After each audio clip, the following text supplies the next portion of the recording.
Committee will come to order. We will now proceed to consideration of the amendments on which the recorded votes were requested but postponed. Members are reminded to have their cameras on and to clearly state your name when called upon by the clerk in order to record your vote. The question is on agreeing to the amendment offered by Mr. Crawford, numbered 186, on which the noes prevailed. Is a recorded vote still requested? It is. The clerk will call the roll. Mr. DeFazio.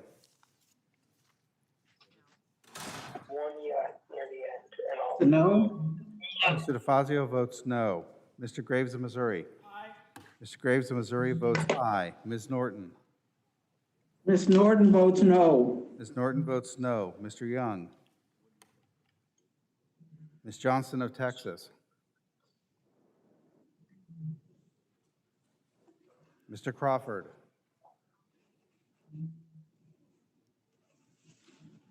Mr. Larson of Washington.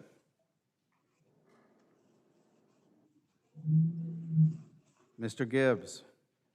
Aye. Mr. Gibbs votes aye. Mrs. Napolitano. Napolitano votes no. Mrs. Napolitano votes no. Mr. Webster. Mr. Webster votes yay. Mr. Webster votes aye. Mr. Cohen. Mr. Massey. Aye. Mr. Massey votes aye. Mr. Sires. Mr. Siri votes no. Mr. Sires votes no. Mr. Perry. Perry votes aye. Mr. Perry votes aye. Mr. Garamendi. Garamendi votes no. Mr. Garamendi votes no. Mr. Rodney Davis of Illinois.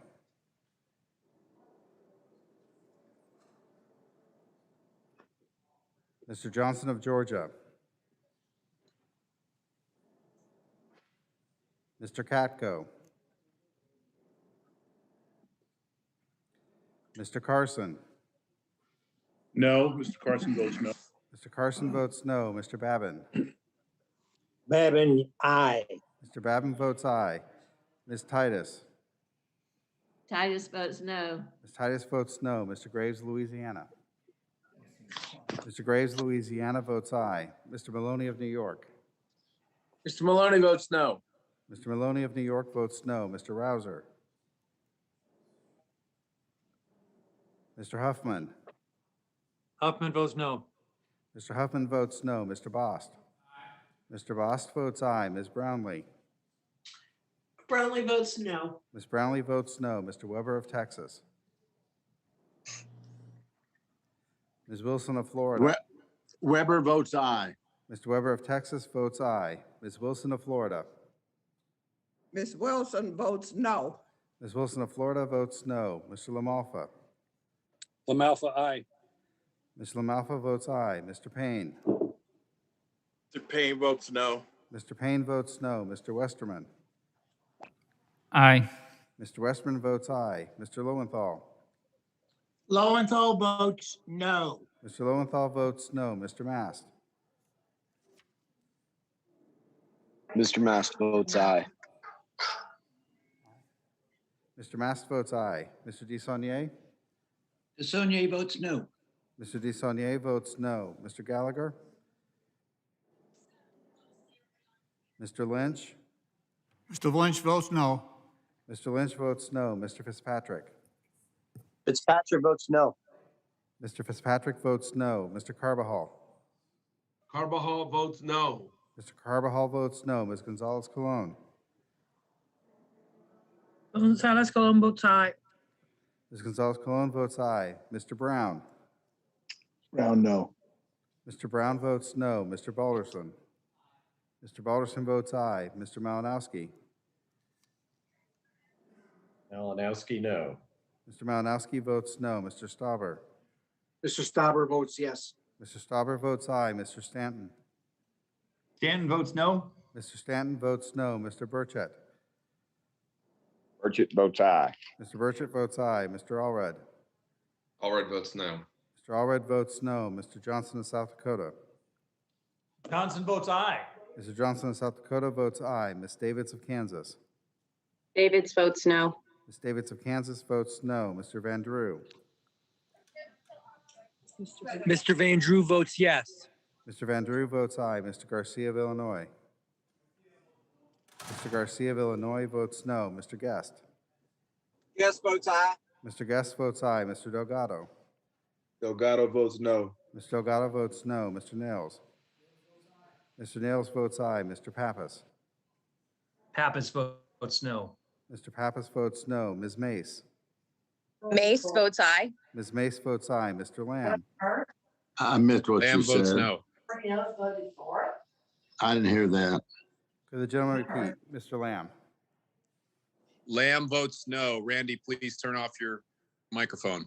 Mr. Lamb votes no. Ms. Thank you. Ms. Maliotakis. Maliotakis, yes. Ms. Maliotakis votes aye. Mr. Moulton. Moulton, no. Mr. Moulton votes no. Ms. Van Dyne. Van Dyne, aye. Ms. Van Dyne votes aye. Mr. Auchincloss. Auchincloss, no. Mr. Auchincloss votes no. Mr. Jimenez. Mr. Jimenez votes aye. Mr. Jimenez votes aye. Ms. Bordeaux. Bordeaux votes no. Ms. Bordeaux votes no. Mrs. Steele.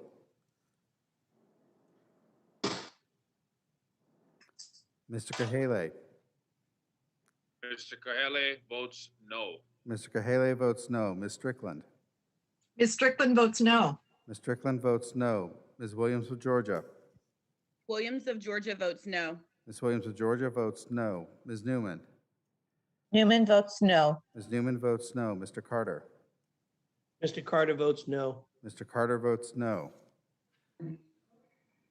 Mr. Young. Ms. Johnson of Texas. Johnson of Texas votes no. Ms. Johnson of Texas votes no. Mr. Crawford.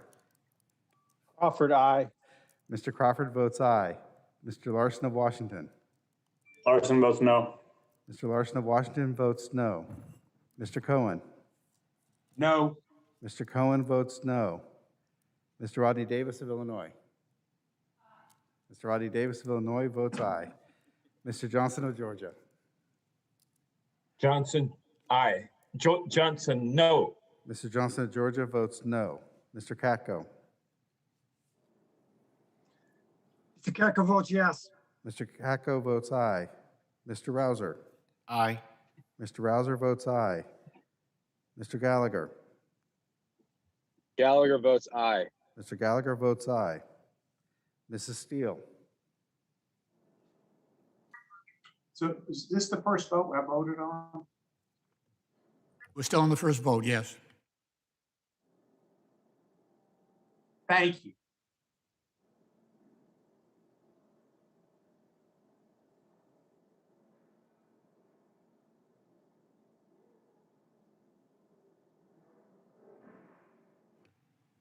Has every member cast a vote? Does any member wish to change their vote? The clerk will report the roll. Mr. Chairman, on that vote, there were 29 yeas and 38 noes.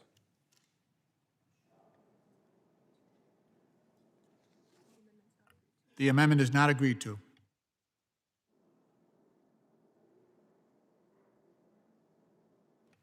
The question is now on agreeing to the amendment offered by Mr. Gibbs, numbered 191 revised, on which the noes prevailed. Is a recorded vote still requested? Yes. Yes. Very good. The clerk will call the roll. This one will be a no. Mr. DeFazio. Mr. Graves of Missouri. Mr. Graves of Missouri votes aye. Ms. Norton.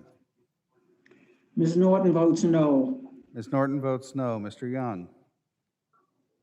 Ms. Johnson of Texas.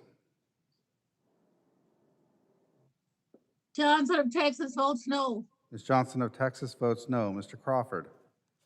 Crawford, aye. Mr. Crawford votes aye. Mr. Larson of Washington. Larson votes no. Mr. Larson of Washington votes no. Mr. Gibbs? Gibbs, yes. Mr. Gibbs votes aye. Mrs. Napolitano? Napolitano, no. Mrs. Napolitano votes no. Mr. Webster? Webster votes yay. Mr. Webster votes aye. Mr. Cohen? Owen votes nay. Mr. Cohen votes no. Mr. Massey? Massey votes aye. Mr. Massey votes aye. Mr. Cirez? Siri votes no. Mr. Cirez votes no. Mr. Perry? Perry, yes. Mr. Perry votes aye. Mr. Garamendi? Garamendi votes no. Mr. Garamendi votes no. Mr. Rodney Davis of Illinois?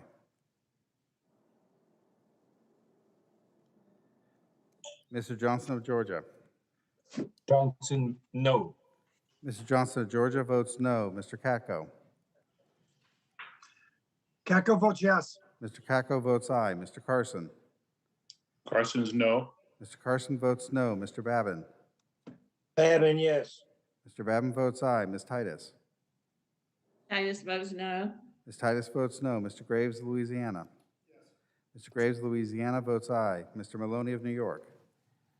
Mr. Maloney votes no. Mr. Maloney of New York votes no. Mr. Rouser? Aye. Mr. Rouser votes aye. Mr. Huffman? Huffman, no. Mr. Huffman votes no. Mr. Bost? Mr. Bost votes aye. Ms. Brownlee? Ms. Brownlee votes no. Ms. Brownlee votes no. Mr. Weber of Texas? Ms. Wilson of Florida? Weber votes aye. Mr. Weber of Texas votes aye. Ms. Wilson of Florida? You lost your keys.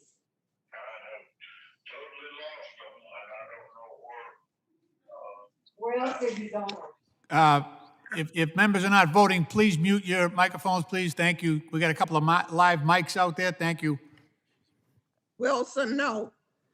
Ms. Wilson of Florida votes no. Mr. LaMalfa? LaMalfa, aye.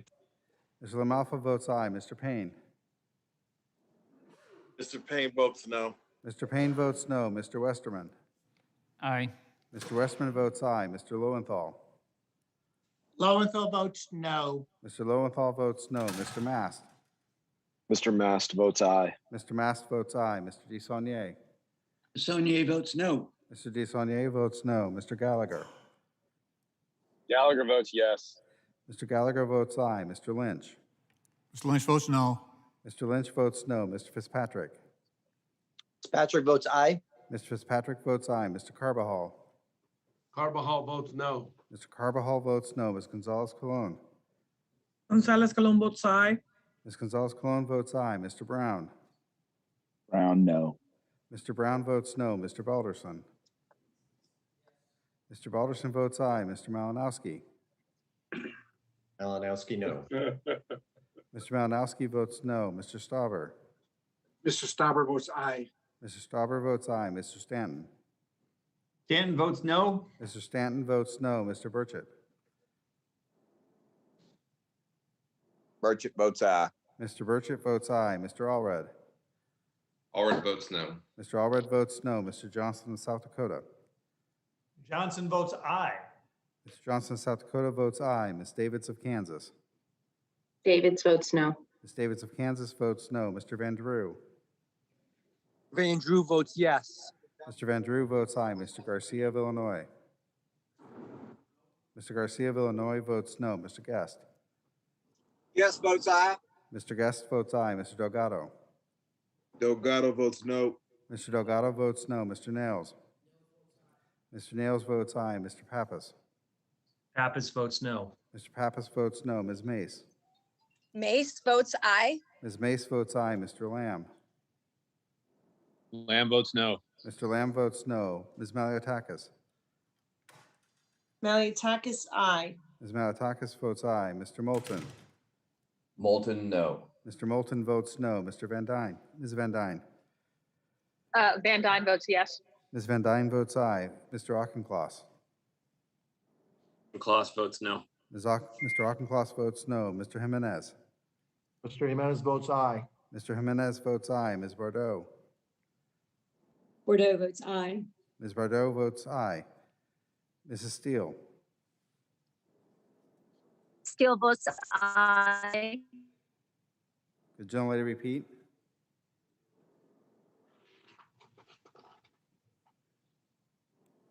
Mrs. Steele votes aye. Ms. Cahaly, Mr. Cahaly. Still votes aye. Mrs. Steele's Still recorded. votes aye. Still Um, votes aye. Still votes aye. The gentlelady is recorded as aye. Mr. Cahaly. Mr. Cahaly votes no. Mr. Cahaly votes no. Ms. Strickland. Strickland votes no. Ms. Strickland votes no. Ms. Williams of Georgia. Williams of Georgia votes no. Ms. Williams of Georgia votes no. Ms. Newman. Newman votes no. Ms. Newman votes no. Mr. Carter. Mr. Carter votes no. Mr. Carter votes no. Mr. DeFazio. Mr. DeFazio votes no. Mr. Young. Mr. Rodney Davis of Illinois. Mr. Rodney Davis of Illinois votes aye.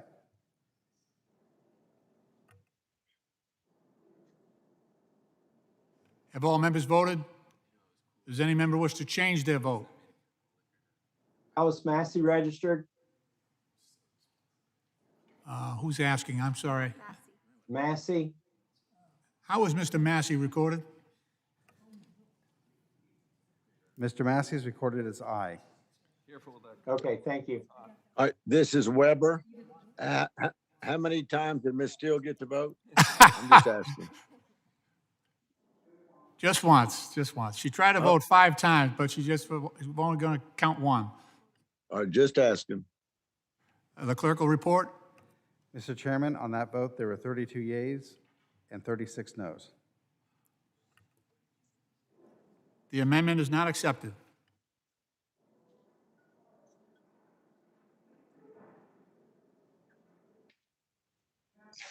The question is now on agreeing to the amendment offered by... Yes, by the way.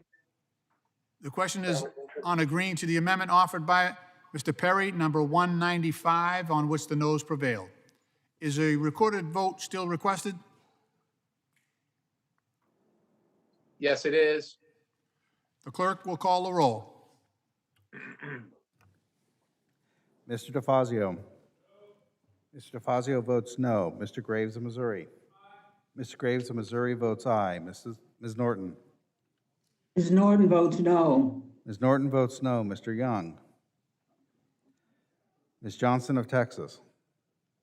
Johnson of Texas votes no. Ms. Johnson of Texas votes no. Mr. Crawford.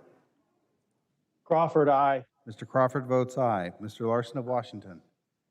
Larson votes no. Mr. Larson of Washington votes no. Mr. Gibbs. Gibbs, yes. Mr. Gibbs votes aye. Mrs. Napolitano. Napolitano, no. Mrs. Napolitano votes no. Mr. Webster. Mr. Webster votes yay. Mr. Webster votes aye. Mr. Cohen. Cohen votes Could the gentleman repeat, please? no. No. Mr. Cohen votes no. Mr. Massey. Massey votes aye. Mr. Massey votes aye. Mr. Sires. Mr. Series votes no. Mr. Sires votes no. Mr. Perry. Perry, yes. Mr. Perry votes aye. Mr. Garamendi. Garamendi votes no.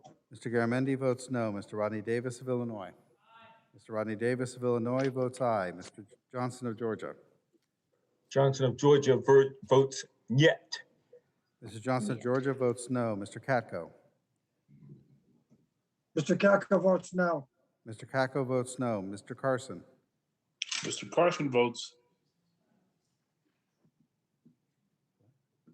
Could the gentleman repeat? Oh, Mr. Carson votes no. I'm sorry. Mr. Carson votes no.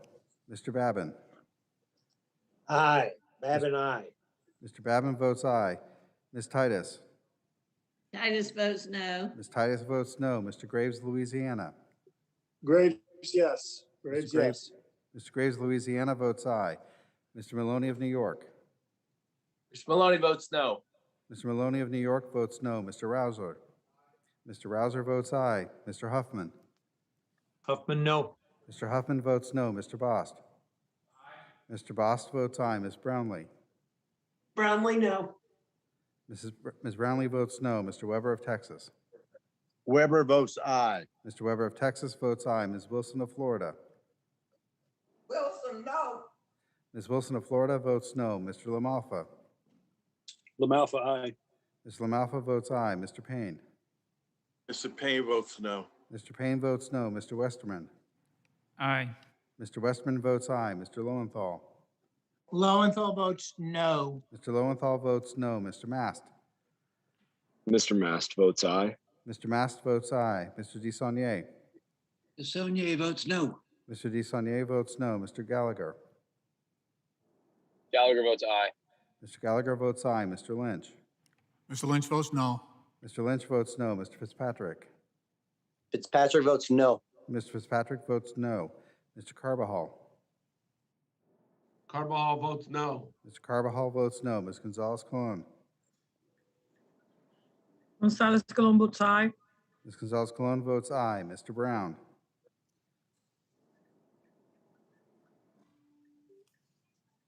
Mr. Brown votes no. Mr. Brown votes no. Mr. Balderson. Mr. Balderson votes aye. Mr. Malinowski. No. Mr. Malinowski votes no. Mr. Stauber. Mr. Stauber votes aye. Mr. Stauber votes aye. Mr. Stanton. Stanton votes no. Mr. Stanton votes no. Mr. Burchett. Burchett votes aye. Mr. Burchett votes aye. Mr. Allred. Allred votes no. Mr. Allred votes no. Mr. Johnson of South Dakota. Johnson votes aye. Mr. Johnson of South Dakota votes aye. Ms. Davids of Kansas. Davids votes no. Ms. Davids of Kansas votes no. Mr. Van Drew. Van Drew votes no. Mr. Van Drew votes no. Mr. Garcia of Illinois. Mr. Garcia of Illinois votes no. Mr. Guest. Guest votes aye. Mr. Guest votes aye. Mr. Delgado. Delgado votes no. Mr. Delgado votes no. Mr. Nails. Mr. Nails votes aye. Mr. Pappas. Pappas votes no. Mr. Pappas votes no. Ms. Mace. Mace votes aye. Ms. Mace votes aye. Mr. Lamb. Lamb votes no. Mr. Lamb votes no. Ms. Maliotakis. Maliotakis, aye. Ms. Maliotakis votes aye. Mr. Moulton. Moulton, no. Mr. Moulton votes no. Ms. Van Dyne. Van Dyne, aye. Ms. Van Dyne votes aye. Mr. Auchincloss. Auchincloss votes no. Mr. Auchincloss votes no. Mr. Jimenez. Mr. Jimenez votes aye. Mr. Jimenez votes aye. Ms. Bardot. Bordeaux votes no. Ms. Bardot votes no. Mrs. Steele. Steele votes aye. Mrs. Steele votes aye. Mr. Kahale. Gallagher votes no. Mr. Kahale votes no. Ms. Strickland. Strickland votes no. Ms. Strickland votes no. Ms. Williams of Georgia. Williams of Georgia votes no. Ms. Williams of Georgia votes no. Ms. Newman. Newman votes no. Ms. Newman votes no. Mr. Carter. Carter, no. Mr. Carter votes no. Mr. Young.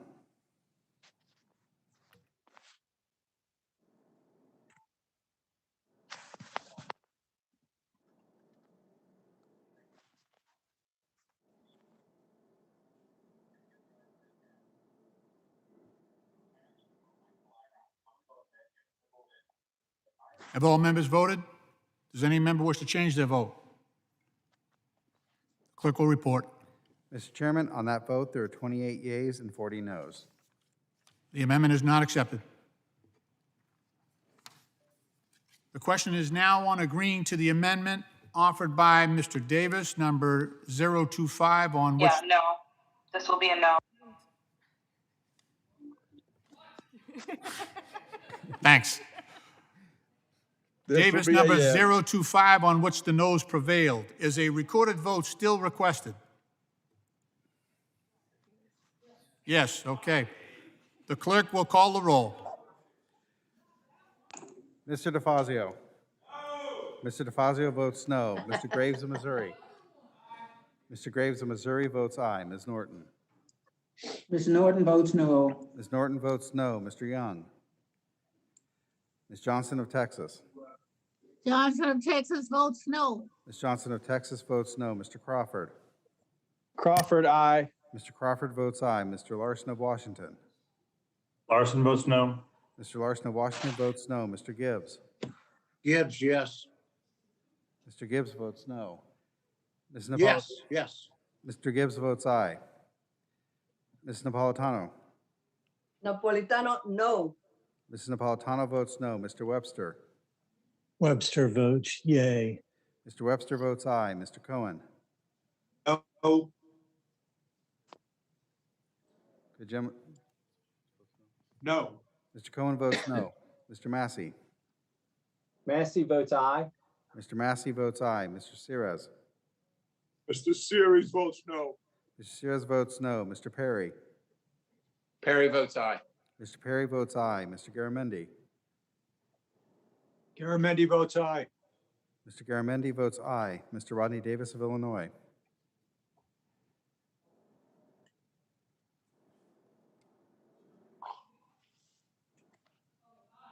Mr. Rodney Davis of Illinois votes aye. Mr. Johnson of Georgia? Johnson of Georgia votes no. Mr. Johnson of Georgia votes no. Mr. Katko? Decker votes yes. Mr. Katko votes aye. Mr. Carson? Mr. Carson votes no. Mr. Carson votes no. Mr. Babin? Babin votes yes. Mr. Babin votes aye. Ms. Titus? Titus votes no. Ms. Titus votes no. Mr. Graves, Louisiana? Graves, yes. Mr. Graves, Louisiana votes aye. Mr. Maloney of New York? Maloney votes no. Mr. Maloney of New York votes no. Mr. Rouser? Mr. Rouser votes aye. Mr. Huffman? Huffman, no. Mr. Huffman votes no. Mr. Bost?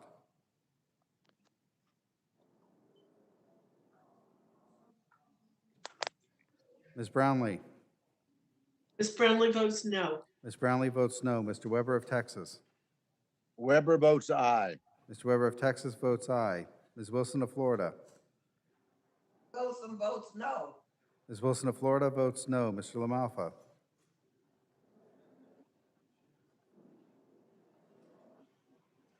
Mr. Payne?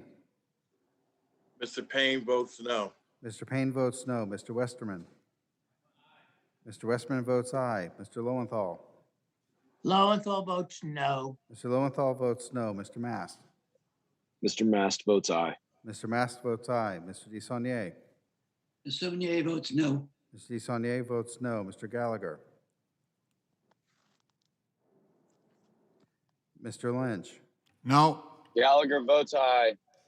Mr. Gallagher votes aye. Mr. Lynch votes no. Mr. Fitzpatrick? Fitzpatrick votes aye. Mr. Fitzpatrick votes aye. Mr. Carbajal? Carbajal votes no. Mr. Carbajal votes no. Ms. Gonzalez Colon? Gonzalez Colon votes aye. Ms. Gonzalez Colon votes aye. Mr. Brown? Brown, no. Mr. Brown votes no. Mr. Balderson? Mr. Balderson votes aye. Mr. Malinowski? Malinowski, no. Mr. Malinowski votes no. Mr. Stauber? Mr. Stauber votes aye. Mr. Stauber votes aye. Mr. Stanton? Stanton votes no. Mr. Stanton votes no. Mr. Burchett? Burchett votes aye. Mr. Burchett votes aye. Mr. Allred? Allred votes no. Mr. Allred votes no. Mr. Johnson of South Dakota? Johnson votes aye. Ms. Johnson of South Dakota votes aye. Ms. Davids of Kansas? Davis votes no. Ms. Davids of Kansas votes no. Mr. Van Drew? Mr. Van Drew votes yes. Mr. Van Drew votes aye. Mr. Garcia of Illinois? Mr. Garcia of Illinois votes no. Mr. Guest? Mr. Guest votes aye. Mr. Delgado? Delgado votes no. Mr. Delgado votes no. Mr. Nails? Mr. Nails votes aye. Mr. Pappas? Pappas votes no. Mr. Pappas votes no. Ms. Mace? Mace votes aye. Ms. Mace votes aye. Mr. Lamb? Lamb votes no. Mr. Lamb votes no. Ms. Malitakis? Maliatakis, yes. Ms. Malitakis votes aye. Mr. Moulton? Moulton, no. Mr. Moulton votes no. Ms. Van Dyne? Van Dyne, aye. Ms. Van Dyne votes aye. Mr. Auchincloss? Auchincloss, no. Mr. Auchincloss votes no. Mr. Jimenez? Mr. Jimenez votes aye. Mr. Jimenez votes aye. Ms. Bardot? Bordeaux votes aye. Ms. Bardot votes aye. Mrs. Steele? Steele votes aye. Mrs. Steele votes aye. Mr. Kahele? Kelly votes no. Mr. Kahale votes no. Still Ms. Strickland. Strickland votes no. Ms. Strickland votes no. Ms. Williams of Georgia. Williams of Georgia votes no. Ms. Williams of Georgia votes no. Ms. Newman. Newman votes no. Ms. Newman votes no. Mr. Carter. Carter votes no. Mr. Carter votes no. Mr. Young. Mr. Bost. Mr. Bost votes aye. Mr. LaMalfa. LaMalfa, aye. Mr. LaMalfa votes aye.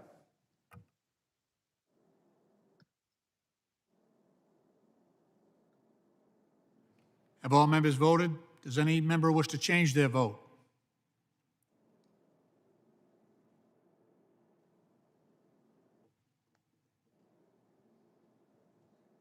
The clerk will report. Mr. Chairman, on that vote, there were 33 yeas and 35 noes. The amendment is not accepted. The question is on agreeing to an amendment offered by Mr. Babin, number 017, on which the noes prevailed. Is a recorded vote still requested? Yes, it is. Okay. The clerk will call the roll. Mr. DeFazio. Mr. DeFazio votes no. Mr. Graves of Missouri. Mr. Graves of Missouri votes aye. Ms. Norton. Ms. Norton votes no. Ms. Norton votes no. Mr. Young. Ms. Johnson of Texas. Johnson of Texas votes no. Ms. Johnson of Texas votes no. Mr. Crawford. Crawford, aye. Mr. Crawford votes aye. Mr. Larson of Washington. Larson votes yes. Mr. Larson of Washington votes aye. Mr. Gibbs. Gibbs, yes. Mr. Gibbs votes aye. Mrs. Napolitano. Napolitano, no. Mrs. Napolitano votes no. Mr. Webster. Webster votes yea. Mr. Webster votes aye. Mr. Cohen. Cohen votes no. Mr. Cohen votes no. Mr. Massey. Massey votes aye. Mr. Massey votes aye. Mr. Cirez. Aye. Mr. Series votes no. Mr. Cirez votes no. Mr. Perry. Perry, yes. Mr. Perry votes aye. Mr. Garamendi. Garamendi votes aye. Mr. Garamendi votes aye. Mr. Rodney Davis of Illinois. Mr. Rodney Davis of Illinois votes aye. Mr. Johnson of Georgia. No. Mr. Johnson of Georgia votes no. Mr. Katko. But I wonder if they're going back to him. Mr. Katko votes yes. Could Mr. Katko repeat? Mr. Katko votes yes. Mr. Katko votes aye. Mr. Carson. Mr. Carson votes no. Mr. Carson votes no. Mr. Babin. Babin votes aye. Mr. Babin votes aye. Ms. Titus. Titus votes no. Ms. Titus votes no. Mr. Graves, Louisiana. Graves, yes. Mr. Graves, Louisiana votes aye. Mr. Maloney of New York. Mr. Maloney votes no. Mr. Maloney of New York votes no. Mr. Rouser. Mr. Rouser votes aye. Mr. Huffman. Huffman, no. Mr. Huffman votes no. Mr. Bost. Mr. Bost votes aye. Ms. Brownlee. Brownlee, no. Ms. Brownlee votes no. Mr. Weber of Texas. Weber votes aye. Mr. Weber of Texas votes aye. Ms. Wilson of Florida. Wilson, no. Ms. Wilson of Florida votes no. Mr. LaMalfa. LaMalfa, aye. Mr. LaMalfa votes aye. Mr. Payne. Mr. Payne votes no. Mr. Payne votes no. Mr. Westerman. Mr. Westerman votes aye. Mr. Lowenthal. Lowenthal votes no. Mr. Lowenthal votes no. Mr. Mast. Mr. Mast votes aye. Mr. Mast votes aye. Mr. Desaulnier. Desaulnier votes no. Mr. Desaulnier votes no. Mr. Gallagher. Gallagher votes aye. Mr. Gallagher votes aye. Mr. Lynch. Mr. Lynch votes no. Mr. Lynch votes no. Mr. Fitzpatrick. Fitzpatrick votes aye. Mr. Fitzpatrick votes aye. Mr. Carbajal. Carbajal votes no. Mr. Carbajal votes no. Ms. Gonzalez Colon. Gonzalez Colon votes aye. Ms. Gonzalez Colon votes aye. Mr. Brown. Brown votes no. Mr. Brown votes no. Mr. Balderson. Mr. Balderson votes aye. Mr. Malinowski. Malinowski, nay. Mr. Malinowski votes no. Mr. Stauber. Mr. Stauber votes yes. Mr. Stauber votes aye. Mr. Stanton. Stanton votes no. Mr. Stanton votes no. Mr. Burchett. Aye. Mr. Burchett votes aye. Mr. Allred. Allred votes no. Mr. Allred votes no. Mr. Johnson of South Dakota. Johnson votes aye. Ms. Johnson of South Dakota votes aye. Ms. Davids of Kansas. Davids votes no. Ms. Davids of Kansas votes no. Mr. Van Drew. Mr. Van Drew votes yes. Mr. Van Drew votes aye. Mr. Garcia of Illinois. Mr. Garcia of Illinois votes no. Mr. Guest. Yes votes aye. Mr. Guest votes aye. Mr. Delgado. Delgado votes aye. Mr. Delgado votes aye. Mr. Nails. Mr. Nails votes aye. Mr. Pappas. Pappas votes yes. Mr. Pappas votes yes. Ms. Mace. Mace votes aye. Ms. Mace votes aye. Mr. Lamb. Lamb votes yes. Mr. Lamb votes aye. Ms. Malitakis. Aye. Ms. Malitakis votes aye. Mr. Moulton. Moulton, aye. Mr. Moulton votes aye. Ms. Van Dyne. Aye. Ms. Van Dyne votes aye. Mr. Auchincloss. Auchincloss, no. Mr. Auchincloss votes no. Mr. Jimenez. Mr. Jimenez votes aye. Mr. Jimenez votes aye. Ms. Bordeaux. Bordeaux votes no. Ms. Bordeaux votes no. Mrs. Steele. Steele votes aye. Mrs. Steele votes aye. Mr. Cahale. Cahale votes no. Mr. Cahale votes no. Ms. Strickland. Strickland votes no. Ms. Strickland votes no. Ms. Williams of Georgia. Williams of Georgia votes no. Ms. Williams of Georgia votes no. Ms. Newman. Newman votes no. Ms. Newman votes no. Mr. Carter. Carter votes no. Mr. Carter votes no. Mr. Young.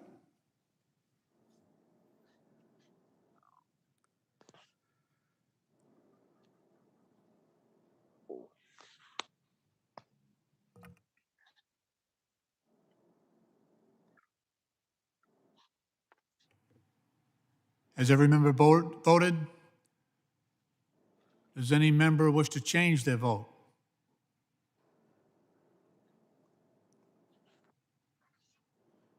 The clerk will report. Mr. Chairman, on that vote, there were 37 yeas and 31 noes. The amendment is adopted.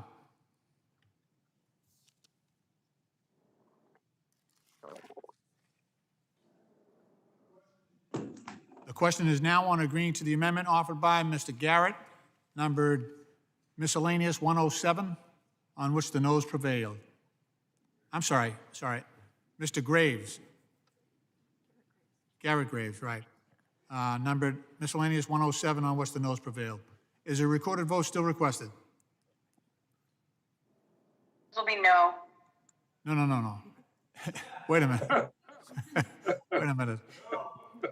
Is a recorded vote still requested? I assume it is, right? Yeah. It is. Okay. The clerk will call the roll. You don't have to. Mr. DeFazio. Mr. DeFazio votes no. Mr. Graves of Missouri. Mr. Graves of Missouri votes aye. Ms. Norton. Ms. Norton votes no. Ms. Norton votes no. Mr. Young. Ms. Johnson of Texas. Johnson of Texas, no. Ms. Johnson of Texas votes no. Mr. Crawford. Crawford, aye. Mr. Crawford votes aye. Mr. Larson of Washington. Larson votes no. Mr. Larson of Washington votes no. Mr. Gibbs. Gibbs, aye. Mr. Gibbs votes aye. Ms. Napolitano. Napolitano, no. Mrs. Napolitano votes no. Mr. Webster. Webster votes yay. Mr. Webster votes aye. Mr. Cohen. No. Mr. Cohen votes no. Mr. Massey. Massey votes aye. Mr. Massey votes aye. Mr. Cirez.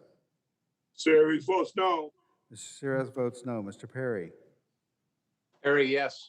Mr. Perry votes aye. Mr. Garamendi. Garamendi votes no. Mr. Garamendi votes no. Mr. Rodney Davis of Illinois. Mr. Rodney Davis of Illinois votes aye. Mr. Johnson of Georgia. No. Mr. Johnson of Georgia votes no. Mr. Katko.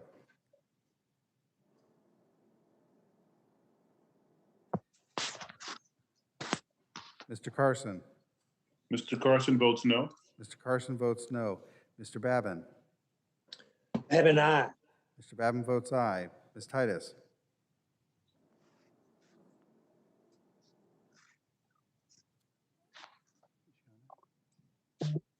Mr. Graves, Louisiana. Titus votes no. Ms. Titus votes no. Mr. Graves, Louisiana. Graves, yes. Mr. Graves, Louisiana votes aye. Mr. Maloney of New York. Maloney votes no. Mr. Maloney of New York votes no. Mr. Rouser. Mr. Rouser votes aye. Mr. Huffman. Huffman, no. Mr. Huffman votes no. Mr. Bost. Mr. Bost votes aye. Ms. Brownlee. Ms. Brownlee votes no. Ms. Brownlee votes no. Mr. Weber of Texas. Weber votes aye. Mr. Weber of Texas votes aye. Ms. Wilson of Florida.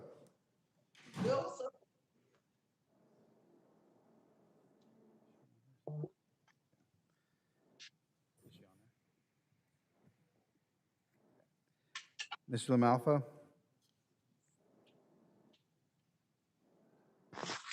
LaMalfa, aye. Could gentlemen repeat? LaMalfa, aye. Mr. LaMalfa votes aye. Mr. Payne. Thank you. Mr. Payne, no. Mr. Payne votes no. Mr. Westerman. Mr. Westerman votes aye. Mr. Lowenthal. Lowenthal votes no. Mr. Lowenthal votes no. Mr. Mast. Mr. Mast votes aye. Mr. Mast votes aye. Mr. DeSaulnier. Saunier votes no.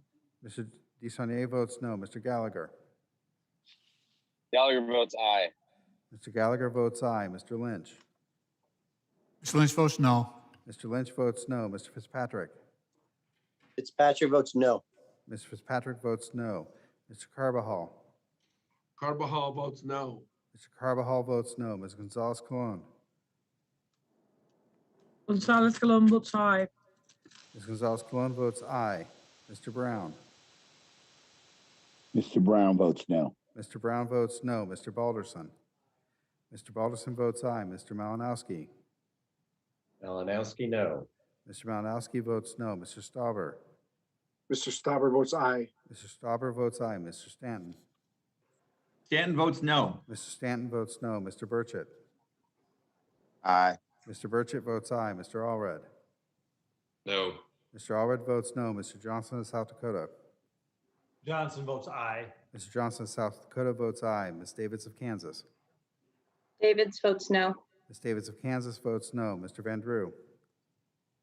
Van Drew votes yes. Mr. Van Drew votes aye. Mr. Garcia of Illinois. Mr. Garcia of Illinois votes no. Mr. Guest. Yes votes aye. Mr. Guest votes aye. Mr. Delgado. Delgado votes no. Mr. Delgado votes no. Mr. Nails. Mr. Nails votes aye. Mr. Pappas. Pappas votes no. Mr. Pappas votes no. Ms. Mace. Mace votes aye. Ms. Mace votes aye. Mr. Lamb. Lamb votes no. Mr. Lamb votes no. Ms. Malliotakis. Malliotakis, yes.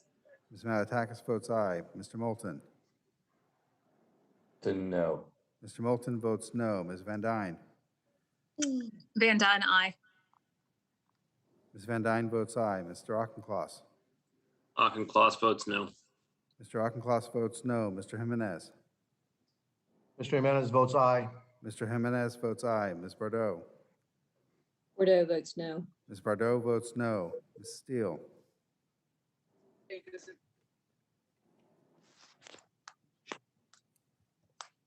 Mr. Kahale. Steele votes aye. Mrs. Steele votes aye. Mr. Kahale. Did you get it? Steele votes Mr. Kahale votes no. Ms. Strickland. Strickland votes no. Ms. Strickland votes no. Ms. Williams of Georgia. Williams of Georgia votes no. Ms. Williams of Georgia votes no. Ms. Newman. Newman votes no. Ms. Newman votes no. Mr. Carter? Carter votes no. Mr. Carter votes no. Mr. Young? Mr. Katko? Katko votes yes. Mr. Katko votes aye. Ms. Wilson of Florida? Wilson, no. Ms. Wilson of Florida votes no.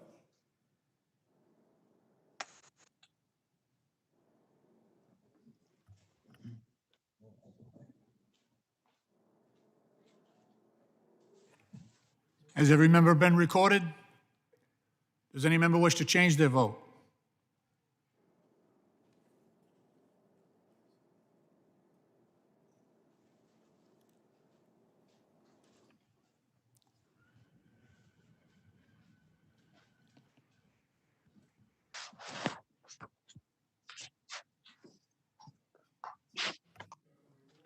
The clerk will report. Mr. Chairman, on that vote, there are 30 yeas and 38 noes.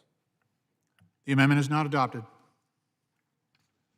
The question is now on agreeing to amendment offered by Mr. Bost, number 184, on which the noes prevailed. Is a recorded vote still requested? It is. The clerk will now call the roll. Mr. DeFazio? Mr. DeFazio votes no. Mr. Graves of Missouri? Mr. Graves of Missouri votes aye. Ms. Norton? Ms. Norton votes no. Ms. Norton votes no. Mr. Young? Ms. Johnson of Texas? Johnson of Texas votes no. Ms. Johnson of Texas votes no. Mr. Crawford? Crawford, aye. Mr. Crawford votes aye. Mr. Larson of Washington? Larson votes no. Mr. Larson of Washington votes no. Mr. Gibbs? Gibbs, aye. Mr. Gibbs votes aye. Mrs. Napolitano? Napolitano, no. Mrs. Napolitano votes no. Mr. Webster? Webster votes yes. Mr. Webster votes aye. Mr. Cohen? Owen votes no. Mr. Cohen votes no. Mr. Massey?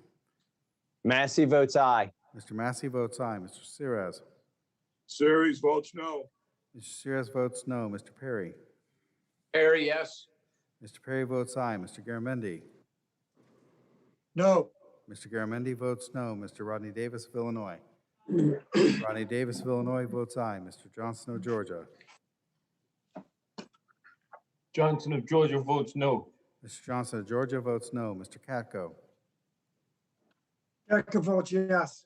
Mr. Katko votes aye. Mr. Carson? Mr. Carson votes no. Mr. Carson votes no. Mr. Babin? Babin, aye. Mr. Babin votes aye. Ms. Titus?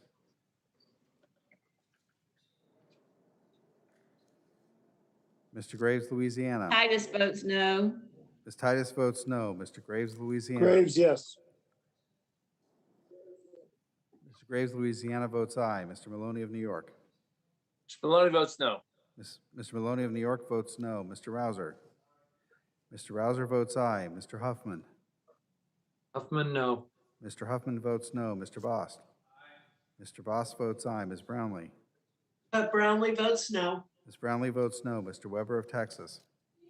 Weber votes aye. Mr. Weber of Texas votes aye. Ms. Wilson of Florida?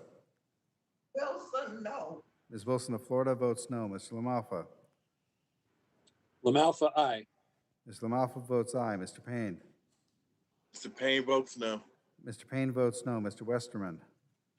Mr. Westerman votes aye. Mr. Lowenthal? Lowenthal votes no. Mr. Lowenthal votes no. Mr. Mast? Mr. Mast votes aye. Mr. Mast votes aye. Mr. DeSaulnier? Saunier votes no. Mr. DeSaulnier votes no. Mr. Gallagher? Gallagher votes yes. Mr. Gallagher votes aye. Mr. Lynch? Mr. Lynch votes no. Mr. Lynch votes no. Mr. Fitzpatrick? Thatcher votes no. Could gentlemen repeat?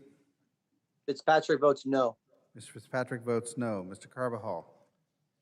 Carbajal votes no. Mr. Carbajal votes no. Ms. Gonzalez Colon? Gonzalez Colon votes yes. Ms. Gonzalez Colon votes aye. Mr. Brown? Mr. Brown votes no. Mr. Brown votes no. Mr. Balderson? Mr. Balderson votes aye. Mr. Malinowski? Malinowski, no. Mr. Malinowski votes no. Mr. Stauber? Mr. Stauber votes aye. Mr. Stauber votes aye. Mr. Stanton? Stanton votes no. Mr. Stanton votes no. Mr. Burchett. Aye.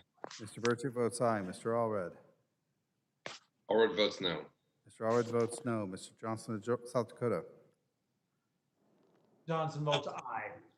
Mr. Johnson of South Dakota votes aye. Ms. Davids of Kansas. Davids votes no. Ms. Davids of Kansas votes no. Mr. Van Drew. Mr. Van Drew votes yes. Mr. Van Drew votes aye. Mr. Garcia of Illinois. Mr. Garcia of Illinois votes no. Mr. Guest.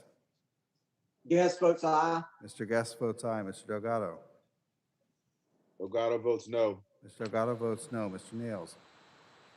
Mr. Nails votes aye. Mr. Pappas. Pappas votes no. Mr. Pappas votes no. Ms. Mace. Mace votes aye. Ms. Mace votes aye. Mr. Lamb. Lamb votes no. Mr. Lamb votes no. Ms. Malotakis. Yes. Ms. Malotakis votes aye. Mr. Moulton. Moulton, no. Mr. Moulton votes no. Ms. Van Dyne. Van Dyne, aye. Ms. Van Dyne votes aye. Mr. Auchincloss. Klaus votes no. Mr. Auchincloss votes no. Mr. Jimenez. Mr. Jimenez votes aye. Mr. Jimenez votes aye. Ms. Bordeaux. Bordeaux votes no. Ms. Bordeaux votes no. Mrs. Steele.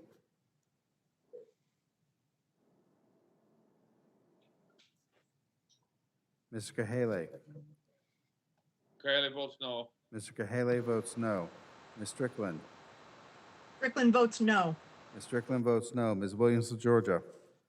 Williams of Georgia votes no. Ms. Williams of Georgia votes no. Ms. Newman. Newman votes no. Ms. Newman votes no. Mr. Carter. Carter votes no. Mr. Carter votes no. Mr. Young.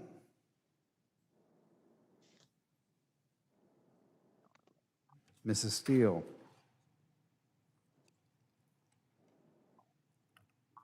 Have all members been recorded? Does any member wish to change their vote? I want to, still votes aye. I don't have good connection here. Mrs. Steele votes aye.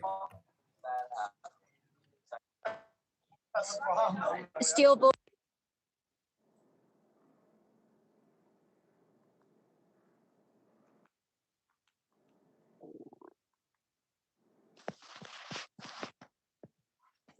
The clerk will report.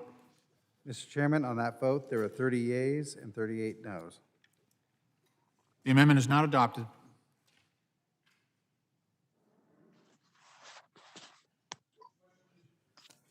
The question is on agreeing to the amendment offered by Mr. Lamalfa, number 001, on which the noes prevailed. Is a recorded vote still requested? Yes, please. Very good. The clerk will call the roll. Mr. Chairman, I have a question. Is the amendment on Lamalfa 155 or 001? I'm sorry, it is 155. My mistake. Mr. DeFazio.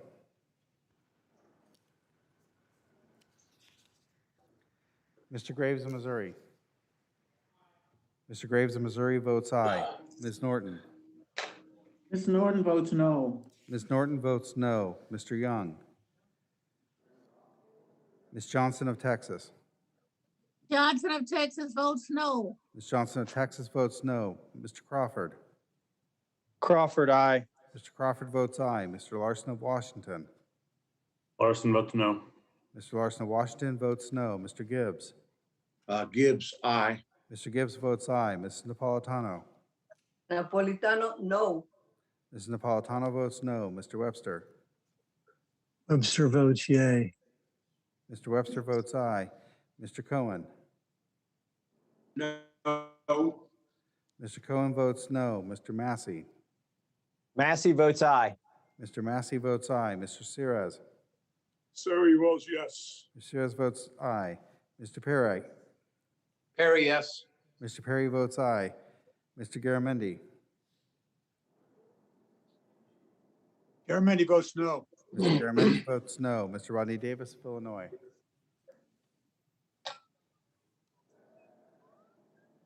Mr. Johnson of Georgia. No. Mr. Johnson of Georgia votes no. Mr. Katko. Kako votes yes. Mr. Kako votes aye. Mr. Carson. Mr. Carson votes no. Mr. Carson votes no. Mr. Babin. Babin, aye. Mr. Babin votes aye. Ms. Titus. Titus votes no. Ms. Titus votes no. Mr. Graves of Louisiana. Mr. Graves of Louisiana votes aye. Mr. Maloney of New York. Maloney votes no. Mr. Maloney of New York votes no. Mr. Rouser. Mr. Rouser votes aye. Mr. Huffman. Huffman, no. Mr. Huffman votes no. Mr. Bost.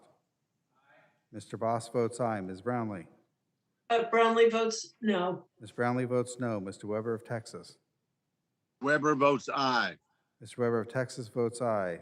Ms. Wilson of Florida. Wilson votes no. Ms. Wilson of Florida votes no. Mr. LaMalfa. LaMalfa, aye. Mr. LaMalfa votes aye. Mr. Payne. Mr. Payne votes no. Mr. Payne votes no. Mr. Westerman. Mr. Westerman votes aye. Mr. Lowenthal. Lowenthal votes no. Mr. Lowenthal Voted votes yes, no. right? Mr. Mast. Mr. Mast votes aye.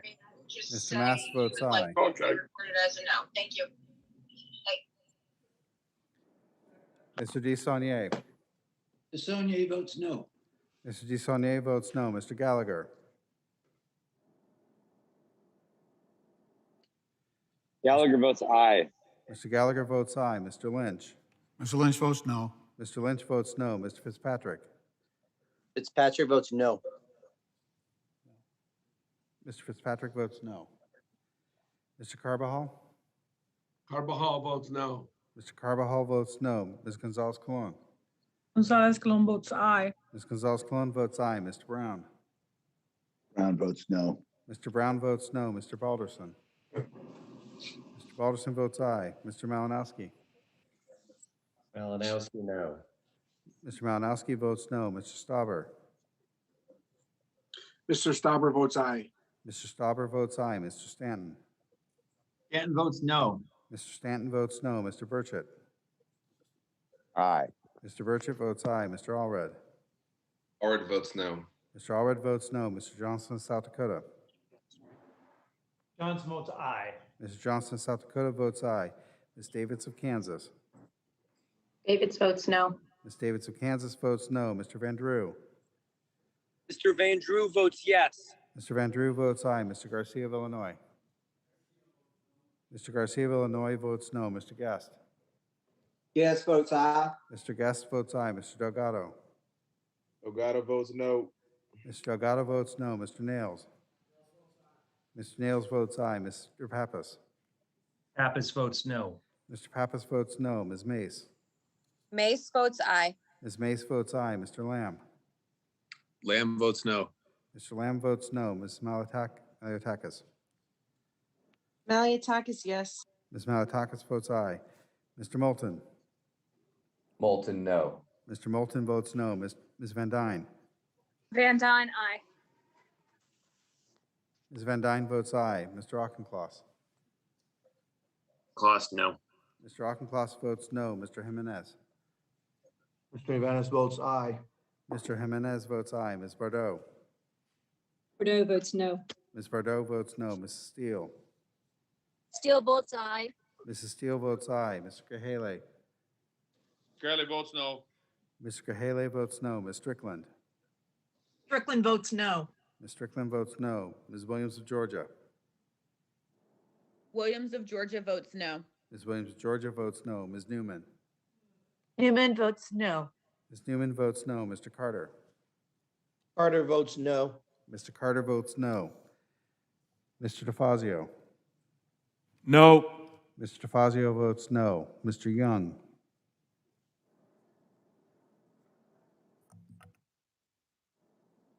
Have all members been recorded? Mr. Chairman, I'd like to change my vote. Sorry. Mr. Rodney Davis of Mr. Illinois. Siri, Wait a minute. Mr. Sears? Mr. change Sears, my vote to a no. Mr. Sears is now recorded as no. Mr. Rodney Thank you. Davis of Illinois. Mr. Rodney Davis of Illinois votes aye.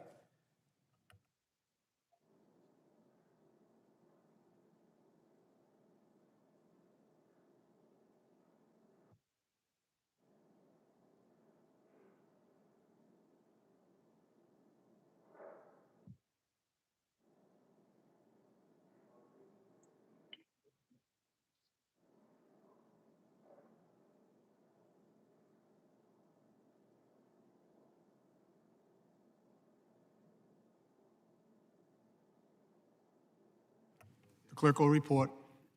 Mr. Chairman, on that vote, there were 30 yeas and 38 noes. The amendment is not adopted. The question is now on agreeing to the amendment offered by Mr. Westerman, number 019, on which the noes prevailed. Is a recorded vote still requested? It is. The clerk will call the roll. Mr. DeFazio. No. Mr. DeFazio votes no. Mr. Graves of Missouri. Mr. Graves of Missouri votes aye. Ms. Norton. Ms. Norton votes no. Ms. Norton votes no. Mr. Young. Mr. Larson, Ms. Johnson of Texas. Johnson of Texas votes no. Ms. Johnson of Texas votes no. Mr. Crawford. Crawford, aye. Mr. Crawford votes aye. Mr. Larson of Washington. Larson votes no. Mr. Larson of Washington votes no. Mr. Gibbs. Gibbs votes aye. Mr. Gibbs votes aye. Ms. Napolitano. Napolitano, no. Ms. Napolitano votes no. Mr. Webster. Webster votes yea. Mr. Webster votes aye. Mr. Cohen. Cohen votes no. Mr. Cohen votes no. Mr. Massey. Massey votes aye. Mr. Massey votes aye. Mr. Ceres. Series votes no. Mr. Ceres votes no. Mr. Perry. Perry, yes. Mr. Perry votes aye. Mr. Garamendi. Garamendi votes no. Mr. Garamendi votes no. Mr. Rodney Davis of Illinois. Mr. Rodney Davis of Illinois votes aye. Mr. Johnson of Georgia. Johnson of Georgia votes no. Mr. Johnson of Georgia votes no. Mr. Katko. Jacko votes yes. Mr. Katko votes aye. Mr. Carson.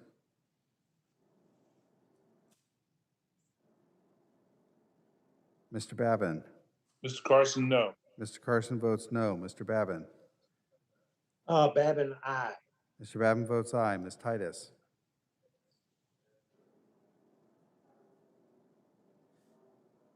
Mr. Graves, Louisiana.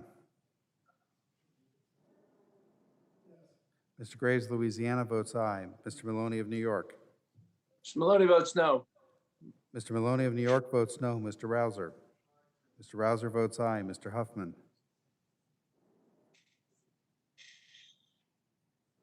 Mr. Bost. Huffman, no. Mr. Huffman votes no. Mr. Bost. Mr. Bost votes aye. Ms. Brownlee. Ms. Brownlee votes no. Ms. Brownlee votes no. Mr. Weber of Texas. Weber votes aye. Mr. Weber of Texas votes aye. Ms. Wilson of Florida. Wilson votes no. Ms. Wilson of Florida votes no. Mr. LaMalfa. LaMalfa, aye. Mr. LaMalfa votes aye. Mr. Payne. Mr. Payne votes no. Mr. Payne votes no. Mr. Westerman. Mr. Westerman votes aye. Mr. Lowenthal. Lowenthal votes no. Mr. Lowenthal votes no. Mr. Mast. Mr. Mast votes aye.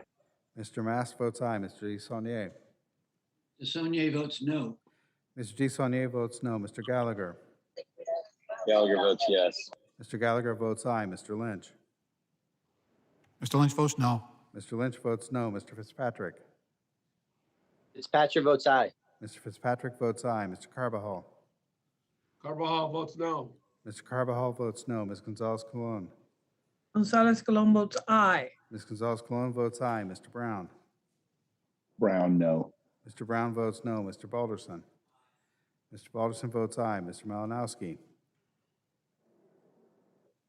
Malinowski, no. Mr. Malinowski votes no. Mr. Stauber. Mr. Stauber votes aye. Mr. Stauber votes aye. Mr. Stanton. Stanton votes no. Mr. Stanton votes no. Mr. Burchett. Aye. Mr. Burchett votes aye. Mr. Allred. No. Mr. Allred votes no. Mr. Johnson of South Dakota. Aye. Mr. Johnson of South Dakota votes aye. Ms. Davids of Kansas. Davids votes no. Ms. Davids of Kansas votes no. Mr. Van Drew. Mr. Van Drew votes yes. Mr. Van Drew votes aye. Mr. Garcia of Illinois. Mr. Garcia of Illinois votes no. Mr. Guest. Aye. Mr. Guest votes aye. Mr. Delgado. Delgado votes no. Mr. Delgado votes no. Mr. Nails. Mr. Nails votes aye. Mr. Pappas. Pappas votes no. Mr. Pappas votes no. Ms. Mace. Mace votes aye. Ms. Mace votes aye. Mr. Lamb. Lamb votes no. Mr. Lamb votes no. Ms. Malliotakis. Malliotakis, aye. Ms. Malliotakis votes aye. Mr. Moulton. Moulton, no. Mr. Moulton votes no. Ms. Van Dyne. Van Dyne, aye. Ms. Van Dyne votes aye. Mr. Auchincloss. Auchincloss votes no. Mr. Auchincloss votes no. Mr. Jimenez. Mr. Jimenez votes aye. Mr. Jimenez votes aye. Ms. Bardot. Bordeaux votes no. Ms. Bardot votes no. Mrs. Steele.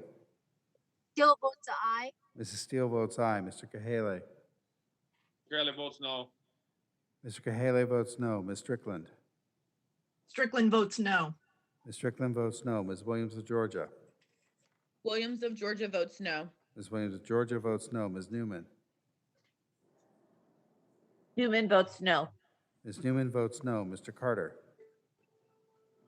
Carter votes no. Mr. Carter votes no. Mr. Young. Ms. Titus. Titus votes no. Ms. Titus votes no.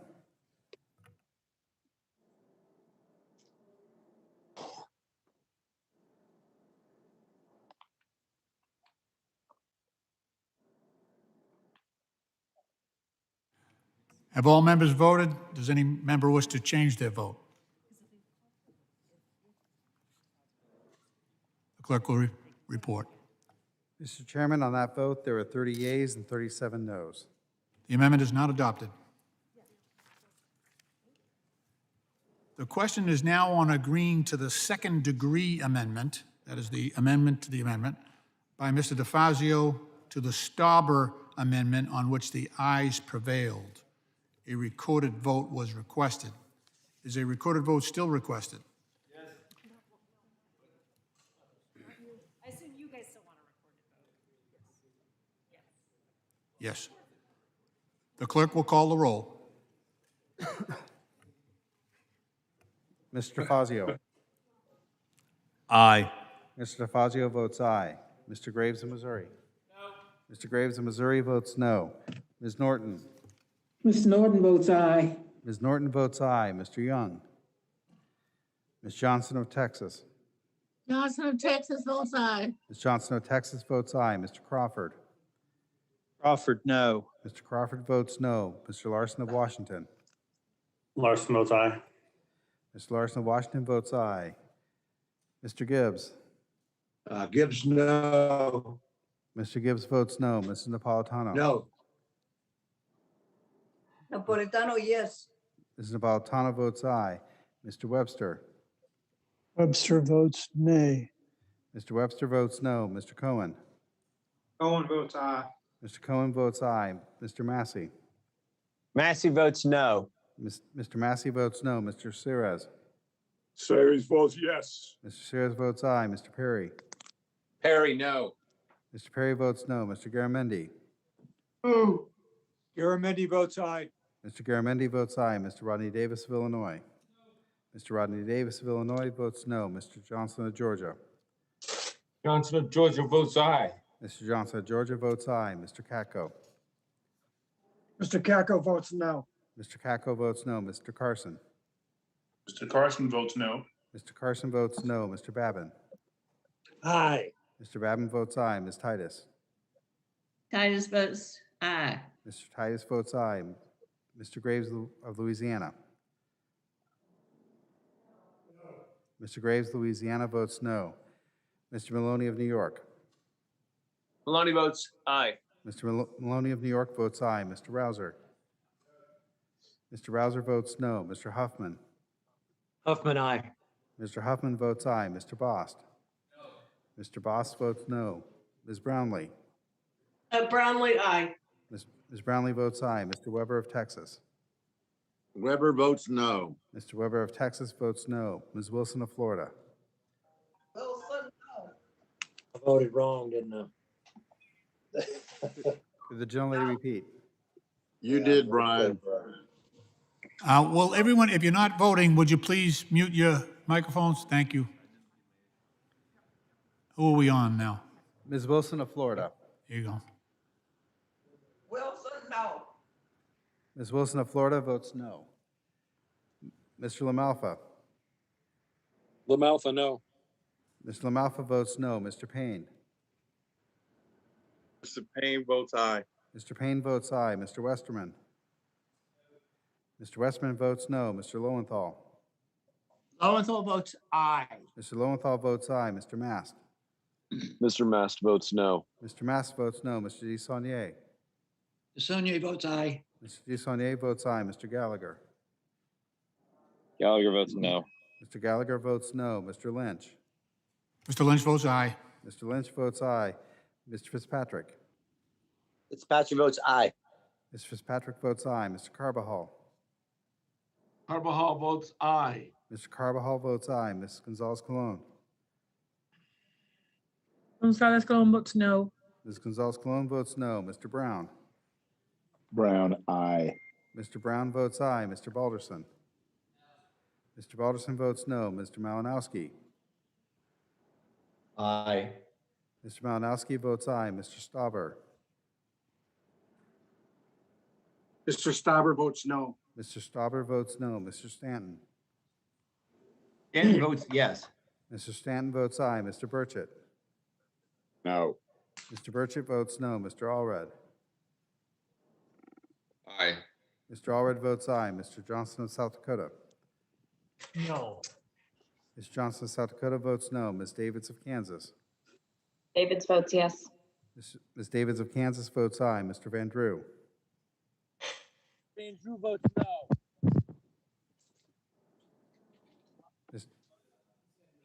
Mr. Van Drew votes no. Mr. Garcia of Illinois.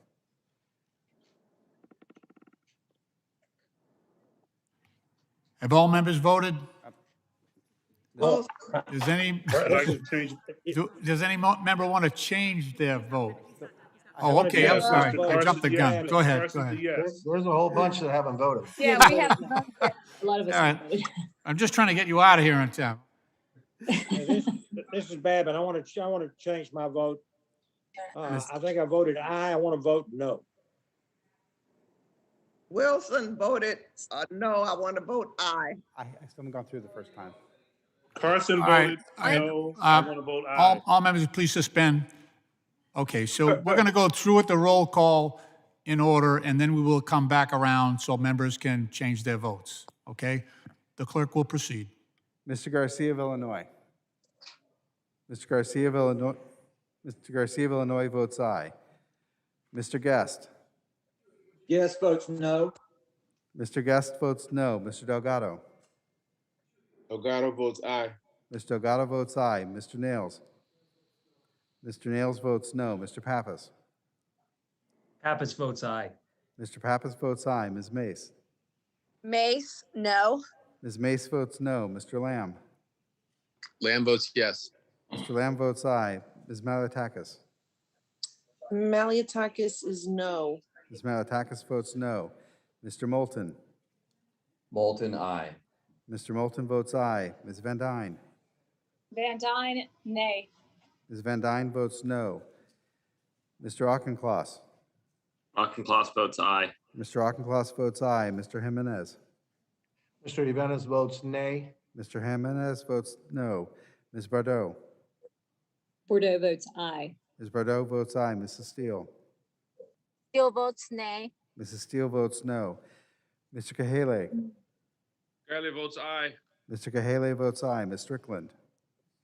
Strickland votes aye. Ms. Strickland votes aye. Ms. Williams of Georgia.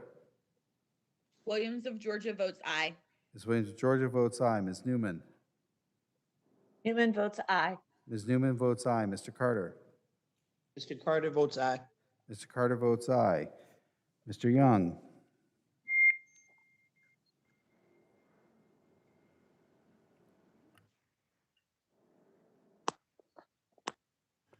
Have all members voted? Does any member wish to change their vote? Yes. Yes, Mr. Carson is an aye. And Mr. Carson votes Babin- aye. Mr. Babin is a no. Mr. Babin votes no. Wilson, aye. Ms. Wilson votes aye. Carson, aye.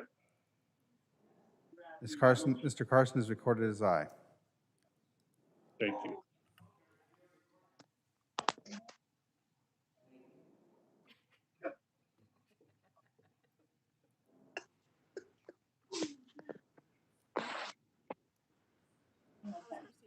How is Garcia recorded?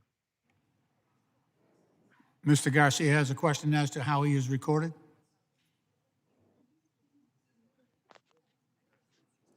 Yeah.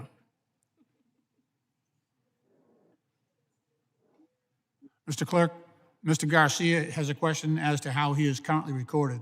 Mr. Garcia is recorded as aye. Okay. The clerk will report. Mr. Chairman, on that vote, there were 38 yeas and 30 noes. The amendment is adopted. The question is now on. Yes, on the bill, no. On Dover? The question is now on Stauber 193 as amended by the DeFazio second-degree amendment. All those in favor say aye. Mr. Chair, Mr. Chair, may I get a point of clarification? Will the gentleman state his question? Since the second-degree amendment passed, the language it was stripped out that would have prohibited child mineral trafficking is no longer there, right? So a no vote would be the best vote. What is the question? I want to know what, so the language got stripped out of the amendment that we're now voting on, the Stauber amendment, right? Right. So Okay. the That's Stauber the amendment question. is amended by the DeFazio amendment. Which strip language, okay, all right. I just want to make sure we were clear. Procedurally, yeah. Right.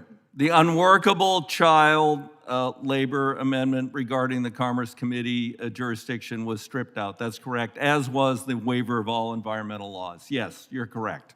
Gentlemen will suspend. Okay, the question is now on the Stauber 193 as amendment by the DeFazio second-degree amendment. All those in favor signify by saying aye. Aye. Aye. Aye. And all those opposed say no. No. No. In the opinion of the chair, the ayes have it, and the amendment as amended is agreed to. The question is on agreeing to the amendment offered by Mr. Nels, number 194, on which the noes prevailed. Is a recorded vote still requested? It is. The clerk will call the roll. Mr. DeFazio. Mr. DeFazio votes no. Mr. Graves of Missouri. Mr. Graves of Missouri votes aye. Ms. Norton. Ms. Norton votes no. Ms. Norton votes no. Mr. Young. Ms. Johnson of Texas. Johnson of Texas votes no. Ms. Johnson of Texas votes no. Mr. Crawford. Crawford, aye. Mr. Crawford votes aye. Mr. Larson of Washington. Larson votes no. Mr. Larson of Washington votes no. Mr. Gibbs. Gibbs votes yes. Mr. Gibbs votes aye. Ms. Napolitano. Napolitano, no. Ms. Napolitano votes no. Mr. Webster. Webster votes yay. Mr. Webster votes aye. Mr. Cohen. No. Mr. Cohen votes no. Mr. Massey. Massey votes aye. Mr. Massey votes aye. Mr. Sirez. Theory votes no. Mr. Sirez votes no. Mr. Perry. Perry, yes. Mr. Perry votes aye. Mr. Garamendi. Garamendi votes no. Mr. Garamendi votes no. Mr. Rodney Davis of Illinois. Mr. Rodney Davis of Illinois votes aye. Mr. Johnson of Georgia. No.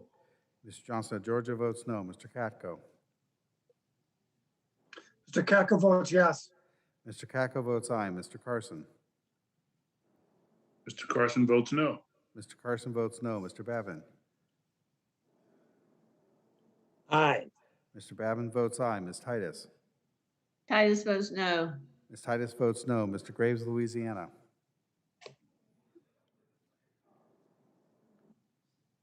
Mr. Maloney of New York.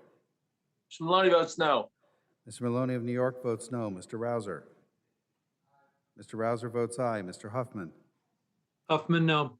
Mr. Huffman votes no. Mr. Bost. Mr. Bost votes aye. Ms. Brownlee. Miss Brownlee votes no. Ms. Brownlee votes no. Mr. Weber of Texas. Weber votes aye. Mr. Weber of Texas votes aye. Ms. Wilson of Florida.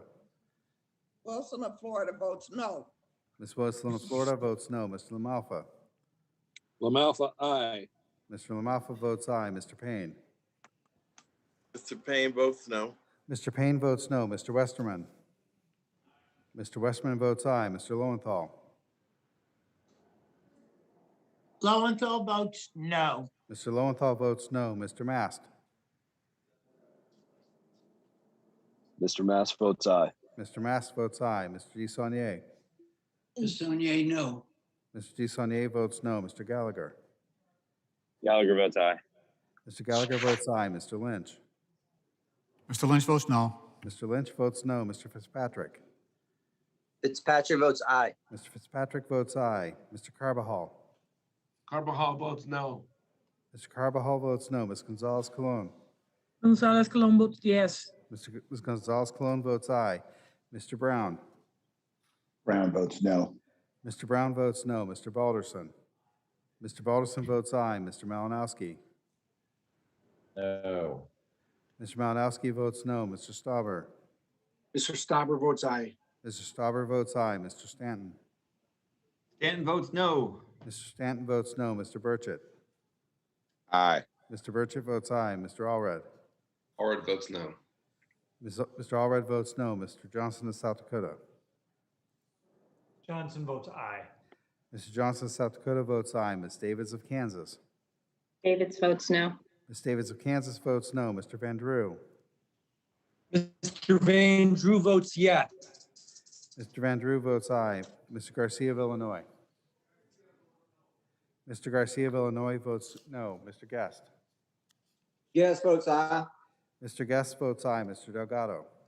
Delgado votes no. Mr. Delgado votes no. Mr. Nails. Mr. Nails votes aye. Mr. Pappas. Pappas votes no. Mr. Pappas votes no. Ms. Mace. Mace is an aye. Ms. Mace votes aye. Mr. Lamb. Lamb votes no. Mr. Lamb votes no. Ms. Malotakis. Yes.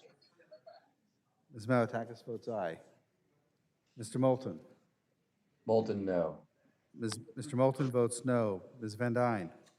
Van Dyne, yes. Ms. Van Dyne votes aye. Mr. Auchincloss. Auchincloss, no. Mr. Auchincloss votes no. Mr. Jimenez. Mr. Jimenez votes aye. Mr. Jimenez votes aye. Ms. Bardot. Bordeaux votes no. Ms. Bardot votes no. Mrs. Steele. Still votes aye. Mrs. Steele votes aye. Mr. Kahale. Gurley votes no. Mr. Kahale votes no. Ms. Strickland. Strickland votes no. Ms. Strickland votes no. Ms. Williams of Georgia. Williams of Georgia votes no. Ms. Williams of Georgia votes no. Ms. Newman. Newman votes no. Ms. Newman votes no. Mr. Carter. Carter votes no. Mr. Carter votes no. Mr. Young. Mr. Graves, Louisiana. Mr. Graves, Louisiana votes aye.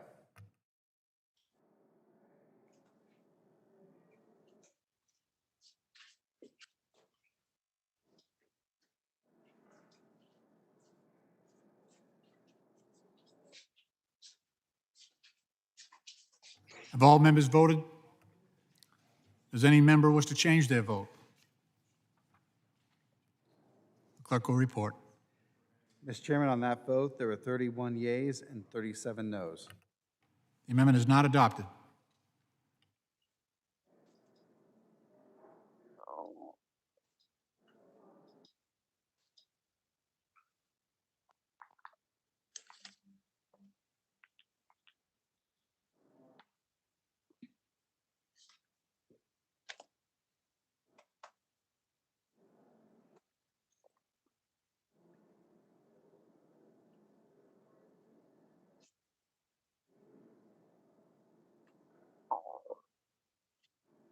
The next amendment up is Garamendi number 044.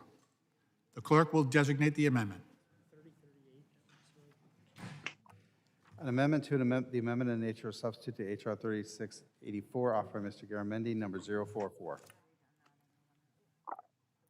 Without objection, the amendment will be considered Thank as you, Mr. Chairman. read, and I recognize Mr. Garamendi to speak on his amendment for 5 minutes.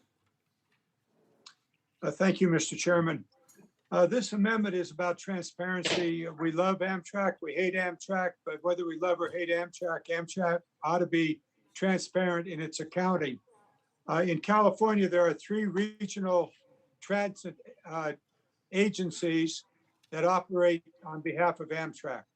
In all 3 in Southern California and in the Bay Area, the agencies are unable to get specific cost information from Amtrak about their share of Amtrak's overhead and costs. This amendment would simply require that Amtrak disclose the costs associated with operating not only in California, but in other state and local agencies around the nation. Pretty simple. Let's get the information so that a debate can ensue between Amtrak and the agencies as to whether those numbers are correct and what Amtrak is charging. That's it. That's for your I vote.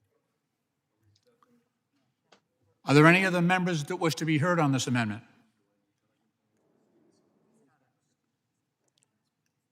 Hearing none, the chair is inclined to oppose Mr. Garamendi's amendment that would amend Section 9209 of the bill.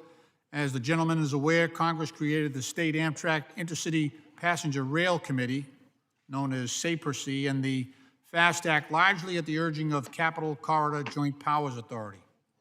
Also largely at the urging of the Capital Corridor Joint Powers Authority, Congress funded the effort of SAPRC over the intervening years.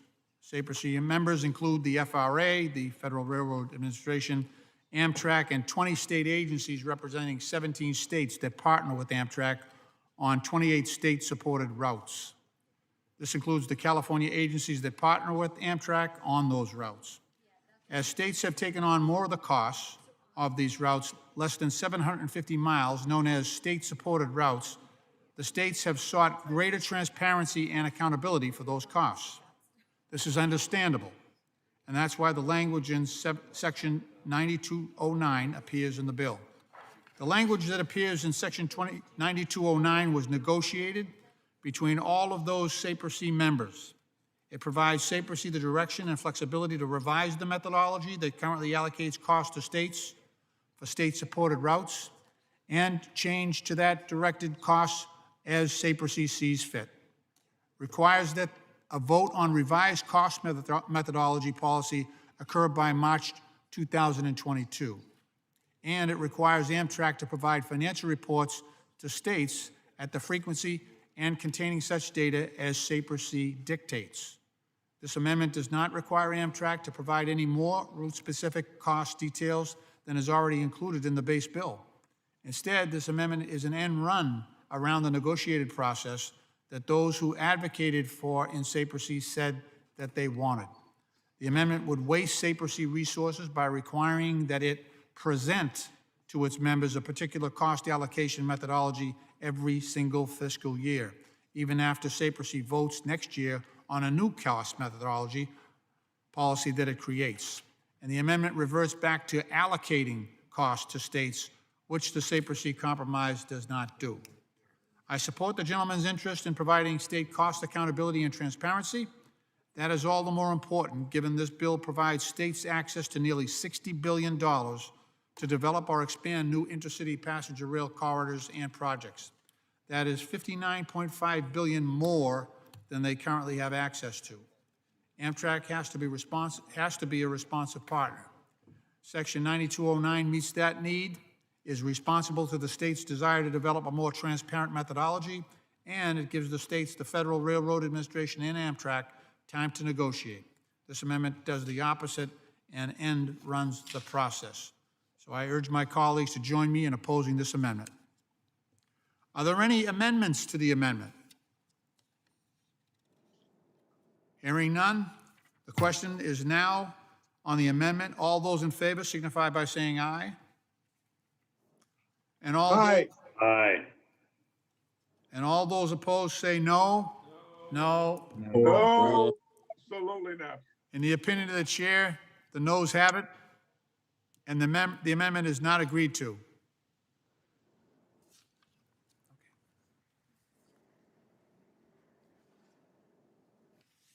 The next amendment up is Crawford, number 038. The clerk will designate the amendment. An amendment to the amendment in the nature of substitute to H.R. 3864 offered by Mr. Crawford of Still going on with the voting? number 038. Without objection, Oh, the amendment will be and- considered as and- read. I now recognize Mr. Crawford to speak on his amendment for 5 minutes. Did she just ask about? I believe we had a question from one of the members about continued voting. Could I speak out of order? The gentleman is recognized. I've consulted with the ranking member, and we believe we can finish this bill sometime this morning, which we believe is preferable to coming back tomorrow or tomorrow and tomorrow. So we are going to continue with the bill.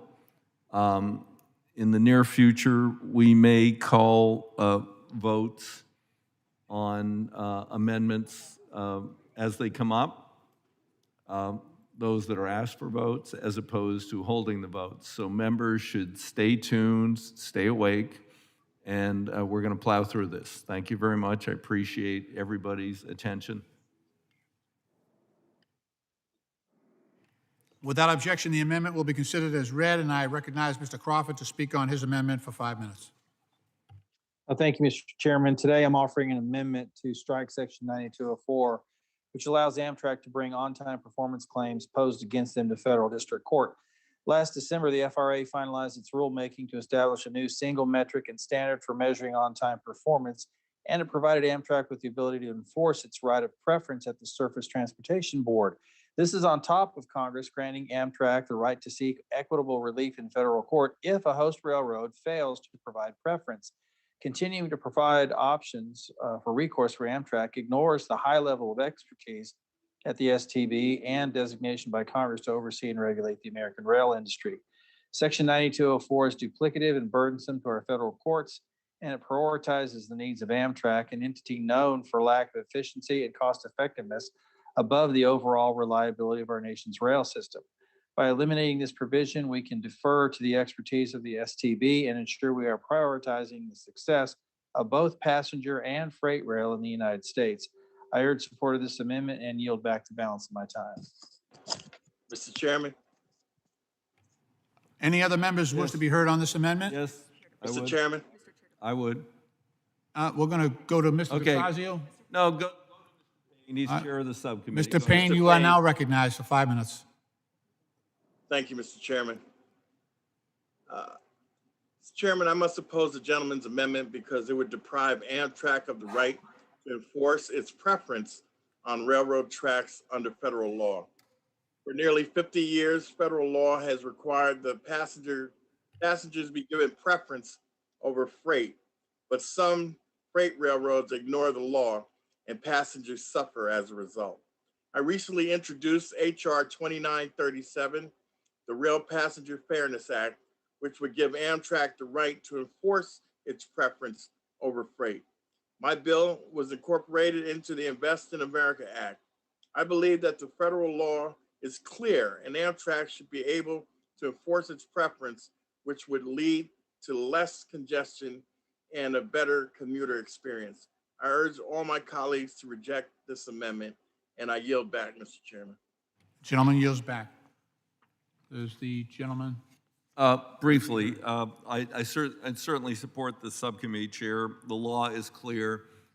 There's been rules proposed before by the FRA, which have been litigated by the freight railroads. We've had some very confusing decisions. And basically, right now, Amtrak has to go to the Justice Department and ask them to file litigation to support their right of preference. And that's only been done once in 30 years. We can work these things out. I want it to be cooperative between the railroads and freight. We saw a great deal worked out with Virginia with CSX. For a while, we had a good deal in Oregon where we helped them build more sidings on the way to Portland, but then they began running trains, freight trains that wouldn't fit in the sidings, which has delayed Amtrak. We just need a way to bring the freights to the table meaningfully to discuss something that works for everybody. We have the best freight system in the world in terms of rail, and I don't want to denigrate that, but we need a better passenger system, and this would help move us to the table to get that done. With that, I would oppose the amendment. The gentleman yields back. Does any other member wish to be heard on this amendment?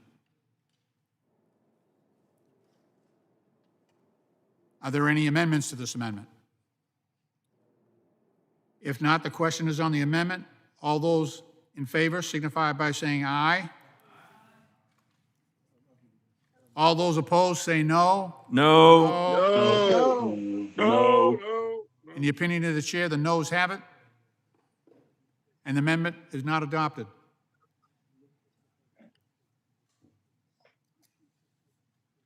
Move along. The next amendment is Mr. Lynch, number 43. Chair recognizes, I'm sorry, the clerk will designate the amendment. An amendment to the amendment in the nature of a substitute HR 3684, offered by Mr. Lynch, number 043. Without objection, the amendment will be considered as read, and I recognize Mr. Lynch to speak on his amendment for 5 minutes. Thank you, Mr. Chairman. This amendment would authorize $8 billion for the United States Postal Service to acquire an electric vehicle fleet and build electric vehicle charging infrastructure to service that fleet. It would mandate that at least 75% of the Postal Service fleet include electric or zero-emission vehicles. Moreover, the amendment would require the Postal Service to purchase only electric or zero-emission vehicles after 2030. So it gives them a period of time to transition. In electrifying its fleet, the Postal Service must also comply with existing Buy American Act requirements.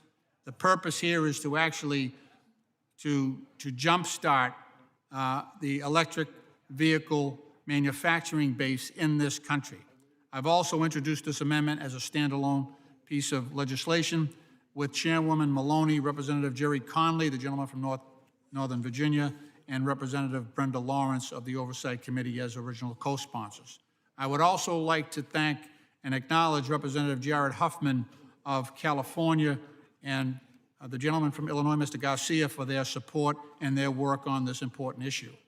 With over 231,000 vehicles, the Postal Service is only second to the Defense Department in terms of the number of vehicles that it uses to provide services. It operates roughly 1/3 of the entire federal government fleet. However, this fleet is deteriorating. The vast majority of these postal vehicles are classified as long life and have already been in service for more than 30 years on average, far beyond their life expectancy of 24 years. These long life mail trucks are also gas guzzlers and diesel guzzlers, averaging less than 10 miles per gallon. They carry high maintenance costs and do not even include basic safety features such as anti-lock brakes or airbags. As evidenced by hundreds of reports nationwide, they're also susceptible to catching fire, representing a heightened safety risk to postal workers and the general public. As we undertake collective action across the federal government to enhance environmental sustainability and transition to clean energy alternatives, the Postal Service is a good place to start. Mr. Chairman, this amendment largely mirrors language included in the Moving Forward Act last Congress, passed by the House under your leadership. Thank you. It accords with President Biden's executive order. The President has also included provisions for calling for the procurement of clean and zero-emission vehicles across the federal government. It also reflects the fleet modernization and sustainability goals set forth by the Postal Service in its recent Delivering for America operational plan offered by Postmaster General DeJoy. The electrification of our postal fleet will dramatically reduce the Postal Service's carbon footprint to the great benefit of the health, safety, and sustainability of our communities nationwide. A transition to electric mail trucks will also augment our efforts to mitigate health disparities stemming from air and noise pollution among our most vulnerable populations. Now, Mr. Chairman, this same amendment, I was fortunate enough to include in the Postal Reform Act that just passed out of the Oversight and Government Reform Committee. And so I understand that adding this to this bill might be a bridge too far, to say the least. And so I understand that we are committed, you and I, and many members of this committee, to seeing this measure succeed. I am looking for every opportunity, whether it is the president's budget or the Postal Reform Act or this bill, to provide this $8 billion for this very worthy purpose. There are also committee referral concerns because of the jurisdictional claims of other committees, as I mentioned. But I just want to enter into a colloquy to confirm that you are a longstanding supporter of this measure. As I said, we've had passed this in the past on the floor and included it in previous bills. And I just want to sound out your willingness to work with me and my other colleagues on the Oversight Committee in support of this language as we move towards floor consideration. I appreciate your commitment to supporting an electric postal fleet. I am extremely supportive of all you have done in this bill. And in knowing that, subsequent to our colloquy, I am willing to withdraw this amendment. And I yield to you, sir. Well, you're out of time. I would claim 5 minutes. Okay. Since you're not withdrawn yet. You said you're willing. You have not yet withdrawn, so I could take time on the amendment. These vehicles, they're pretty darn good. They were designed for a 20-year lifespan. They're now at 34. But we're spending $2.5 billion a year to keep them running. They aren't designed for current demands. An inordinate amount of packages are now flowing through the Postal Service due to Amazon and others. They need redesigned trucks. They don't have any safety features. They don't have air conditioning. They have like minimal heat. Like if you ever had one of those old Volkswagens back in the 60s or 70s and you turn on your heat and you're freezing to death. So they need modern vehicles. And this could help drive the market for electric trucks, drive the price down. We heard testimony from Fred Smith, FedEx, who is sometimes a competitor, sometimes a cooperator with the Postal Service. He's going all electric. He goes all electric. The Postal Service goes all electric. We are really going to drive the market and drive the prices down for all electric trucks, way low maintenance costs, way lower than gas or diesel vehicles and operating costs. And as I understand what came out of the committee, it also includes that the post offices would have charging stations that would be available to the public during the day while they charge their fleet at night. That go out on a daily basis, which would help return some revenues to the Postal Service. So I know the gentleman's on the Committee on Oversight and Reform, and I believe that the legislation passed there will be adequate to deal with this issue. It is not our jurisdiction. Last year, I was allowed to add it outside our jurisdiction as an amendment, a manager's amendment on the floor, because at that point we didn't have agreement from the Oversight Committee. Whether it'll happen when we go forward with this bill or it'll be happen in a subsequent bill related to the American Jobs Plan, I have discussed this with the President. He is totally on board. He thinks it's a great idea. The postal workers think it's a great idea. That's my commitment, and we'll get it done one way or another. So I appreciate the gentleman's advocacy, and let's move forward. With that, I yield back the balance of my time. I thank the gentleman. I know that there were a couple of members who indicated a willingness or an eager desire to speak on this. Any members wish to speak on this amendment? I hope they don't. Me too. Okay. Hearing none, are there any amendments to the amendment? No, you withdrew. You're going to withdraw And it. the gentleman withdraws.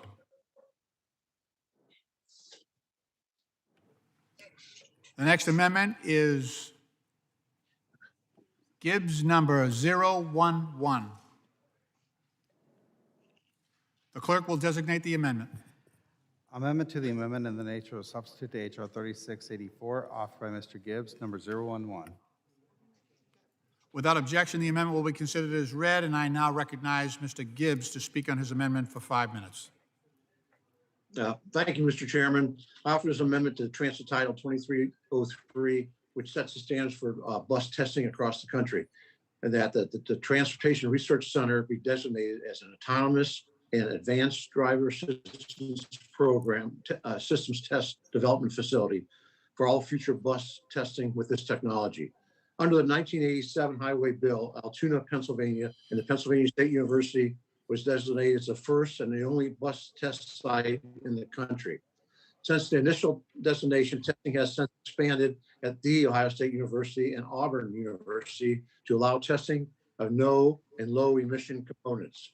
In partnership with the Ohio State University, the Transportation Research Center located in Marysville, Ohio, is an independent vehicle test facility and proving ground. The TRC is a one-stop source for research and development, as well as compliance and certification testing for vehicles and components, and is currently a national leader in autonomous vehicle testing. With my amendment, testing will be able to be expanded to include work already being done at the Ohio State University and the Transportation Research Center. This amendment adds an overflow capacity for new model testing for the work which continues to be done in Altoona. I urge my colleagues to support this amendment, and this will help bring the bus industry in the 21st century. And Mr. Chairman, I will withdraw this amendment unless you aren't going to oppose it, and I would just do a voice vote because I don't think this would be a partisan issue. This is just another opportunity to have a facility here in Ohio that is a premier facility in this type of research to include buses to help supplement the Altoona, Pennsylvania facility and work to develop more low and no emission testing for buses. Mr. Chairman. Do any other members have? Well, Mr. Chairman, I asked you a question. My question is, I will withdraw this amendment unless you're not going to oppose it, because I don't see any reason why you would. I would be compelled to oppose the amendment because it circumvents the competitive process that all of the other similar programs have to go through. So we have several of those in the bill, and they're all competitive process. But in yours, you would deem one particular entity without a competitive process, and we cannot accept that. So I would be forced to oppose the amendment. So okay, well, claim back my time. Yes, but sir. I didn't yield yet. I would just say I'm not sure you're correct on that because this facility is designated and other in this type of testing for other vehicles, buses be included, and I think we have to question that. So I will withdraw this amendment if the chairman will work with me because I'm not so sure that's a correct viewpoint on that.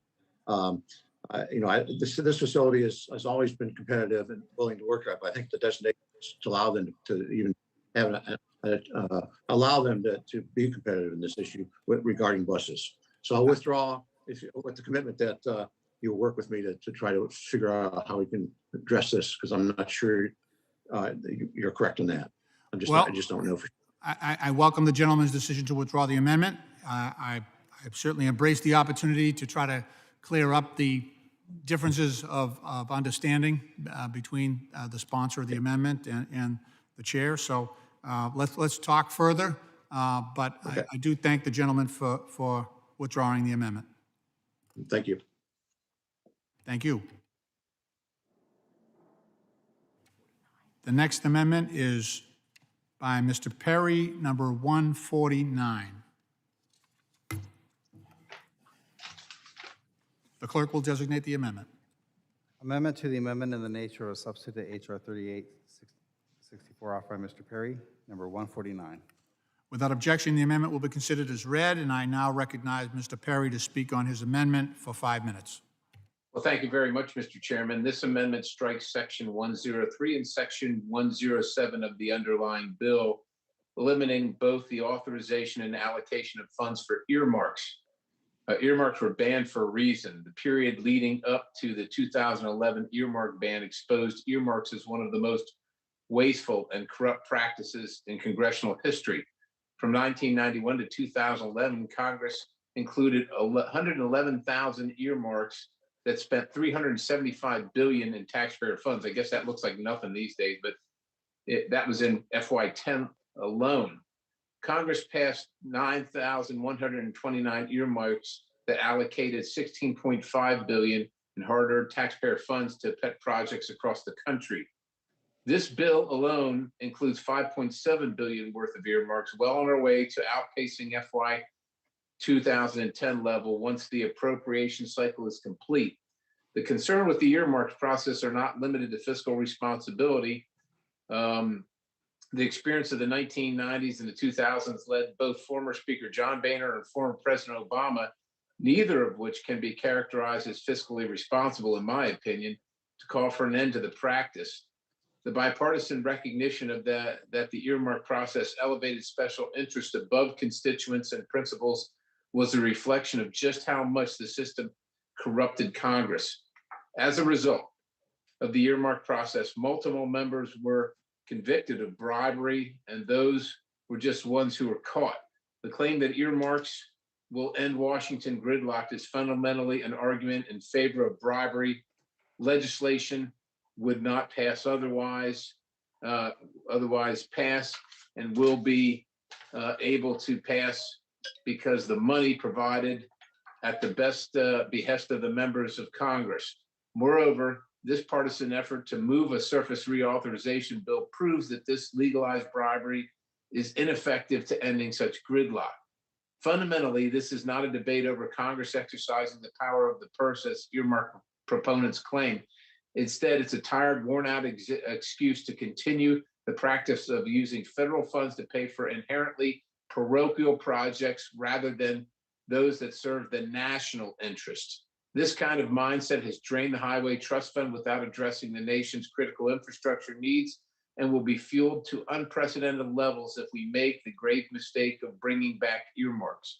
Rather than doubling down on bad practices and bribing members to follow suit, we need to do the work to refocus our infrastructure programs to those projects with a clear national interest. Rejecting the push to bring back earmarks is the first step in that process. And I let my colleagues know some time ago that I would be offering this, so it's without any disrespect to any person.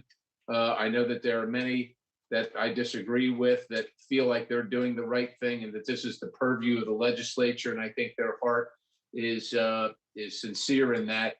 I just think that over a period of time, this is going to have the same corrupting and corrosive result that it had had in the past, and so that's why I'm offering the amendment, and I urge my colleagues to support it. With that, I yield back the balance. The gentleman yields back. Do any members Yes. to speak on this amendment? The chairman is recognized for 5 minutes. Well, I appreciate the gentleman ending with that members have their hearts, and I would say their minds, in the right place. Because I don't believe that the bureaucrats in Washington, D.C., or the bureaucrats in the capital of your state or my state have a total grasp of what the needs are within our districts. We interact with our constituents all the time. And many, many times I find projects that I think have great merit that my state, they're not going to fund. And I'm certain it's the same in Pennsylvania.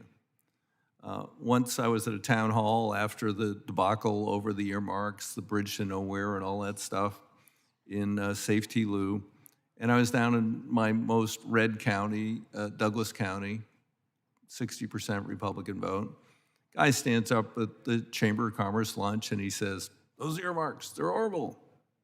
And I said, "Well, yeah, I get it. I understand. We don't want to waste money."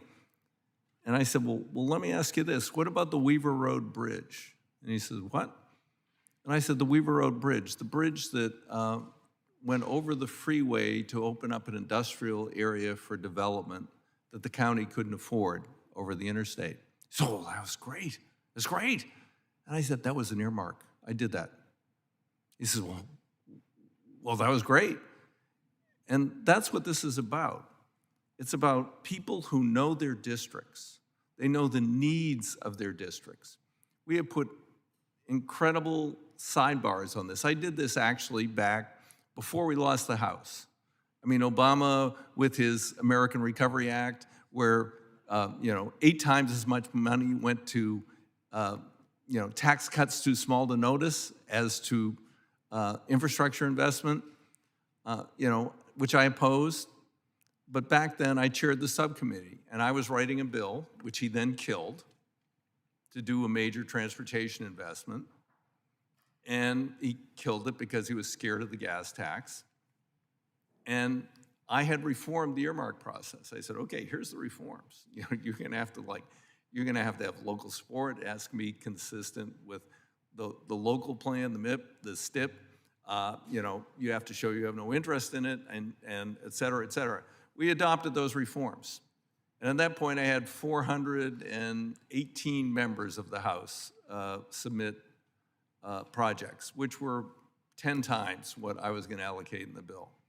But then he killed the bill, so it was moot. But those projects were online, as they are now, from April until we lost the House a year from that next November.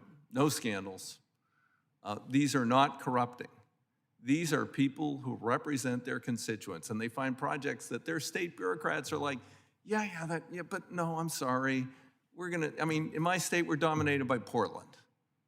Maybe your state is dominated by, I don't know whether, I guess you're in Western Pennsylvania, probably by Pittsburgh or by Philadelphia on the other side of the state. And the bureaucrats go, Harrisburg, let's put Philadelphia. put the money there.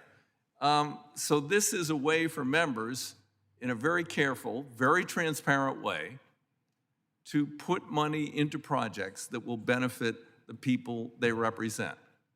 And I just can't understand the idea that we can do better working through the state or federal bureaucracy to meet those needs.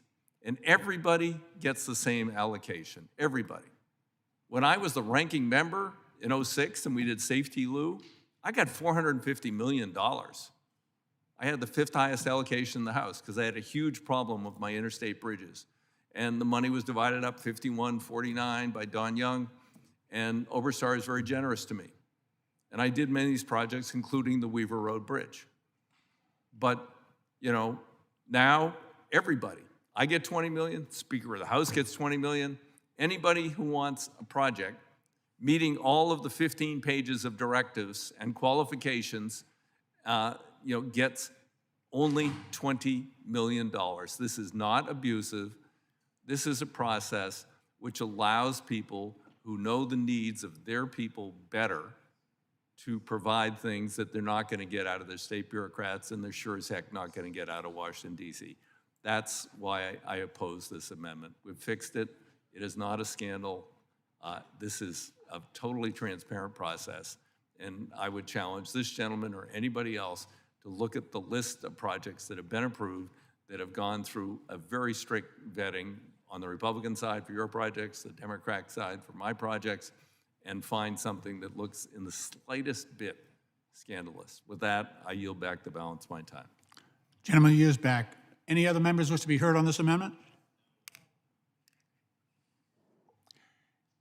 Hearing none, are any other members, are there any amendments to the amendment? Hearing none, the question is on the amendment. All those in favor of the amendment signify by saying aye. All those opposed say no. No. Absolutely not. The noes have it, and the amendment is not I request a adopted. recorded vote, Mr. Chairman. Mr. Chairman, I request a recorded vote. A recorded vote is requested. The clerk will call the roll. Mr. DeFazio. Mr. DeFazio votes no. Mr. Graves of Missouri. No. Mr. Graves of Missouri votes no. Ms. Norton. Mr. Young. Ms. Johnson of Texas. Johnson of Texas votes no. Ms. Johnson of Texas votes no. Mr. Crawford. Mr. Larson of Washington. Larson votes no. Mr. Larson of Washington votes no. Mr. Gibbs. Mrs. Napolitano. Napolitano, no. Ms. Napolitano votes no. Mr. Webster. Webster votes yay. Mr. Webster votes aye. Mr. Cohen. Mr. Massey. Mr. Cirez. Series votes no. Mr. Cirez votes no. Mr. Perry. Perry, yes. Mr. Perry votes aye. Mr. Garamendi. Mr. Rodney Davis of Illinois. Mr. Rodney Davis of Illinois votes no. Mr. Johnson of Georgia. Johnson votes no. Mr. Johnson of Georgia votes no. Mr. Katko. Mr. Carson. Carson votes no. Mr. Carson votes no. Mr. Babin. Okay. Yes. Mr. Babin votes aye. Ms. Titus. Titus votes no. Ms. Titus votes no. Mr. Graves, Louisiana. Mr. Graves, Louisiana votes no. Mr. Maloney of New York. Mr. Maloney votes yes. Mr. Maloney of New York votes aye. Mr. Rouser. Excuse me. Correction. Maloney votes no. Forgive me. Mr. Maloney of New York votes no. Mr. Rouser. Mr. Rouser votes no. Mr. Huffman. Huffman, no. Mr. Huffman votes no. Mr. Bost. Mr. Bost votes no. Ms. Brownlee. Ms. Brownlee votes no. Ms. Brownlee votes no. Mr. Yeah, you Mr. sure Weber I of was supposed to Texas. vote a yes on that one? You know? Live mic. If you're not voting with it, members, please turn off your mics. Thank you. Mr. Weber of Texas. Weber votes yes. Mr. Weber of Texas votes aye. Ms. Wilson of Florida.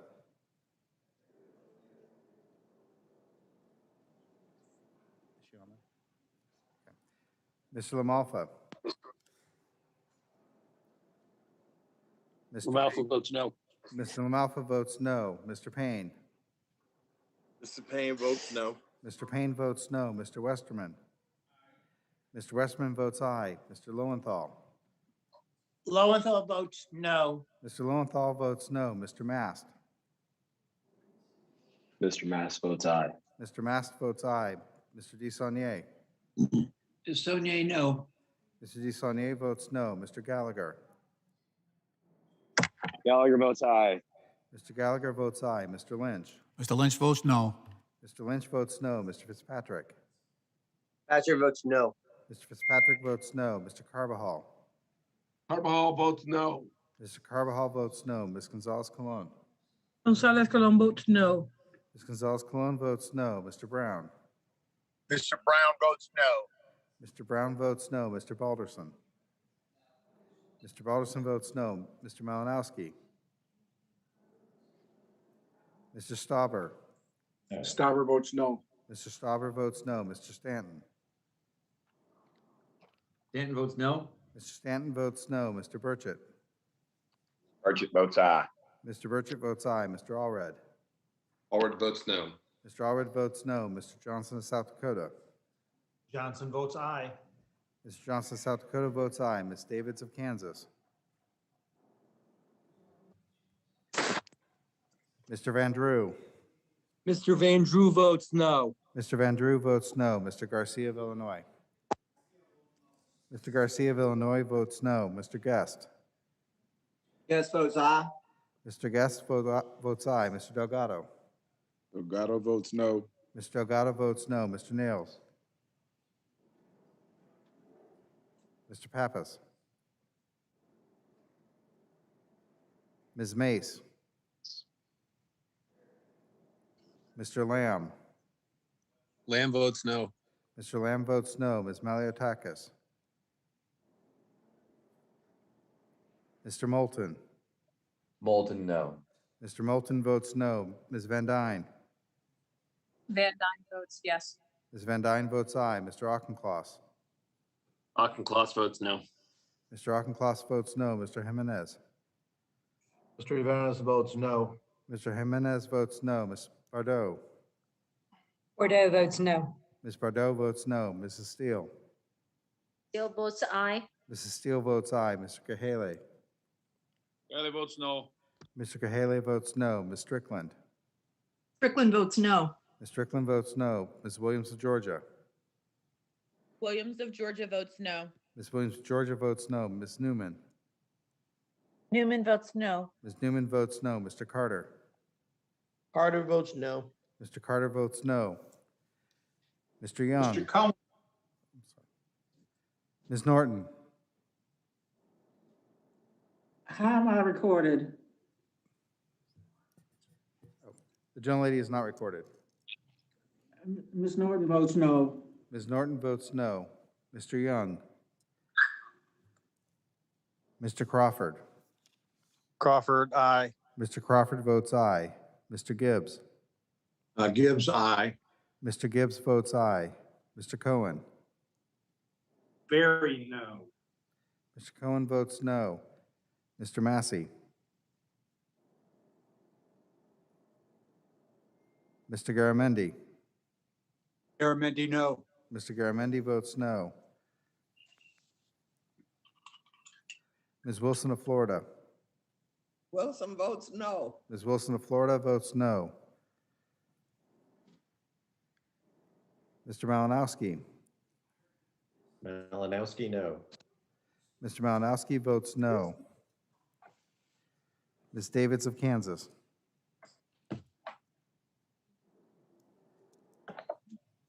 Mr. Nails? Mr. Pappas? Ms. Mace? Ms. Maliotakis?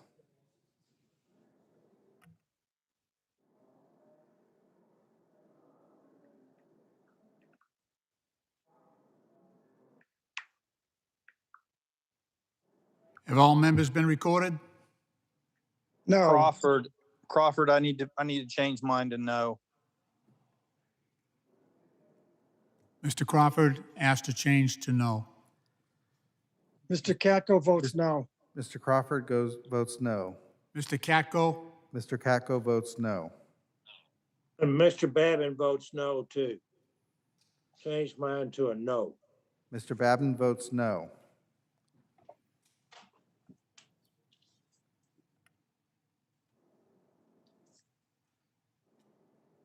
Any other members wish to change their votes?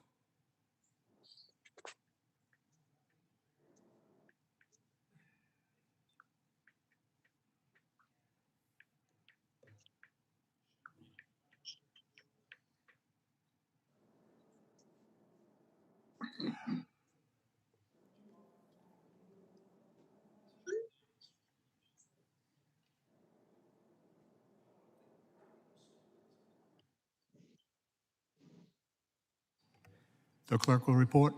Mr. Chairman, on that vote, there are 12 yeas and 50 noes. The amendment is not adopted.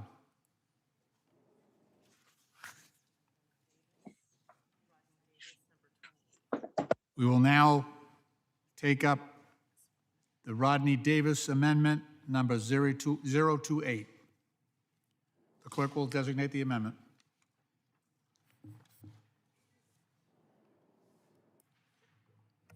Amendment to the amendment in the nature of a substitute to H.R. 3684, offered by Mr. Rodney Davis of Illinois, number 028. Without objection, the amendment will be considered as read, and I'll recognize Mr. Davis to speak on his amendment for 5 minutes. Mr. Chair, I'd like to ask unanimous consent to include also My amendment, which is in order number 60, it's Davis 24. I'd like to offer and withdraw both of those at the same time. Without objection. Well, thank you. And first, my first amendment actually is something that we got agreement on 2 years ago to be able to include natural gas and propane in the Clean Corridors program.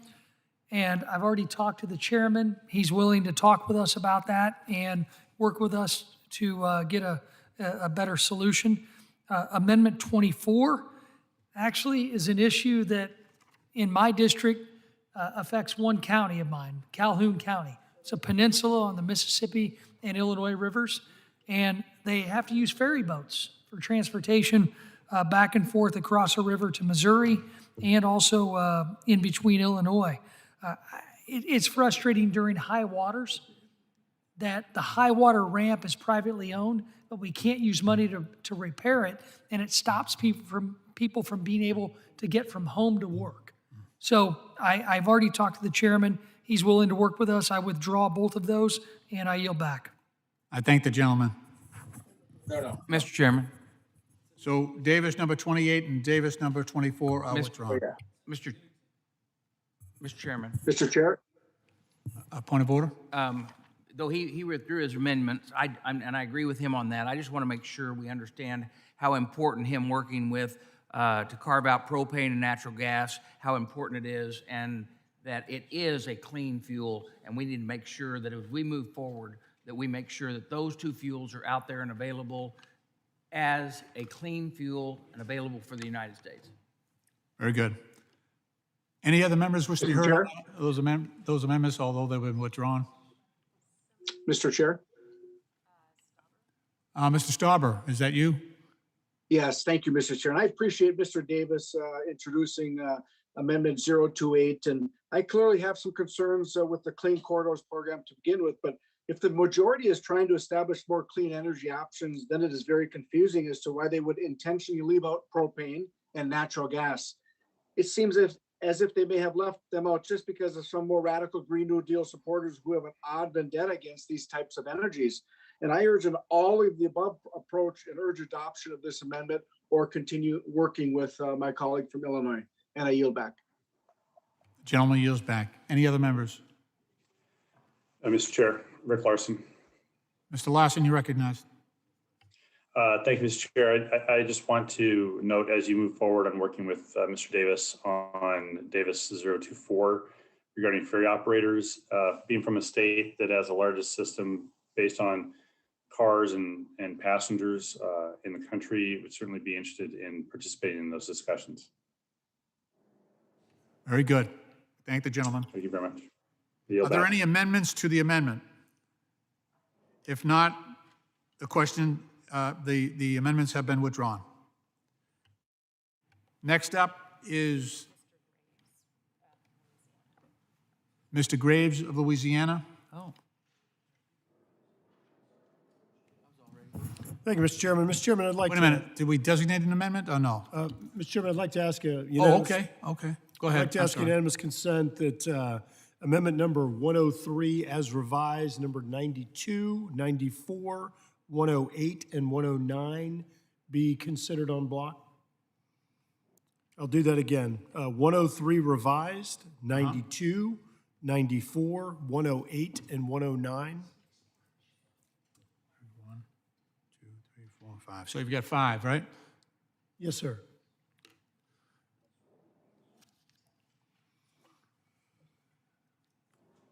Does the clerk identify? The clerk will designate these amendments. An en bloc amendment to the amendment in the nature of substitute to H.R. 3684 offered by Mr. Graves, Louisiana, consisting of the following amendments. Amendment number 103 revised, 92, 94, 108, and 109. Without objection, the amendments are being considered en bloc and will be considered as read. I now recognize the gentleman to speak on his amendments for 5 minutes. Thank you, Mr. Chairman. Mr. Chairman, I just want to be clear for Mr. Davis behind me. He was confused by the en bloc term, and it's Cajun French for meaning we're doing it together. Mr. Chairman, first of all, I want to thank Chairman DeFazio and his team for working with us on these. I also want to thank Congressman Carter for his help in putting some of these amendments together and getting them to a good spot. New member of the committee from Louisiana that I've enjoyed working with and have a great relationship with. Mr. Chairman, number 92, it's a GAO analysis on nature-based solutions to incorporate those and identify obstacles to implementing those to improve the resiliency of roadways. Number 94 is a federal highway system analysis on the vulnerability of evacuation routes. We've had extraordinary problems in Louisiana and Texas and other states with the performance of our evacuation routes during weather events.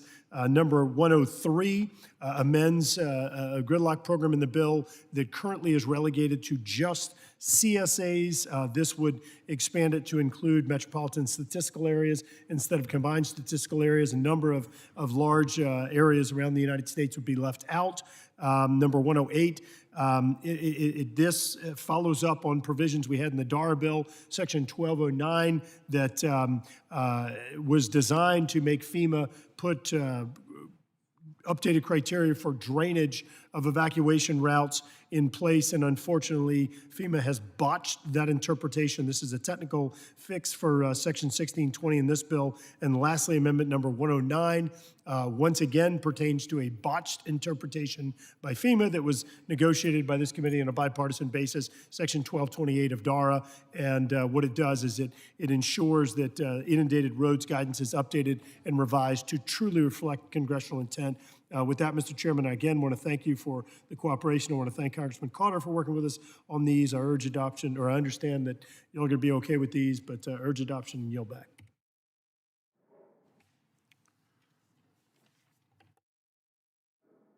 Are there any other members that wish to be heard on these amendments? What do we have on this? Paper? What's that? Are we going to set?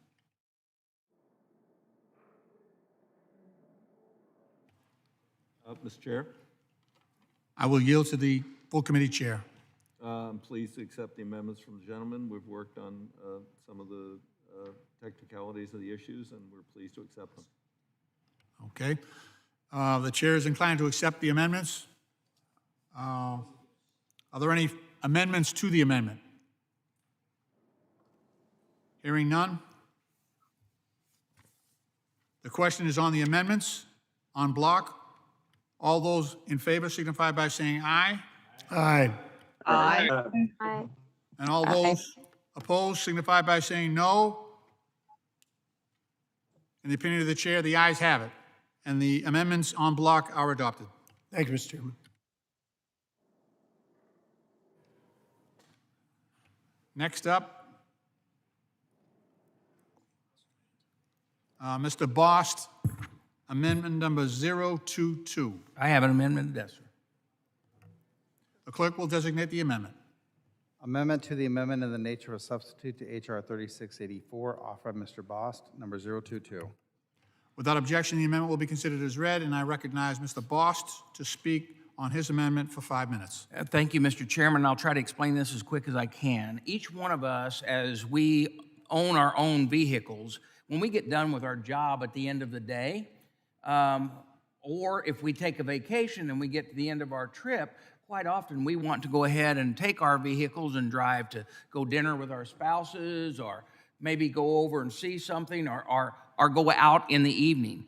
Well, understand that when truck drivers go out, quite often, their main vehicle that they use to transport themselves is the vehicle in which they are pulling their trailers with.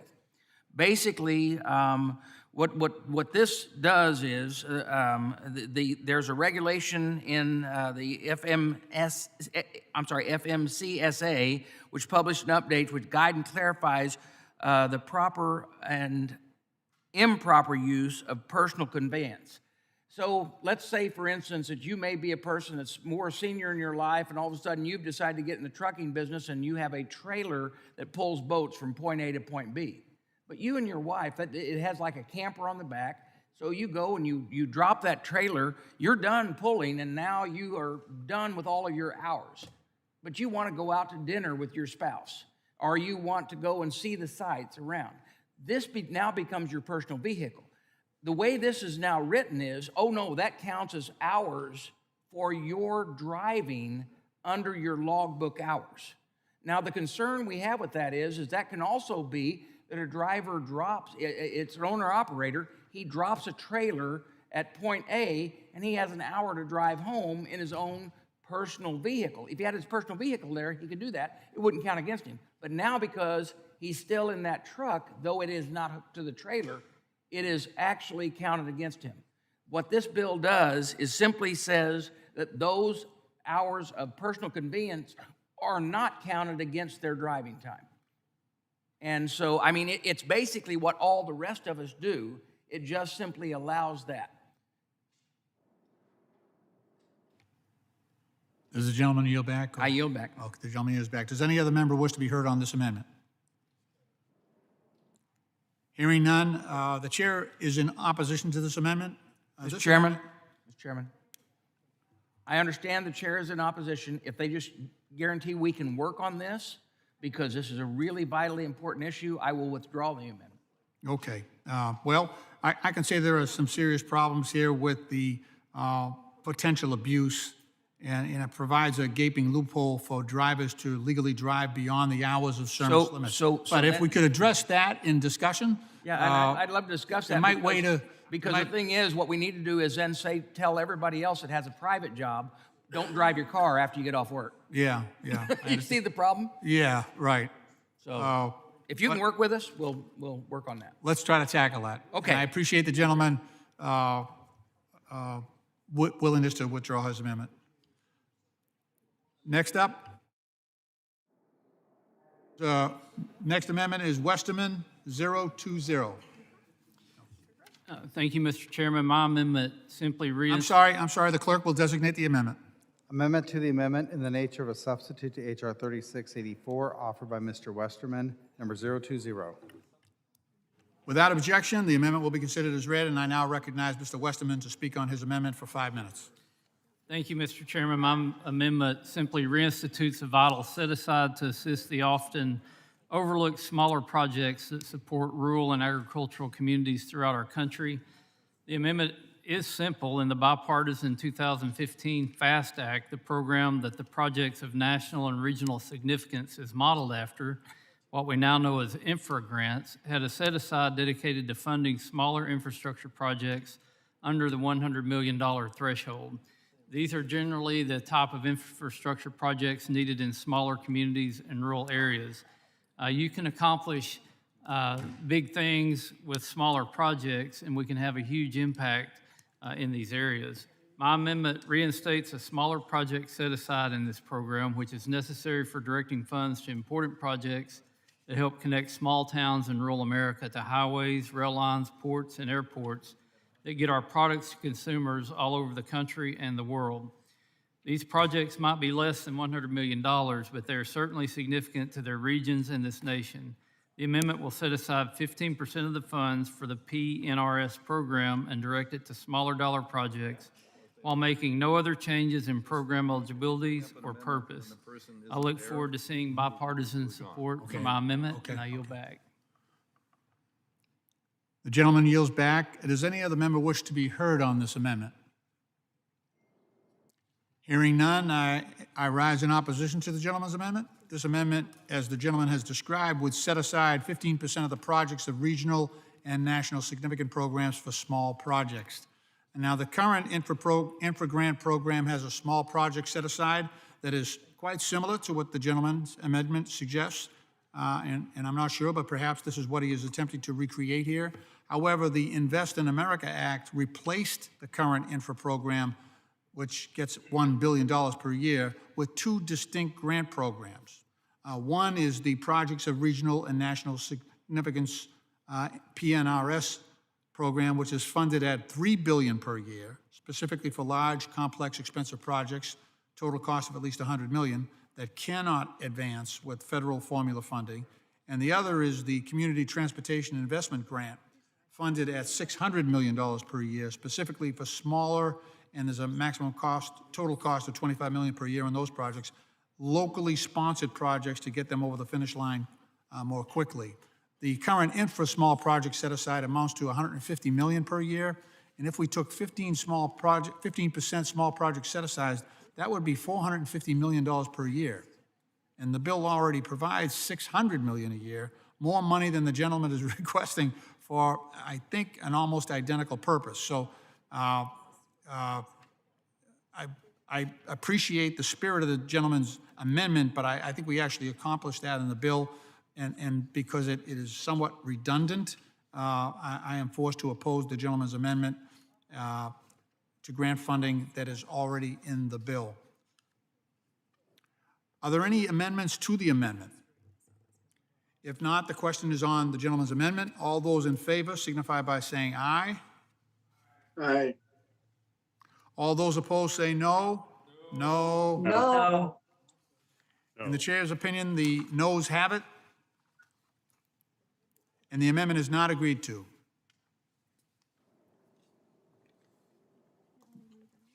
Next up is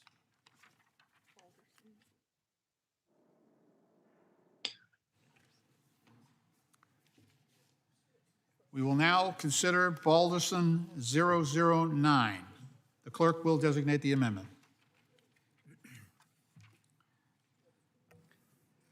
Amendment to the amendment in the nature of substitute to H.R. 3684, offered by Mr. Balderson, number 009. Without objection, the amendment will be considered as read, and I now recognize Mr. Balderson for 5 minutes to speak on his amendment. Thank you, Mr. Chairman. My amendment, which I will withdraw, includes the text of Bipartisan Drive Safe Act introduced by my colleague, Congressman Trey Hollingsworth. Currently, 49 states and Washington, D.C. allow CDL holders between the ages of 18 and 20 to drive trucks within state lines. This means a 20-year-old truck driver The gentleman will suspend. I need to ask everybody to turn their microphones off. We got people that are talking to the gentleman, and the gentleman deserves to be heard. The gentleman will proceed. Thank you, Mr. Chairman. This means a 20-year-old truck driver can operate from El Paso to Houston, a distance of over 700 miles, but couldn't drive from my hometown of Zanesville, Ohio to Wheeling, West Virginia, a distance just over 70 miles.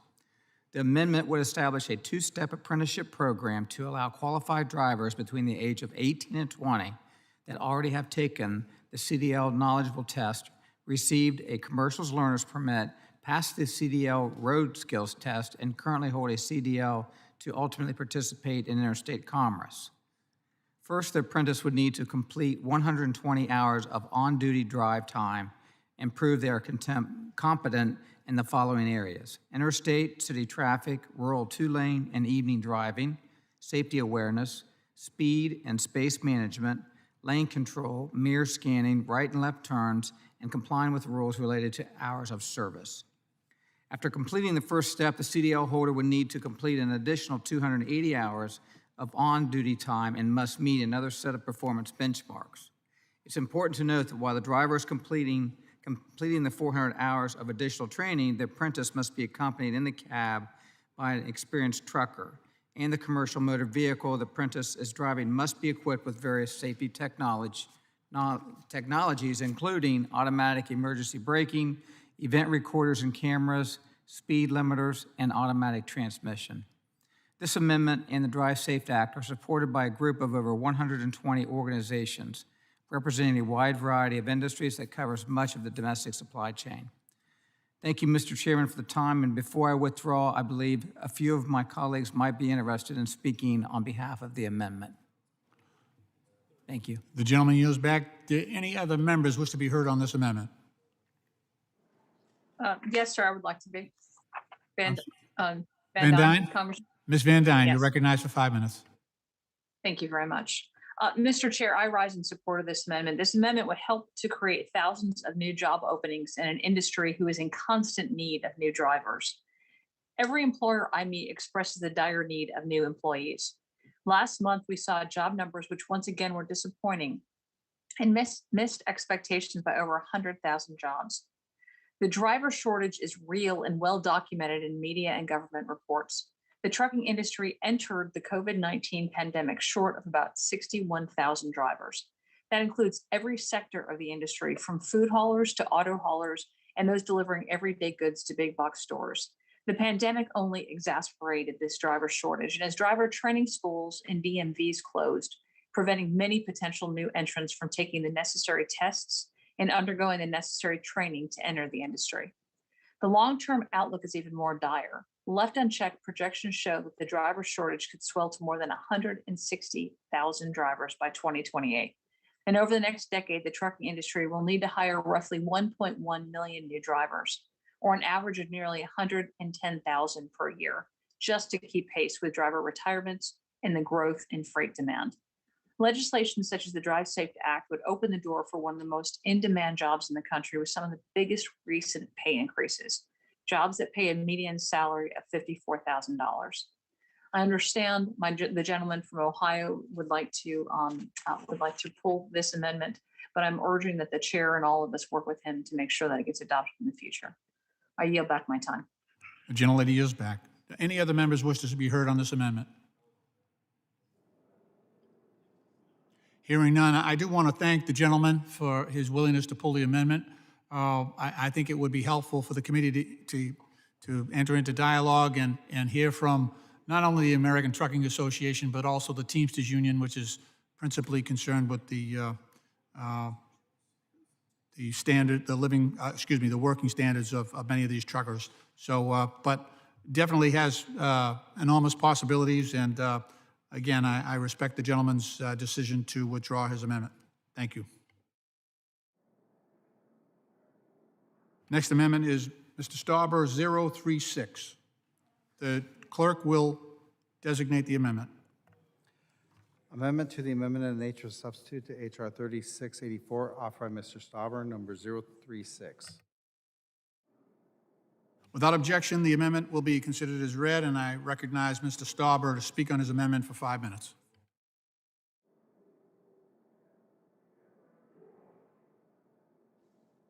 Thank you, Mr. Chairman, Chairman DeFazio, and Ranking Member Graves. Under the current Buy America provisions of the underlying bill, there are a set of rolling stock waiver conditions that provides for a zero-emission vehicle domestic battery cell incentive. If this is the direction we are heading, I say that a carrot for domestic production of batteries is a great idea and something we certainly need to encourage. Like I have already outlined during this markup, we cannot continue down the road of zero emissions without domestic supply chains strong enough to provide the necessary minerals and components to make that possible. This section, as it is written, allows for a 2.5% addition to total domestic content for rolling stock if the battery cells are manufactured domestically. Like I said, this kind of incentive is good, but does not get to the root of the issue. If we are truly to secure our supply chain and adhere to the real spirit of Buy America, we must ensure that the minerals and rare earth used in these batteries are also sourced within the United States. I gave you a different but similar example. We currently have the production of F-35s near Fort Worth, Texas. They're being built domestically. But should China choose to limit export of certain materials important to the F-35, production would shut down, our readiness would suffer, and our country and our allies would be vulnerable. I would like to enter into the record the Financial Times article titled in quotations, China targets rare earth export curbs to hobble U.S. defense industry, end quote. Without objection, so ordered. I urge adoption of my amendment to clarify that domestic production is good, but we also need domestic mineral sourcing to ensure our safety and security. And Mr. Chair, I yield back. The gentleman yields back. Would any other member wish to be heard on this amendment?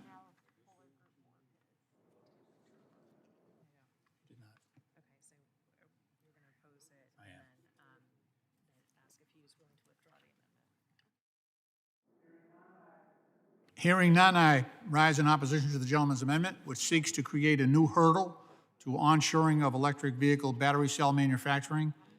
The amendment is yet another cynical attempt to protect carbon-polluting industries like oil and gas. The Invest in America Act has the strongest Buy America Buy American protections of any infrastructure bill in U.S. history, including requirements for electric vehicle supply equipment. Singling out zero-emission vehicles for their critical mineral content is unjustified. Critical minerals are already a central component in smartphones, in computers, in agriculture, medical applications, and defense and security technologies, and critical infrastructure, including the oil industry. Our bill includes new provisions to allow for the reuse and recycling of transit vehicle batteries and their component parts, which will increase the Second Life market and allow us to reuse critical minerals. Our friends in the Energy and Commerce Committee are also working on key provisions to research and incentivize mineral recycling. This week's White House report on critical minerals recognizes that we cannot passively accept others' extraction practices, however. If we cannot source materials locally, we can and must source foreign materials responsibly. And increasingly, we are sourcing critical minerals from allied countries like Australia and Canada, which have strong, transparent labor and environmental standards. The Invest in America Act contains an ambitious set of proposals to protect workers, restore American manufacturing, and shift to the clean economy of the future. And I hope the gentleman will join me in supporting these efforts. And for these reasons, I must oppose the gentleman's amendment.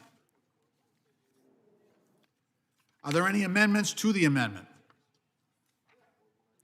Hearing none, the question is now on the amendment. All those in favor signify by saying aye. Aye. Aye. And all those opposed say no. No. No. No. The noes have it, and the amendment is not agreed to.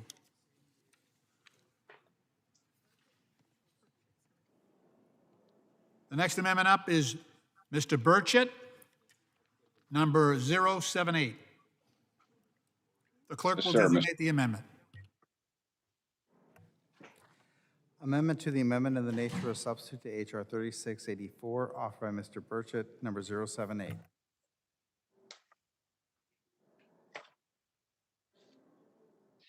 Without objection, the amendment will be considered as read, and I recognize Mr. Burchett to speak on his amendment for 5 minutes.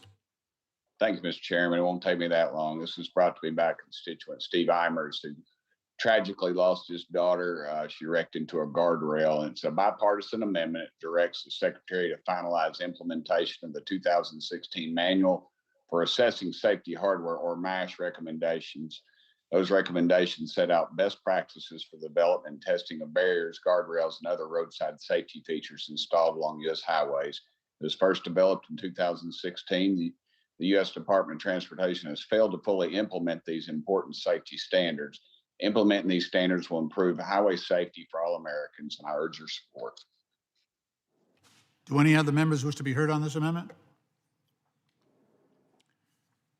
Hearing none, I sadly must rise in opposition to the gentleman's amendment. This amendment would direct the Federal Highway Administration to adopt state DOT recommendations on the Manual for Assessing Safety Hardware. This would cover standards on things like crash standards for roadside barriers, et cetera. Essentially, this would require U.S. DOT to deem state standards as effective. We are not traffic device engineers, but I defer to the experts at the Federal Highway Administration to make the best safety judgment about the appropriate adoption of safety hardware and crash test standards. Both AASHTO and the Federal Highway Administration have registered their strong concerns with this proposal, unfortunately. If there are improvements that the gentleman thinks can be made to the process, the chair is eager and happy to work with them on that going forward. But alas, I must oppose the gentleman's amendment. Are there any amendments to the gentleman's amendment? If not, the question is on the amendment. All those in favor signify by saying aye. Aye. And all those Aye. Aye. and all those opposed say no. No. No. No. No. In the opinion of the chair, the noes have it, and the amendment is not adopted.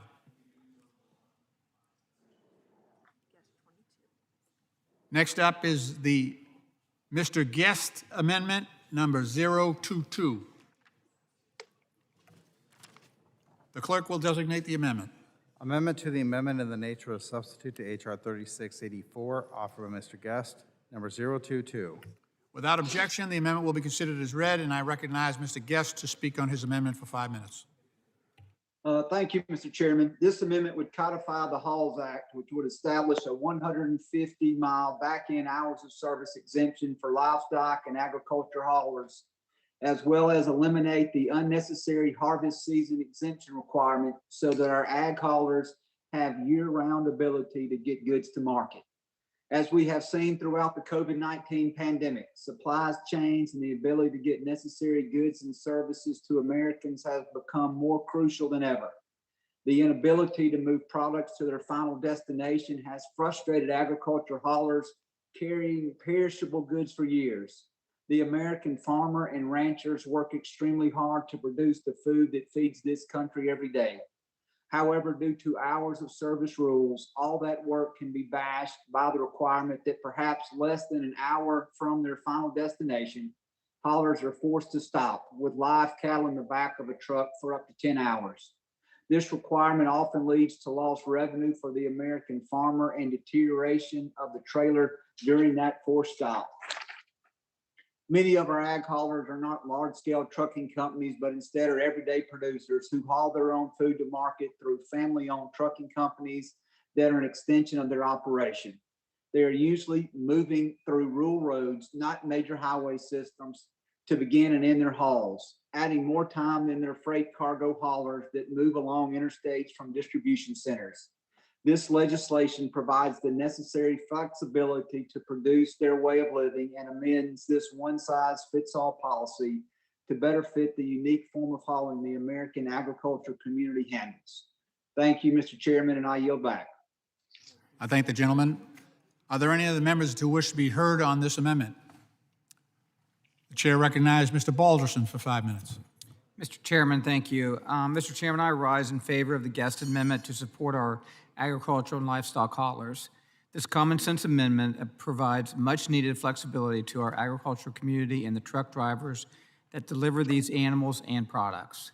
The amendment makes important clarifications on the definition of an agricultural commodity and provides an exception for drivers transporting agricultural commodities within a 150 air mile radius from the driver's source and destination. I worked on my family farm in Zanesville, Ohio for many years, and I know firsthand just how much this relief means for our farmers and the truckers that haul these commodities. I'm proud to support this amendment and the Halls Act, and with that, I yield back. Thank you, Mr. Chairman. The gentleman yields back. Do any other members wish to be heard on this amendment?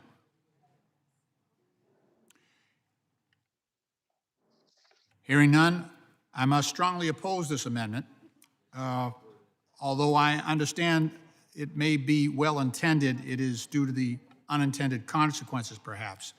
Drivers of agricultural commodities operating within 150 miles radius of the source of the commodities, that is where they are grown or where they are harvested, With me, Joe? were already exempt by Congress from hours of service rules.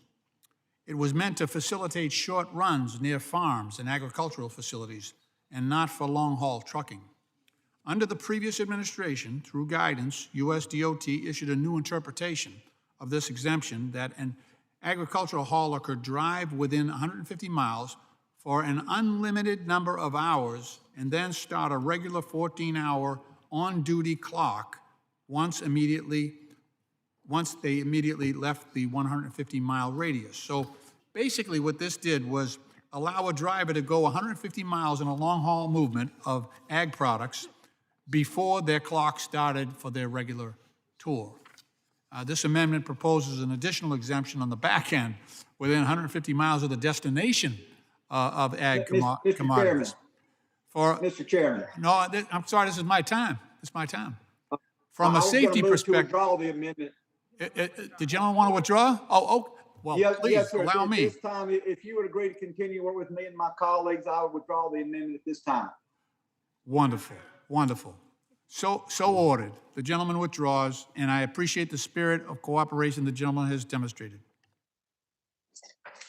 Next up is the Nels Amendment, number 013.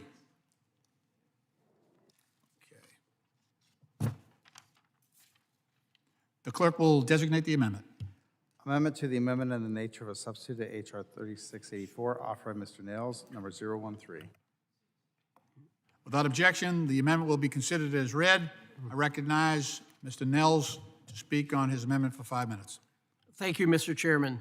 Section 9202 of the bill would delay the movement of LNG by rail in our country for the foreseeable future because the research requirements imposed are overly burdensome, duplicative, and unnecessary.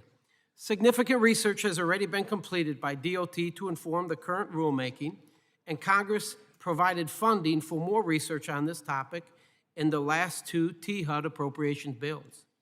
Some railroads already have a special permit to move LNG by rail and have been moving it safely. Additionally, Canada has also already authorized the transportation of LNG by rail. Additionally, we allow trucks to carry LNG on our streets and allow massive LNG carrier ships into our harbors. The massive decreases in American carbon emissions over the past several years are directly tied to increased use of natural gas, a clean burning alternative to coal and oil that still keeps the millions of Americans employed in the energy sector at work and is safely used across the world. Without LNG by rail, we are also handing a direct win to one of our greatest adversaries, which is Russia. When the Northeast needs LNG due to the absence of pipelines, the only way to get it there is by rail or ship. We don't have any Jones Act compliant LNG carriers in the American merchant marine, so by law, it has to come from overseas, which means it is coming from Russia. I want American homes to be powered by American natural gas, not Putin's. We should not needlessly delay the safe movement of LNG by rail, and we should reinstate the final rule. My amendment strikes Section 9202 and replaces it with provisions that prevent the Secretary from undoing regulations that will permit railroads to fight climate change by moving cleaner fuels to where they are needed. I urge my colleagues to support this amendment, and I yield back. The gentleman yields back. Does any other member wish to be heard on this amendment? Hearing none, I strongly urge my colleagues to vote in opposition to this amendment. This seeks to strike Section 8202 from the bill. That section requires a common sense testing and analysis before transporting liquefied natural gas by rail tank car through American communities. Furthermore, this amendment replaces the section with an unwise attempt to tie the Secretary's hands behind his back and prohibit any prohibitions on the movement of LNG by rail. This is a dangerous proposal, and I ask my colleagues to vote in opposition to this. You know, Mr. Chairman, I'll withdraw my amendment, but I'd like to have a casual conversation with you at some point in time and talk about these dangers that you're referencing. I would really enjoy that, and I will withdraw my amendment if you agree to do that with me. Absolutely, absolutely. Mr. Niels, if you would, Mr. Chair, I would be happy to have the conversation. I'm quite conversant with this issue and the tank cars they're moving them in and the issues regarding that, and will be very pleased to have that conversation. So I would enjoy we will that a do great deal, Mr. Chairman. Okay. A great deal. Thank you. Next up is Ms. Van Dyne's amendment number 022. The clerk will designate the amendment. Thank you, Mr. Chairman. I'm actually going to ask. We're going to designate the amendment first. Amendment to the amendment in the nature of a substitute to H.R. 3684, offered by Ms. Van Dyne, number 022. Without objection, the amendment will be considered as read, and I now recognize Ms. Van Dyne to speak on her amendment for 5 minutes.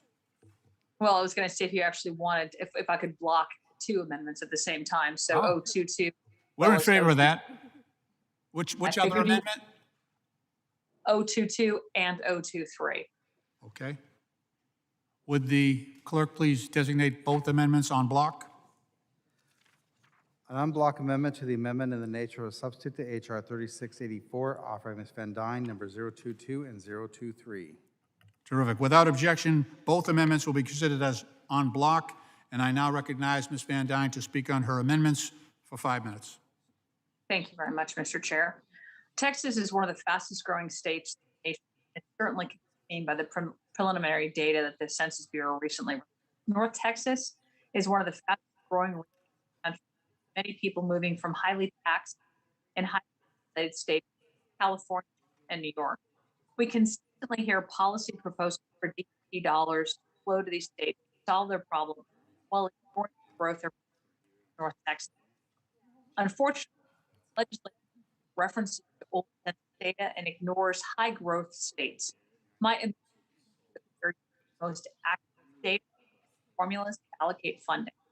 Taxpayers heavily engage every year, and we should ensure that they receive the best return on investment. This amendment uses the best available data to do just that. I urge the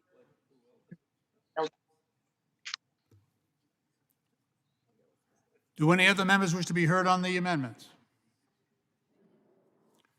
Hearing none, I must rise in opposition to these amendments, which require the use of the 2020 census data in any highway and transit formula under the INVEST Act that are based on population. I certainly do agree with the gentlelady that highway formulas used to distribute Title 23 funding apportionments under the bill deserve a review. To support that, Section 1606 of the bill requires U.S. DOT to assess and report to Congress on modifications to the very formulas that the gentlelady refers to that would result in a more equitable distribution of funds and based on updated data.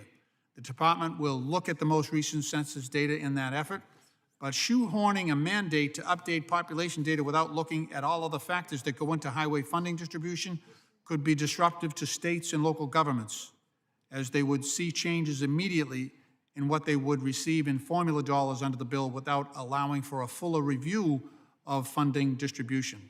So for those reasons, I must urge a no vote on the amendments. Are there any amendments to the amendments? If not, the question is now on the amendments on block. All those in favor signify by saying aye. Aye. Aye. Aye. Aye. All those opposed say no. No. No. No. No. In the opinion of the chair, the noes have it, and the amendment is not agreed to. Next up is Garamendi, amendment number 050. The clerk will designate the amendment. Amendment to the amendment in the nature of a substitute to H.R. 3684, offered by Mr. Garamendi, number 050. Without objection, the amendment will be considered as read, and I now recognize Mr. Garamendi to speak on his amendment for 5 minutes. Thank you, Mr. Chairman. My amendment would require that federally funded highway projects use public employees, if available, for construction inspection work. States would be allowed to contract private inspectors if the state or local transportation agency lacked sufficient public inspectors to perform this work. This would be at the state's discretion. This would improve public safety by ensuring that inspections for taxpayer-funded projects are truly objective and thorough. The American Federation of State, County, and Municipal Employees, AFSCME, professional engineers in California government, have endorsed this amendment, which I have revised substantially since I last offered it in 2015 highway bill and HR 2 last year to address concerns. I thank my colleagues, Congresswoman Brownlee and Congressman Huffman, for co-sponsoring the amendment, and I yield back. The gentleman yields back. Does any other member wish to be heard on that amendment?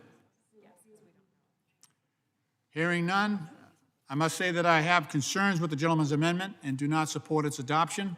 While I do support the use of public employees to perform construction inspection services, small state DOTs, local governments, or other public agencies may not always have sufficient dedicated staff that are qualified to perform these functions. If the amendment were enacted, public agencies would be forced to staff up substantially, and this would interfere with the ability of agencies to set staffing levels in a way that gives them the flexibility to respond to fluctuations in funding. Because this amendment would disrupt the ability of the public agency to efficiently deliver transportation projects to the public, I must oppose the amendment. Are there any amendments to the amendment? If not, the question is on the amendment. All those in favor signify by saying aye. Aye. Aye. Aye. Aye.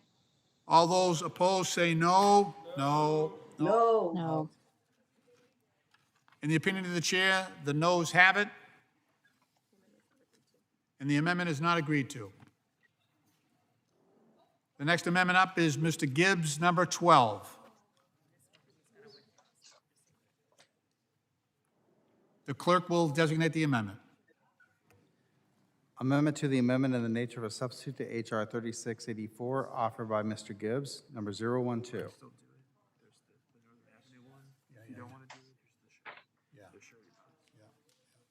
thank you.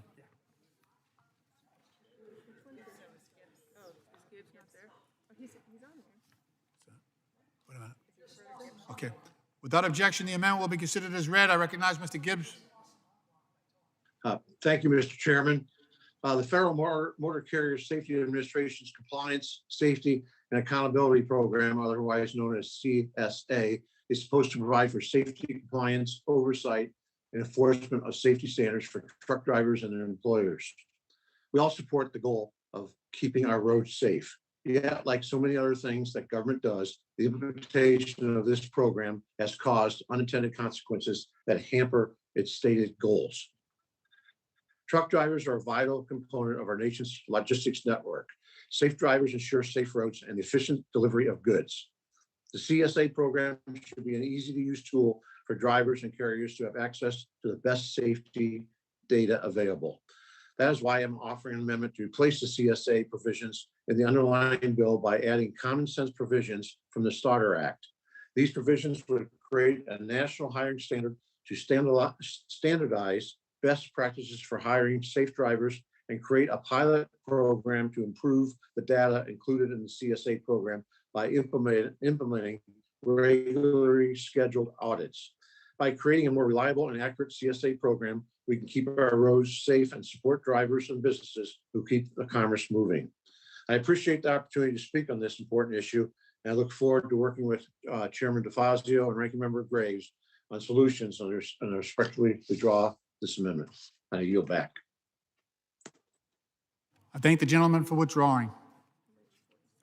Next up is Lynch 047. The clerk will designate the amendment.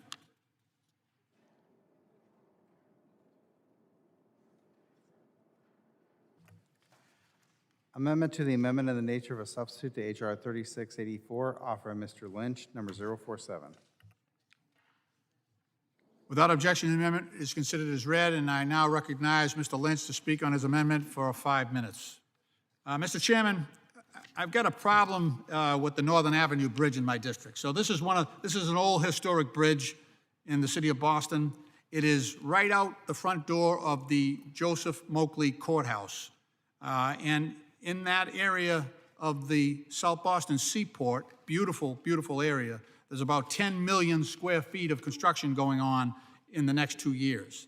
And this bridge is unable to get funding because of the nomenclature that has been used that is not in harmony with federal regulations. So I've got to figure out a way because it's a public safety problem having this bridge. It's an old swing bridge. I'm an old iron worker, and this is an old historic bridge that is really in dire need of funding and of improvement. We've got a new design, but I'm having trouble actually getting resources for it because of the way because of inaccurate nomenclature. It's been unable to receive federal funds. So I'm going to fight this fight on another day because I'm going to withdraw this amendment, and I hope that we can work something out. I withdraw. No, if the gentleman would yield. Sure, I'll yield. No, I appreciate his advocacy. I understand the problem. I actually know the bridge, having been a former resident of that area when I went to Tufts University. And we can't take amendments specifically to deem eligibility for individual projects, but we have a major bridge rehabilitation title in this bill. And I would think that this bridge would qualify and move near the top of the queue, and I'd be happy to advocate with the administration when we establish the bridge program. So I thank the gentleman for withdrawing. I thank the gentleman. Next is Mr. Davis, number 24. The clerk will designate the amendment. False alarm. He withdrew that, right? Yeah, okay. All right. Next up is Graves 96, amendment number 96. The clerk will designate the amendment. Amendment to the amendment in the nature of a substitute to H.R. 3684, offered by Mr. Graves of Louisiana, number 096. Without objection, the amendment will be considered as read, and I now recognize Mr. Graves to speak on his amendment for 5 minutes. Thank you, Mr. Chairman. Mr. Chairman, this amendment recognizes that with autonomous vehicles, you have a number of safety implications. This amendment establishes a grant program for states, local governments, municipalities, and tribes to be able to get dollars to establish programs that would allow for autonomous vehicles to be deployed into our highway system, but in a manner that incorporates the appropriate safety features into our highway system. Mr. Chairman, I understand that the majority has some concerns with this. If I can get a commitment from you we can work together as we progress toward the floor and be willing to withdraw the amendment. I thank the gentleman's willingness to withdraw, and I am certain that the chair will embrace the opportunity to discuss Thank this you, further. thank you, Mr. Chairman. With that, I withdraw amendment number 96. Yield Thank back. you. Next up is Westerman, number 24. The clerk will designate the amendment. Mr. Chairman, I ask unanimous consent to en bloc 23 and 24. Very good. Will the clerk designate both of those amendments en bloc, 23 and 24? En bloc amendment to the amendment in the nature of a substitute to H.R. 3684, offered by Mr. Westerman, number 023 and 024. Thank you, Mr. Clerk. Without objection, the amendment will be considered as read, and I recognize Mr. Westerman to speak on his amendments for 5 minutes. Thank you, Mr. Chairman. Both of these amendments deal with the Federal Lands Transportation Fund. The first amendment, number 24, actually is similar to an amendment I offered earlier today that we had a recorded vote on to allow off-highway vehicles to operate on roads that are open for other vehicles to operate on. The previous amendment was just for handicapped people and people over the age of 65, and that amendment was rejected. This amendment would just take any restrictions off and allow OHVs on roads that are open to other vehicles, and would also not include park service roads because we wouldn't want off-highway vehicles running around here in Washington, D.C., but it would mainly be Forest Service, BLM, and U.S. Fish and Wildlife roads. The other amendment looks at the funding ratios in the Federal Lands Transportation Program, and I think there's some big disparities in the current ratios. For instance, there's 380,000 miles of Forest Service roads, 5,000 miles of Park Service roads, but the Park Service gets 8 times more funding in the current formula. And I realize, Mr. Chairman, you're going to have to probably oppose the amendment for some reason that seems valid to you, but I would like to work with the majority to especially look at those ratios, because I think there needs to be some adjustment on that. And also, we need to do something to provide access, equal access and fair access to our public lands. So if we could have some serious discussions about that, I would just go ahead and withdraw both or this en bloc amendment. We appreciate the gentleman's offer, and I'm sure, in its current form, we would have to oppose it, but I know that the chair is very willing to sit down and try to get it into a form that would be acceptable. But we do appreciate the gentleman's willingness to withdraw. Thank you. If the gentleman Mr. would Chairman. real quickly. Sure, to the chairman.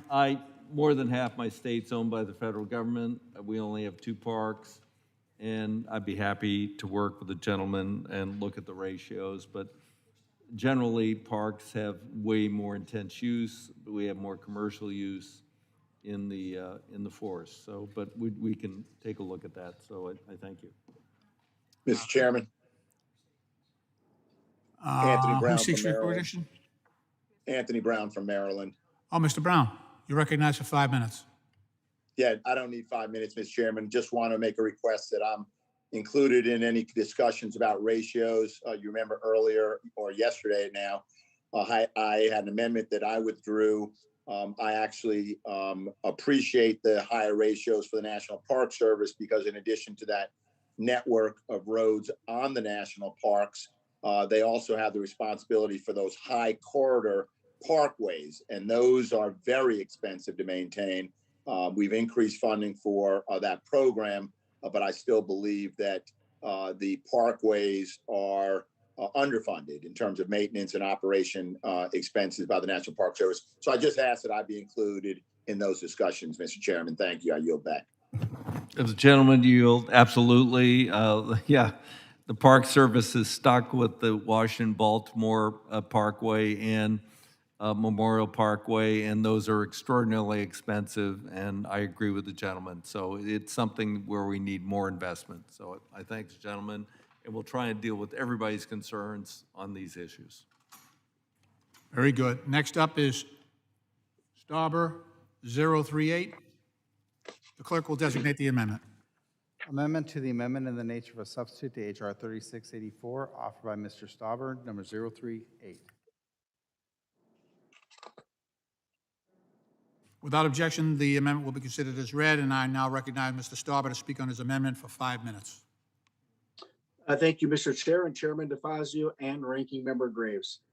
I rise today in support of my amendment number 38, which makes it a federal crime to damage or defect an infrastructure project completed or under construction, like a pipeline or the equipment used to construct the pipeline.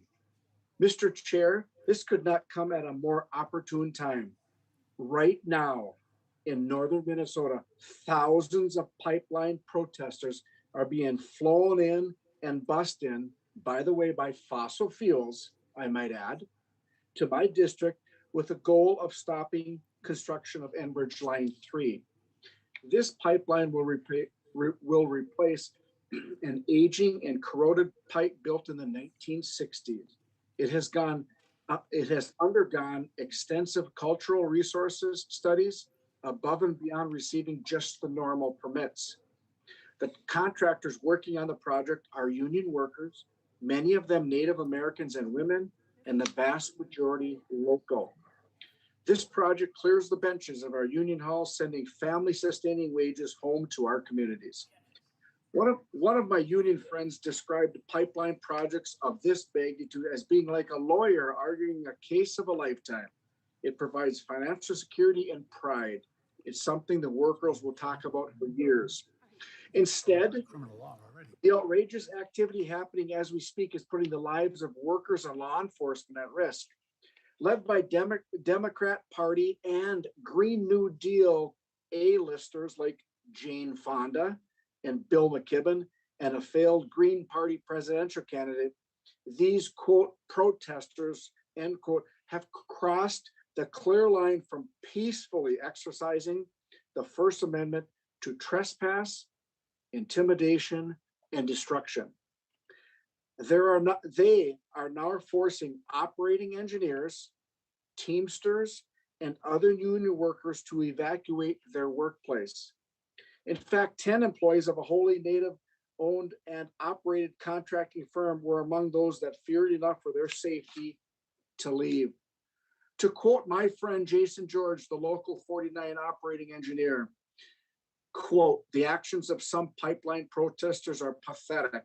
Flying in has-been celebrities, chaining yourself to equipment, chasing workers off the job, all acts of children mad they didn't get their way," end quote. My amendment is necessary to disincentivize this dangerous behavior. Jails are filling up across northern Minnesota, stretching local resources and costing our local governments more and more money. Today, the Biden administration and congressional Democrats are facing a dilemma. Do they choose the Teamsters or Jane Fonda? Our operating engineers or Bill McKibben? American families or the Green New Deal? Dangerous actions or safety and security? And I urge adoption of my amendment, and I yield back. Gentleman yields back. Do any other members wish to be heard on this amendment?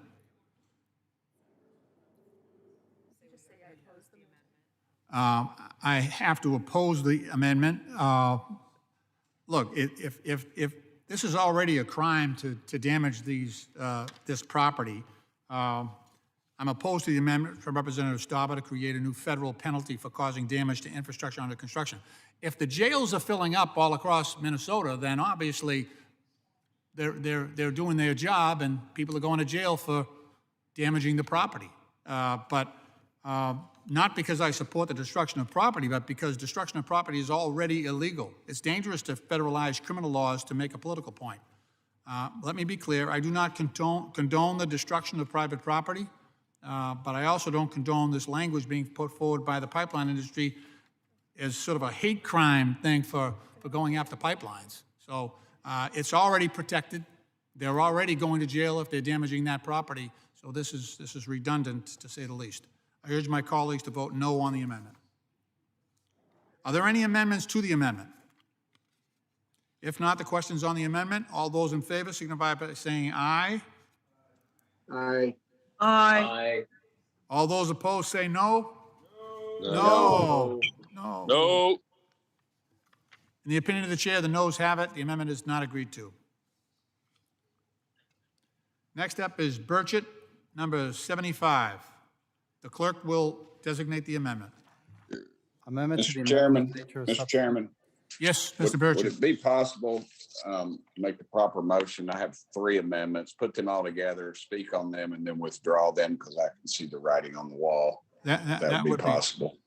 The gentleman is very perceptive, and we appreciate the spirit of cooperation. Thank you.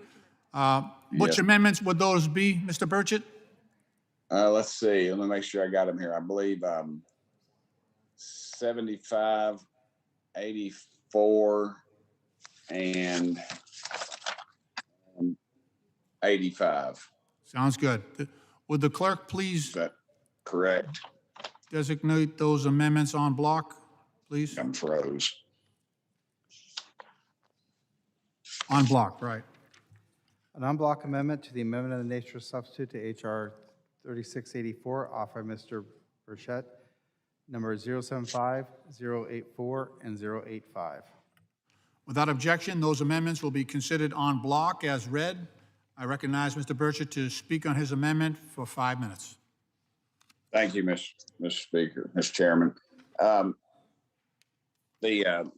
My amendments, basically, the one I was really most concerned about is a recycling amendment.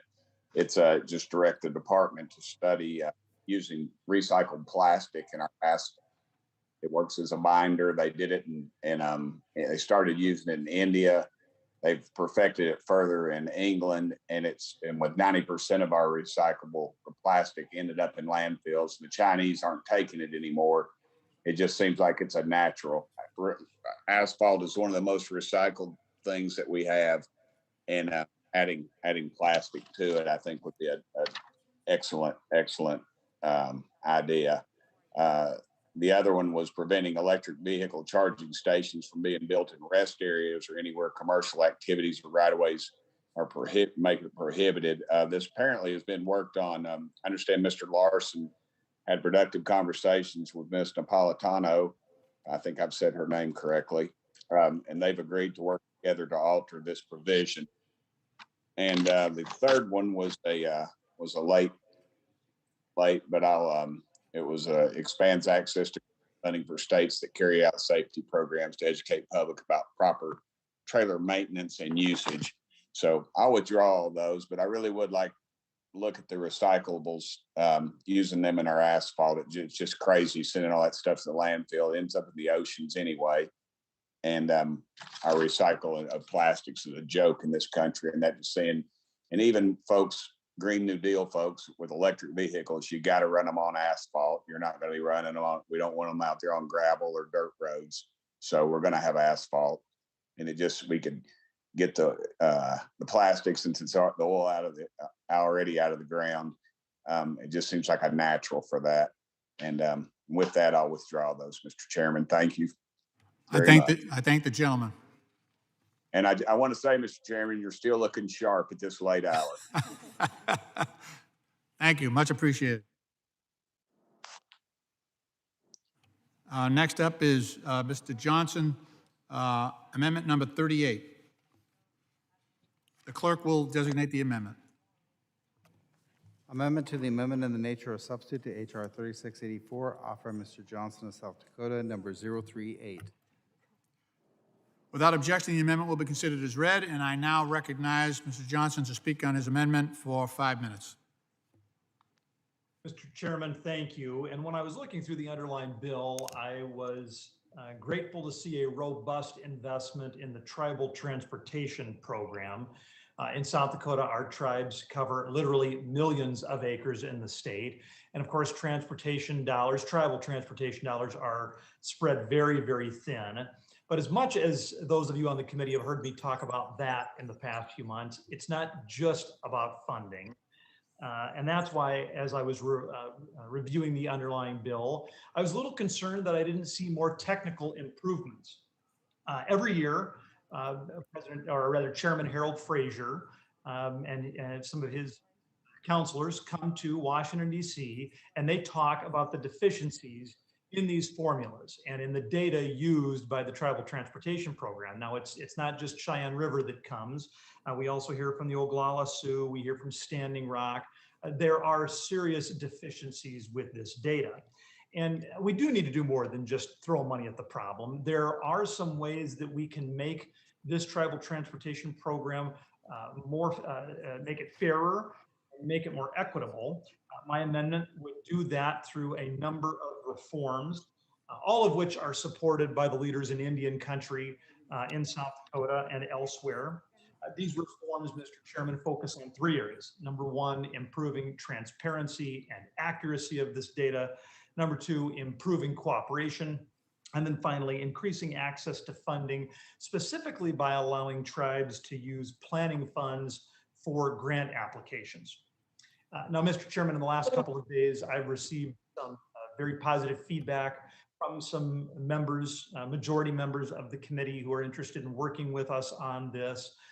And as a result, I'm prepared to withdraw my amendment. I will do so now and would just ask, Mr. Chairman, that you and your team would be willing to engage in those discussions with us as well. Thank you, and I yield back. I thank the gentleman, and I am sure you will get full cooperation in trying to reach agreement. And I thank the gentleman for withdrawing.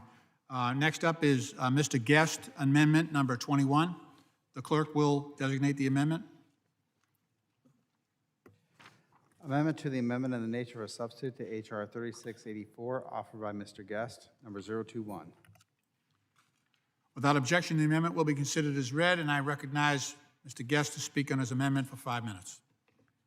Thank you, Mr. Chairman. I'll be brief. This amendment would strike the provisions from Section 1205 that further restrict state DOTs from carrying out projects where they are needed by adding difficult population-based suballocations. One of my top priorities for infrastructure legislation is protecting the flexibility of our state departments of transportation to address their individual needs. But Washington continues to create a one-size-fits-all approach to transportation investments. By creating further suballocations within the surface transportation program, we continue to tie the hands of our DOTs, making them unable to address infrastructure where the needs exist. State DOTs understand the needs of their population, and those may exist across varying population areas. In Mississippi, our population is spread out among rural, metropolitan, and small communities, essentially entirely in areas with populations of less than 200,000. These population variances in H.R. 3686 would make it difficult to serve our communities well. My amendment will remove all population barriers under 200,000 and instead give the states the needed flexibility to address their unique needs. This would enable a needs-based approach to infrastructure and allow our states to use these investments where they are most needed. Mr. Chairman, I will at this time withdraw my amendment, but I ask that we continue to work together to give rural states the needed flexibility to address their needs across all population areas. And I yield back. I thank the gentleman for his willingness to withdraw, and I can assure him that we will look very closely at his thoughtful amendment to try to come out with a solution that would allow this to proceed. Next up is Jimenez, amendment number 15. The clerk will designate the amendment. Amendment to the amendment in the nature of a substitute to H.R. 3684, offered by Mr. Jimenez, number 015. Without objection, the amendment will be considered as read, and I recognize Mr. Jimenez to speak on his amendment for 5 minutes. Thank you, Mr. Chairman. The following amendment is really a common sense solution that prohibits using civil penalties established in the bill to be used for electoral campaigns. As it stands, legislation under consideration creates 5 new categories of civil penalties, and the revenues raised from these fines can all be used to fund political campaigns. Violations of sections 5309, which establishes a repository for information on operations of automated commercial motor vehicles, failure to comply with section 20171, which establishes an audit of qualifications and certifications of certain railroad workers. 3 is violations of section 20704, which establishes certain requirements for freight cars entering service in the United States.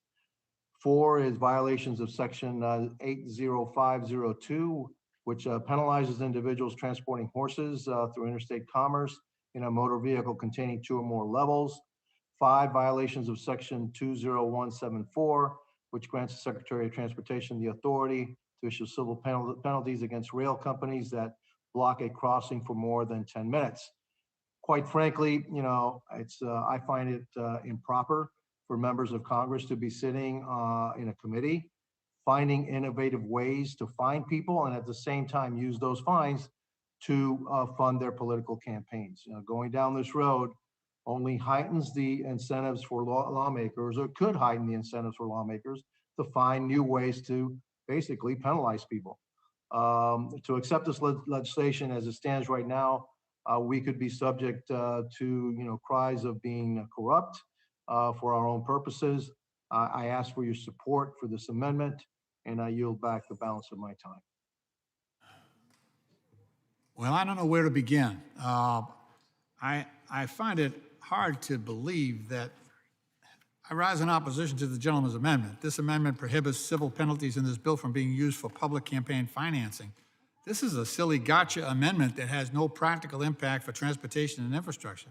If the gentleman from Florida wishes to put Democrats on record for or against public campaign financing, I assure that I am very much for it. If the gentleman from Florida wants to put Democrats on the record on how to fund public campaign financing, let me assure you the repeal of the deficit-busting Republican corporate tax cuts will easily cover every penny of public campaign financing. So this is in the, I know it's late, and sometimes when it's really late, people get ridiculous, and this is sort of in that category. So I urge the committee to oppose this amendment. Mr. Chair. Dear God. I'm sorry. Somebody else want to be heard on this? Go ahead, sir. I have to commend my colleague, Mr. Jimenez. This is not a ridiculous amendment. This is an amendment that is here because the majority decided to pass a bill in the House that would fund our own campaigns. So when we are authorizers, and we are the ones that can set the fine levels, we don't want that money. So why in the world would you not accept this? Why in the world would you sit back and say, we're going to raise the fine authorization level and we're going to go ahead and take more in our campaign? This is exactly what the American people don't want. This is why this amendment's so important. So proud of my new colleague, Mr. Jimenez, for taking the lead on this. This is something that is good for the American people, and I urge a yes vote, and I yield back. The gentleman yields back. Are there any amendments to this amendment? Hearing none, the question is on the amendment. All those in favor signify by saying aye. Aye. Aye. All those opposed say no. No. No. In the opinion of the chair, the noes have it. Mr. Chair, I ask for a roll call vote. Okay. Okay, the gentleman has asked for a roll call vote. We're going to roll it to the end, though, okay? Maybe he'll come to his senses. Next up is Lynch Amendment number 45. The clerk will please designate the amendment.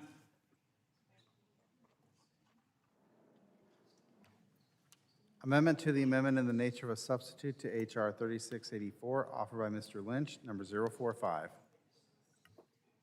Without objection, the amendment will be considered as read, and I recognize myself to speak on my amendment for 5 minutes. I won't take that long. Mr. Chairman, the text of this amendment is simple. It's the text of H.R. 1641, the Promoting Infrastructure by Protecting Our Subcontractors and Taxpayers Act, which I introduced with my friend, Mr. Balderson from Ohio, and I hope that his co-sponsorship will not hurt his reelection chances. This language ensures that the federal funding through the TIFIA program is protected by adequate payment and performance securities. Look, this is the deal. So we have contractors that sometimes fail to perform and fail to pay the wages that they're required to pay on the job. So we end up with municipalities and towns and cities and states that have to pick up the tab for contractors that abscond. And in many cases, well, and recently in my district, absconded to Central America beyond the reach of our laws.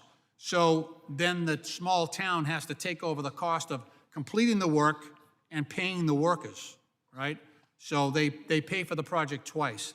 This is a straightforward bipartisan way. It requires that these contractors post payment and performance bonds.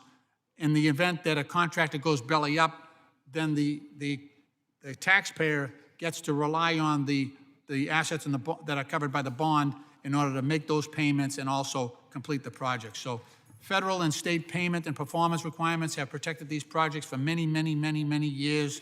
And we are putting out a lot of money in this bill. And we have a responsibility, I think, to protect the taxpayer's investment because, you know, there are so many projects going out here that it's important that we have some recourse. While public-private partnership agreements are going to be critical in building the projects that this bill funds, state procurement laws do not universally provide for payment protection in those public-private partnership projects. And in the event of one of these projects falls through without the protections in this language, taxpayers and the workers on these projects are going to be left holding the bag. So we should adopt this. With that, I'd like to yield some of my time to my friend from Ohio, Mr. Balderson. Thank you, Mr. Chairman. I couldn't agree with you more. And the payment and performance security required under this amendment are already required for infrastructure projects in my home state of Ohio. So I'd like to thank you, Mr. Chairman, for working with me on the common sense legislation this amendment is based on. And I look forward to working. You and I both can work with our colleagues so we can make sure that we can advance this from both sides of the aisle on this basic taxpayer protection offered by this amendment. Thank you, Mr. Chairman. I thank the gentleman for his partnership and his work on this issue. I appreciate all the work that you have done, Mr. Balderson. And this is a good idea, and it's a good taxpayer protection measure. We will continue. It's not ripe yet. We don't have enough people on board to make this pass, so we'll have to continue working towards these protection. With that, Mr. Chairman, I yield the remainder of my time, and I withdraw Lynch Amendment 45. Thank you. Next up is Mr. Graves 091, Garrett Graves. Thank you, Mr. Chairman. Mr. Chairman, I ask unanimous consent that Graves 91, 93, and 97 be considered on block. 91, 93, and 97. Will the clerk please designate those amendments on block 91, 93, and 97? An en-bloc amendment to the amendment in the nature of substitute to H.R. 3684, offered by Mr. Graves, Louisiana, consisting of the following: 091, 093, and 097. Without objection, the amendments will be considered on block as read. I recognize Mr. Graves to speak on his amendments for 5 minutes. Thank you, Mr. Chairman. Mr. Chairman, first of all, Amendment number 91 establishes Centers of Excellence for Adaptation and Resilience. Mr. Chairman, you will recall in two different bills in the last Congress, we proposed amendments to establish a National Center for Resilience. This language was taken explicitly from the Senate bipartisan transportation bill. It establishes 10 regional centers of excellence, 1 national center of excellence. Amendment number 93 requires an assessment on whether, on the life cycle cost and performance of different projects and materials based on weather extremes. As you know, Mr. Chair, we have seen extraordinary impacts of weather and weather extremes in recent years, whether it's Hurricane Harvey dumping 42 inches of rain in Texas, in recent weeks in Louisiana, 4 inches of rain in 1 hour in some areas of Louisiana, heat, cold, other things.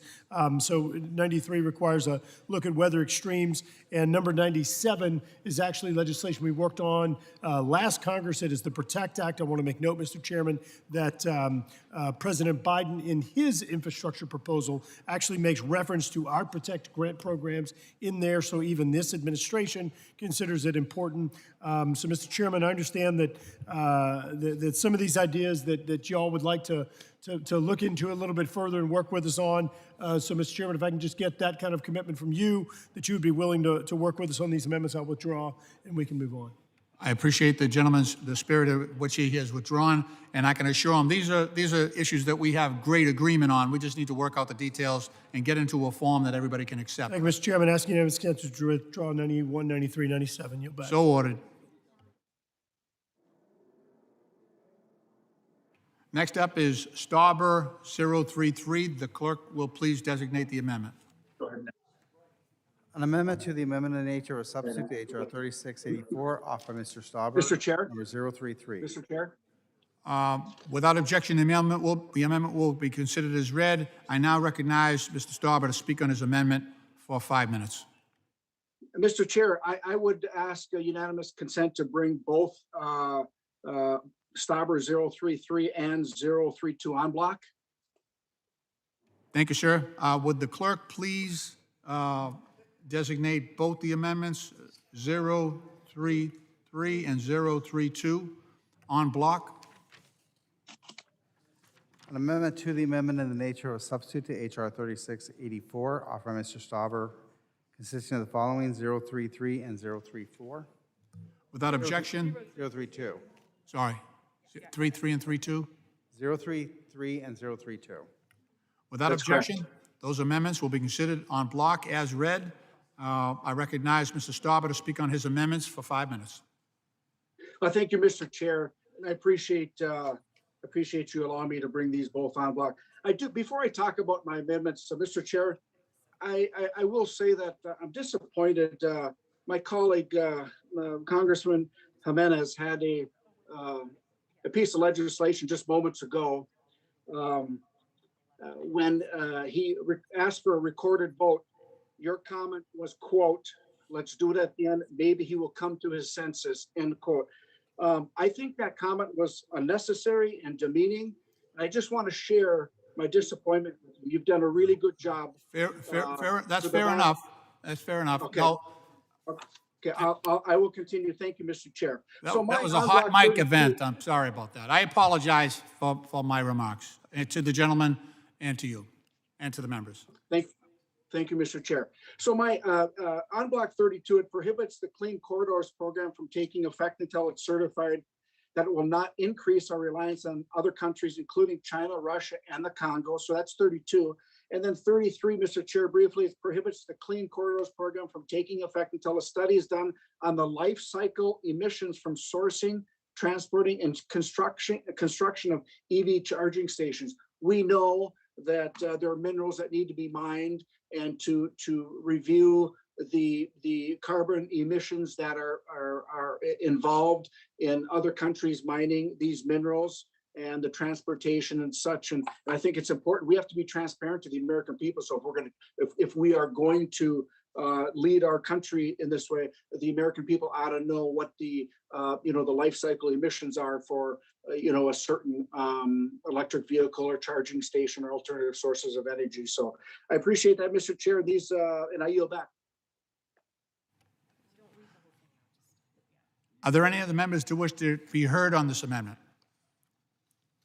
Hearing none, I again rise in strong opposition to the amendment, which purports to reduce reliance on foreign minerals for electric vehicle charging stations. The reality is that this amendment, however, is This would seek to stop the development of EV infrastructure in a cynical attempt to protect carbon polluting industries like oil and gas. Okay.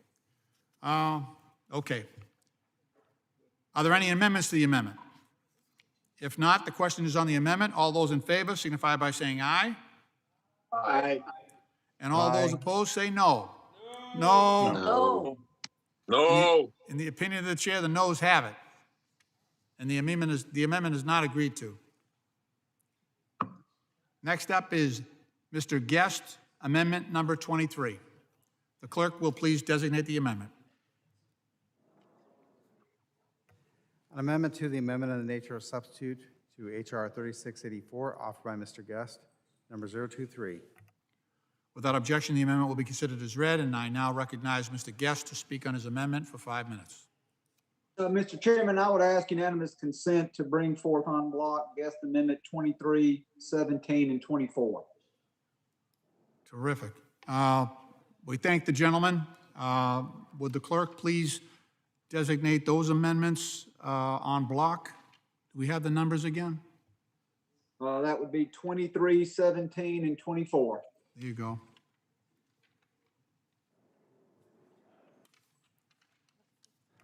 En bloc amendment to the amendment in the nature of substitute to H.R. 3684, offered by Mr. Guest, number 023, 017, and 024. Without objection, those three amendments will be considered on block as read, and I recognize Mr. Guest to speak on his amendments for 5 minutes. Thank you, Mr. Chairman. Amendment 24 would make the United States Army Corps of Engineers Engineering Research and Development Center an eligible entity under the Unsolicited Research Initiative. The U.S. Army Corps of Engineers Engineer Research and Development Center, or ERDIC, is a state-of-the-art national system of laboratories that conducts critical research on defense, transportation, and waterways priorities. As we work to dedicate resources to advance infrastructure research and development, I hope the committee and Congress will continue to support the premier research on these topics already being conducted at our national laboratories, especially the civil work done at ERDIC, Vicksburg, and beyond. Amendment 23 would strike the provisions that provide technical assistance for states and metropolitan planning organizations, MPOs, that service large metro areas, and instead replace it with a requirement that these funds establish state programs that provide technical assistance to those that need it most, small rural communities. Establishing a program within state DOTs that leverage federal funds to get this knowledge into smaller communities will allow us to ensure our smaller rural communities are getting equal access for federal investment. And then finally, Amendment 17, this amendment would encourage the deployment of pavement preservation technologies and set up a database within DOT to collect, distribute, and promote these technologies.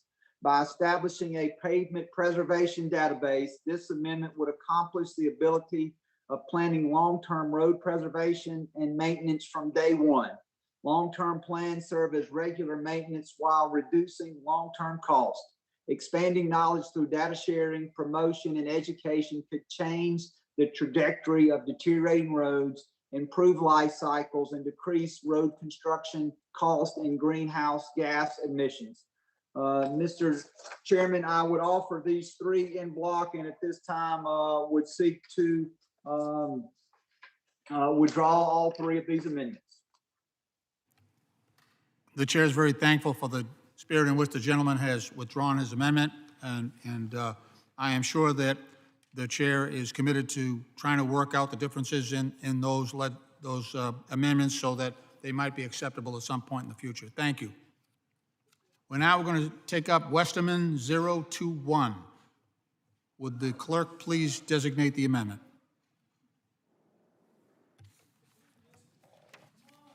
Next. What happened to this one?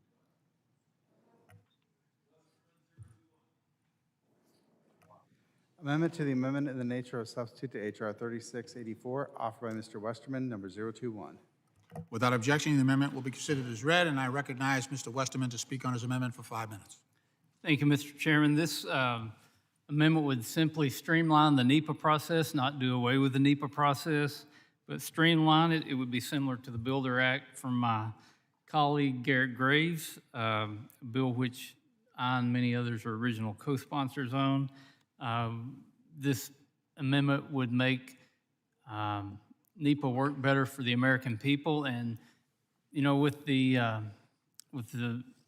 Democrats' desire to do these projects quickly to save us all, you'd think we would want to get the NEPA process done more quickly, because again, you can't build anything until you do the NEPA, and the way NEPA normally goes, none of us may be around by the time any of these projects approved in this bill actually get built if they all have to go through the NEPA process. So this could help.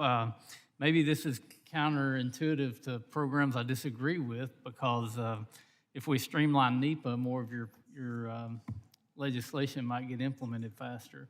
But I'm trying to help you out, so I would appreciate support for the amendment, and I yield back. I thank the gentleman. Anybody else want to be heard on this amendment? Any other members?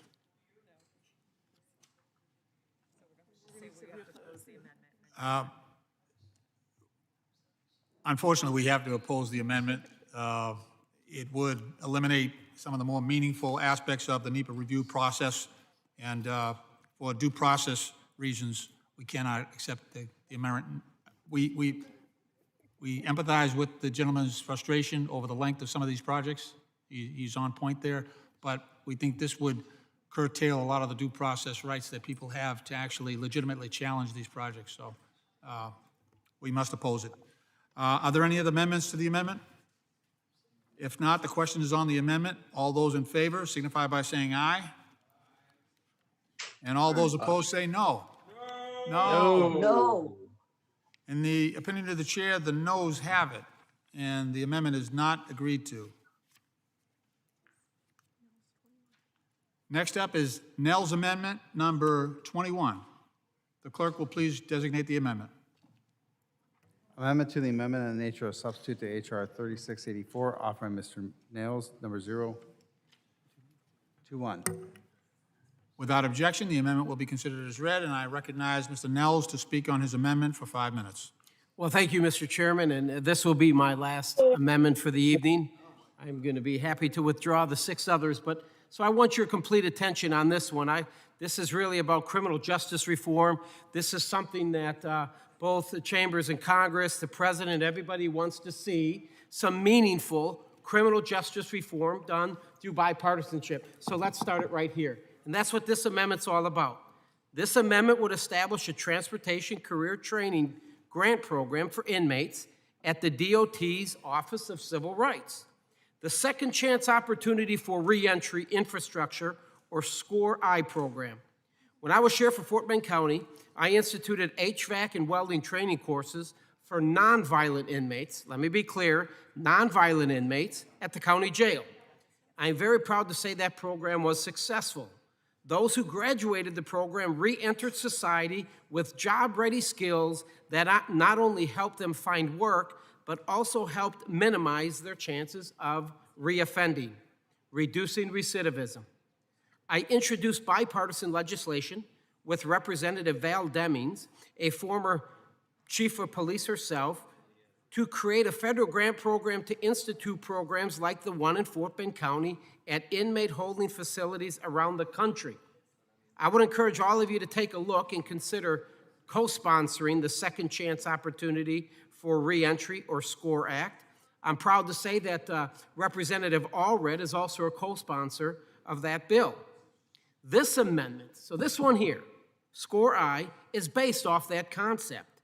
It would establish a grant program to train nonviolent offenders in transportation career paths.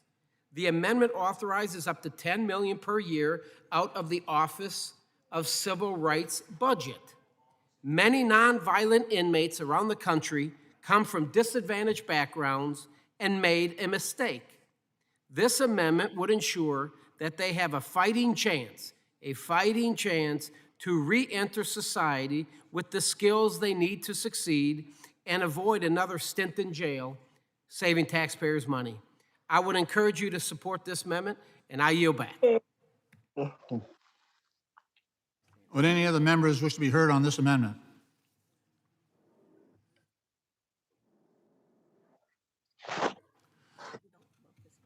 Look, we do understand the spirit in which the gentleman has filed this amendment, and it is a thoughtful and well-meaning amendment.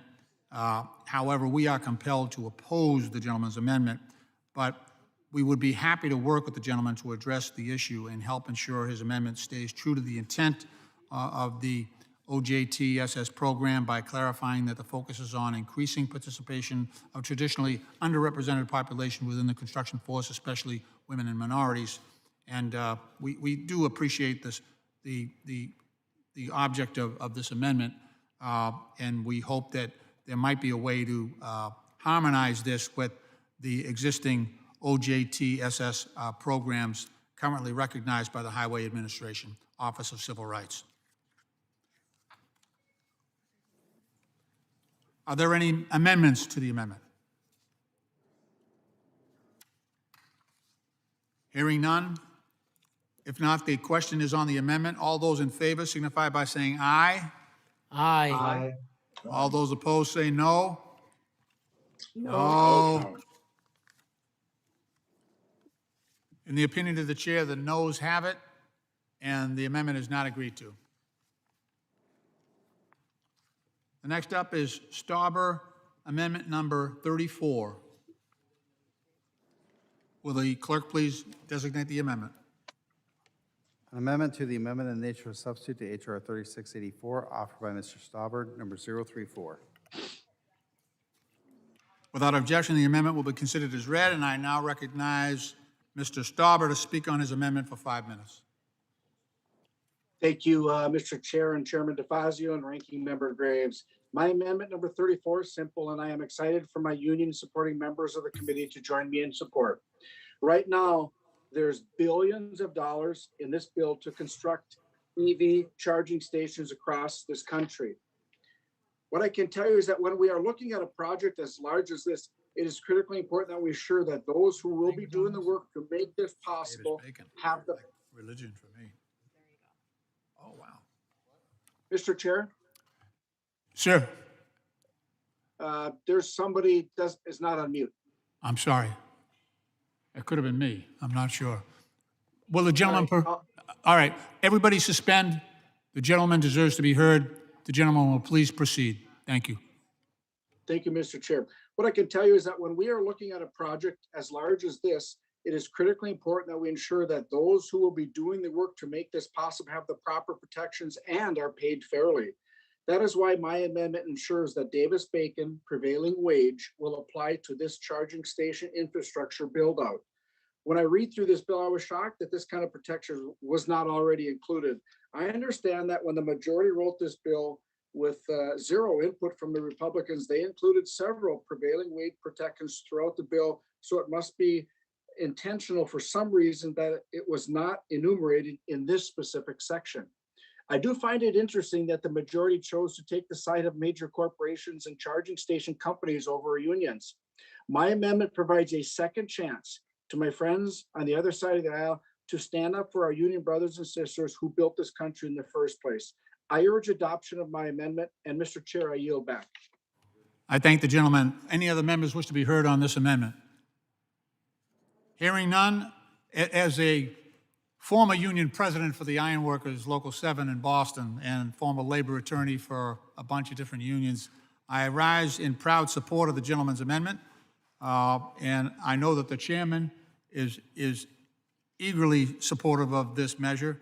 Prevailing wage requirements are already fully covered in the Invest in America Act, including for electric vehicle charging programs under Section 1113. However, if the gentleman would like to see extra bells and whistles on this page, even though they have, questionable practical effect, I see no reason to oppose the inclusion. This is the strongest bill for roadway labor in history. And so I hope my Republican friends can join us in supporting passage of this much-needed investment in American workers. If the chair would yield? The chair will yield. I'm 100%, we have already covered this in the bill, but it doesn't hurt to state something that is so important twice in the bill. So I am happy to accept this amendment. Are there any amendments to the amendment? If not, the question is on the amendment. All those in favor signify by saying aye. Aye. Aye. Aye. All opposed say Aye. no. No. Oh, there you go. All right, in the opinion of the chair, the ayes have it, and the amendment is agreed to. Next up is guest amendment number 020. The clerk will designate the amendment, please. Amendment to the amendment in the nature of a substitute to H.R. 3684, offered by Mr. Guest, number 020. Without objecting, the amendment will be considered as read. I recognize Mr. Guest to speak on his amendment for 5 minutes.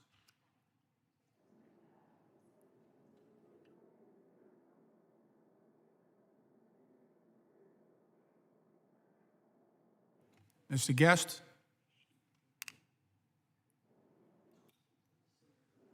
Mr. Chairman, can you hear me? I can, yes. All right, I'll start over. I'm sorry. Oh, that's This okay. amendment would strike. I believe amendment it's would strike- 020? 020. It's the strike section 1303 Clean Corridors Program. Yes, sir. Thank you, Mr. Chairman. This amendment would strike section 1303 of this bill that would implement a mandatory build-out of electric charging stations. I understand this committee's drive to bring the electric vehicle charging station infrastructure up to that of combustible engine fueling infrastructure, but this is not the responsibility of the federal government, just as the federal government did not build gas stations across the country. This investment was a private market supply answer to consumer demand. In states like Mississippi, where the electric vehicle fleet does not meet those of other states, there is no reason to build out an extensive EV charging infrastructure at the pace this legislation outlines. However, section 1303 of the legislation we are considering today would not only punish my state for not building out electrical vehicle infrastructure when it's not needed, the bill would then claw that money back and let the federal government decide how and where it should be spent. This one-size-fits-all provision is not the answer to our country's questions regarding electric vehicles. Mr. Chairman, if no other members would like to speak on this amendment, I would move to withdraw the amendment at this time. We appreciate that. Thank you very, very much.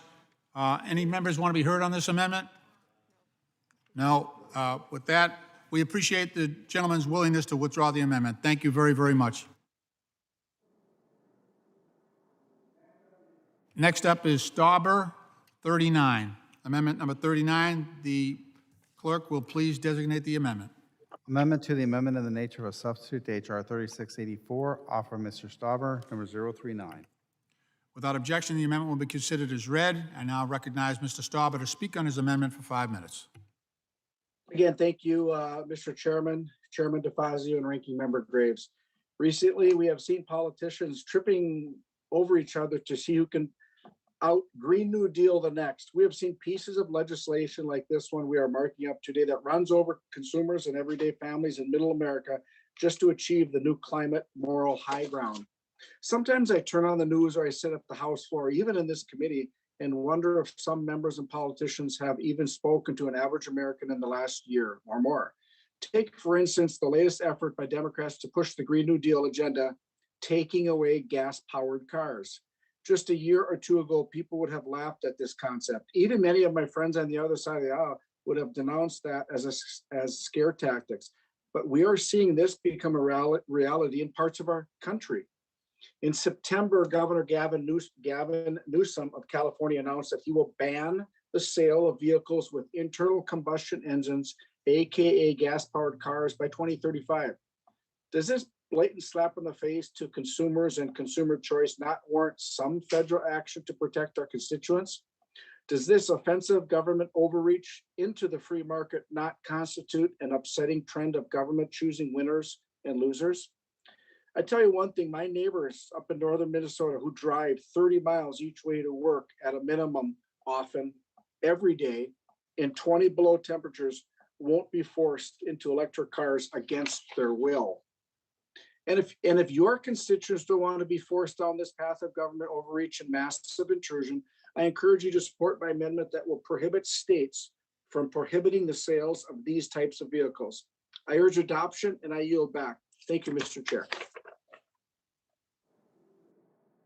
Any other member wish to be heard on this amendment? Hearing none, I rise in strong opposition to the gentleman's amendment. The amendment would prohibit federal transportation funds from going to any state that phases out the sale of internal combustion engine vehicles. Our transportation sector is the leading cause of U.S. carbon pollution, and the primary cause of that pollution is from cars and light-duty trucks. Our Republican colleagues have made it clear that they can't be bothered to address climate change, but now they're going one step further. They don't want anybody else to address climate change either. This is a desperate attempt to prop up big oil and the dirty fossil fuels of the past.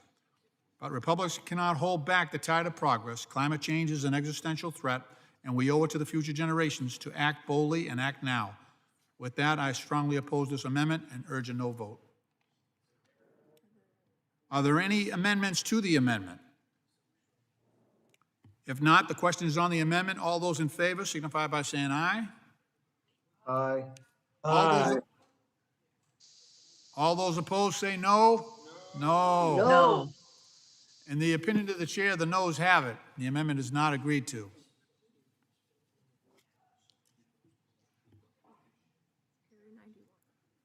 The next amendment is Perry 91. Perry 91, and the clerk will please designate the amendment. An amendment to the amendment of nature substitute to H.R. 3684, offered by Mr. Perry, number 091. Without objection, the amendment will be considered as read, and I now recognize Mr. Perry to speak on his amendment for 5 minutes.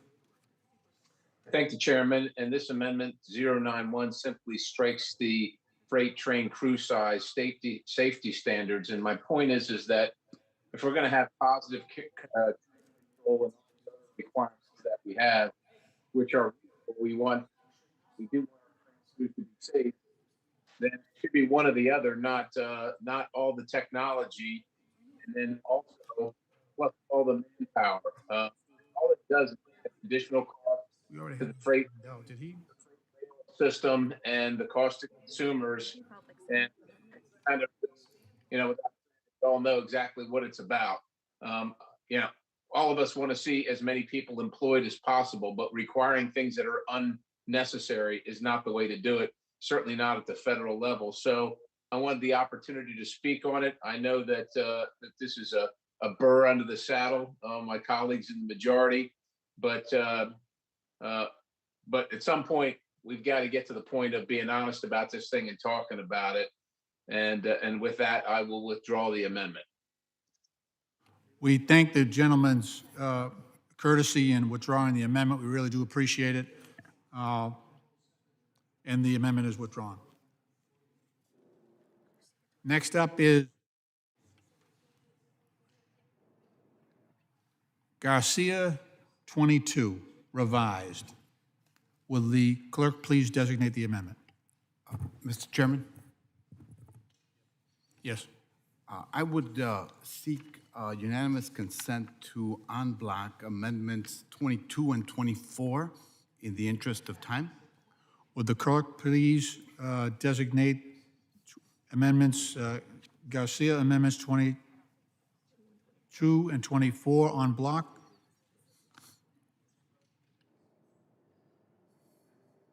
An unblock amendment to the amendment of the nature of substitute to H.R. 3684, offered by Mr. Garcia of Illinois, number 022 and 024.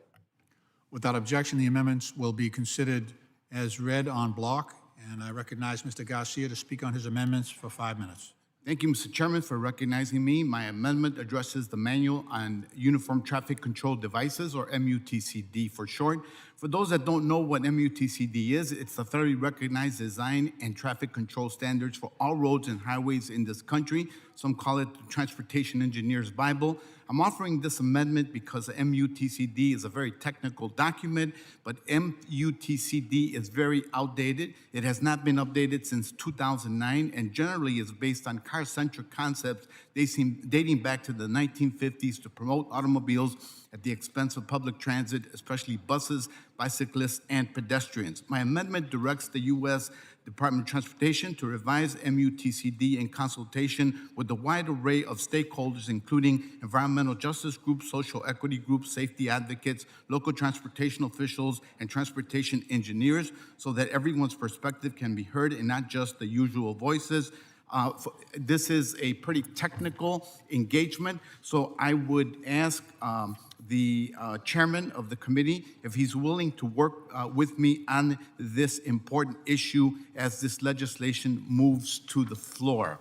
My second amendment is regarding the 85th percentile speed. Like many of my colleagues, speeding in local neighborhoods is something I often hear about and concerns from my constituents. We have all read or have heard about tragic stories involving cars speeding through neighborhoods and killing or gravely injuring people, including, sadly, young children. The way that we set speed limits on our road dates back to the 1940s. The metric we use is called the 85th percentile speed. Simply put, transportation engineers set the speed limit of a road at the speed of which 85% of drivers will operate with open roads and favorable conditions. The assumption is underlying the 85th percentile speed is that most drivers will operate their vehicle at speeds they perceive to be safe. Experience tells us that this is not the case. Last year, deaths from motor vehicle crashes rose 8%. Last year, even while collective number of miles driven declined by 13%, one of the main causes of the significant increase in deaths was speeding. With less traffic on the roads, people sped more and were involved in more deadly crashes. According to the National Highway Traffic Safety Administration, for more than 2 decades, speeding has been involved in approximately 1/3 of all motor vehicle fatalities. So I would like to work with you, Mr. Chairman. If you are amenable, in that case, I would withdraw both of these if we have a commitment that you will work with us on these two important issues. I thank the gentleman, and I have been told by the chair that he is completely amenable to working with the gentleman. We would be compelled to rise in opposition to the amendment, as thoughtful as it is, because the implementing federal agency has raised concerns. They feel that road user safety is one of the key issues in the bill, and the bill has made several important reforms that are in harmony with the gentleman's intent to design standards and other safety programs to address those concerns. However, the gentleman has the full commitment of the committee chair to work with the gentleman on this issue going forward, and we thank the gentleman for his willingness to withdraw the amendment. Thank you, Mr. Chairman. Thank you. Next up is Babin, amendment number 16. Yes, sir. Will the clerk please designate the amendment?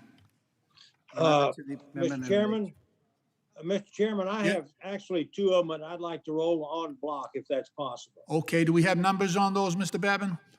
Yes, we do. 016 and 018.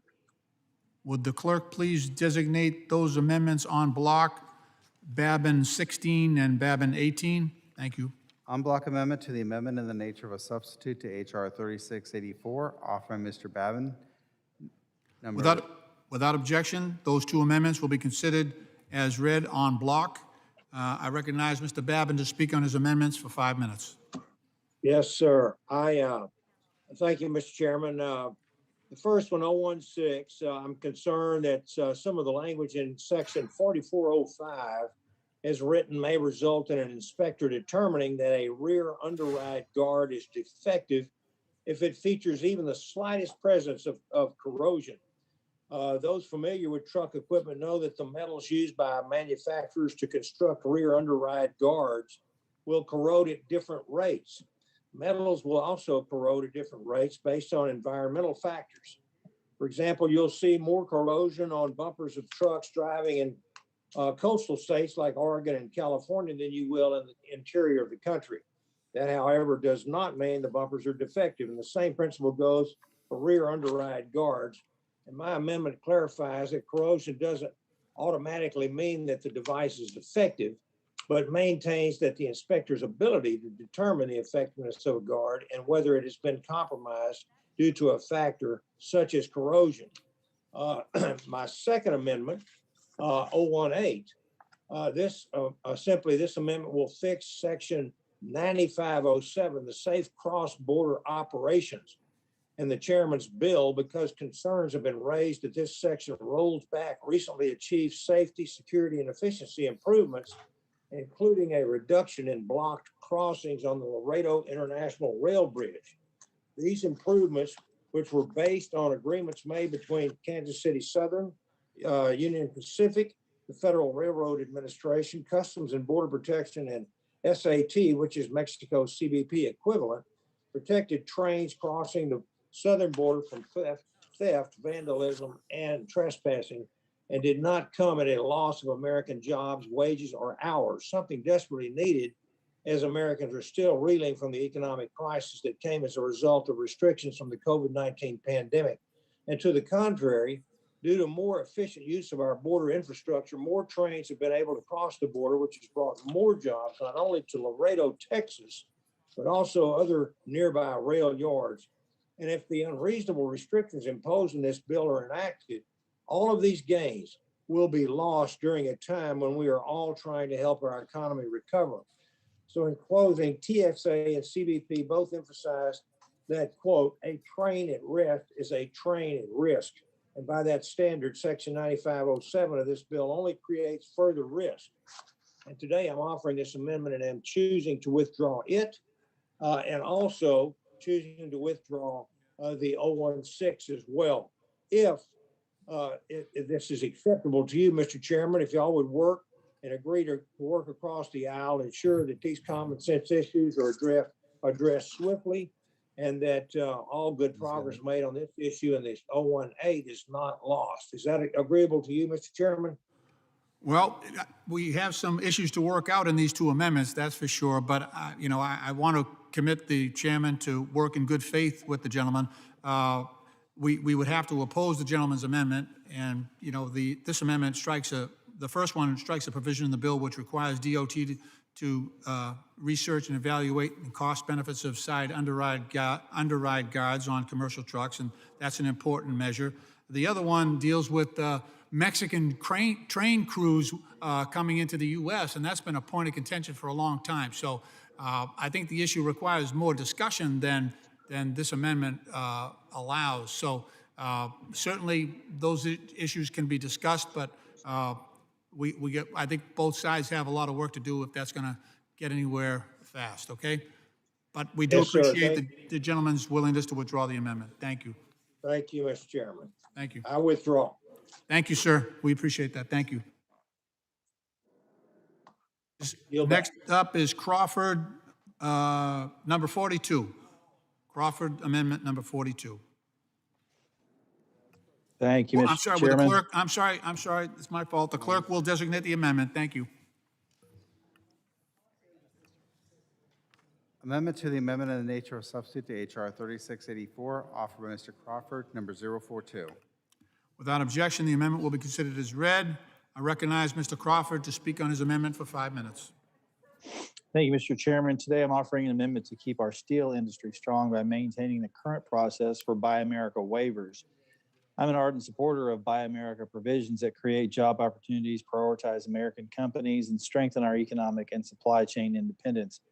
However, electric arc furnace steel producers depend on the ability to recycle scrap metal, as well as pig iron and direct reduced iron to produce high-quality, low-emission steel for infrastructure projects such as highways, bridges, and transit.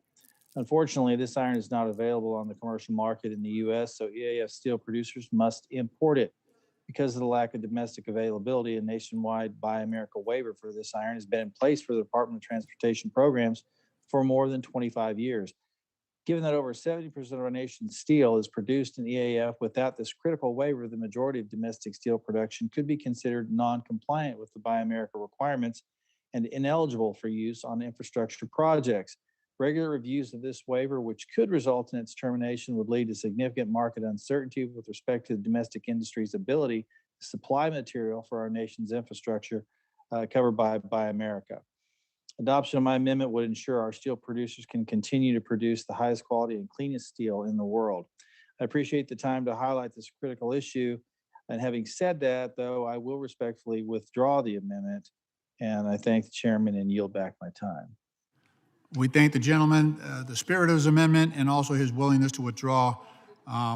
The amendment is hereby withdrawn. Thank you, sir. Thank you.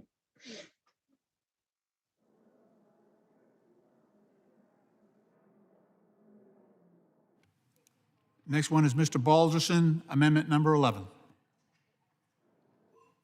The clerk will please designate the amendment. Amendment to the amendment in the nature of a substitute to H.R. 3684, offer Mr. Balderson, number 011. Without objection, the amendment will be considered as read, and I recognize Mr. Balderson to speak on his amendment for 5 minutes. Mr. Chairman, I wanted to jump in there. I would like to end block my last two amendments, 011, and could we also add 012, please?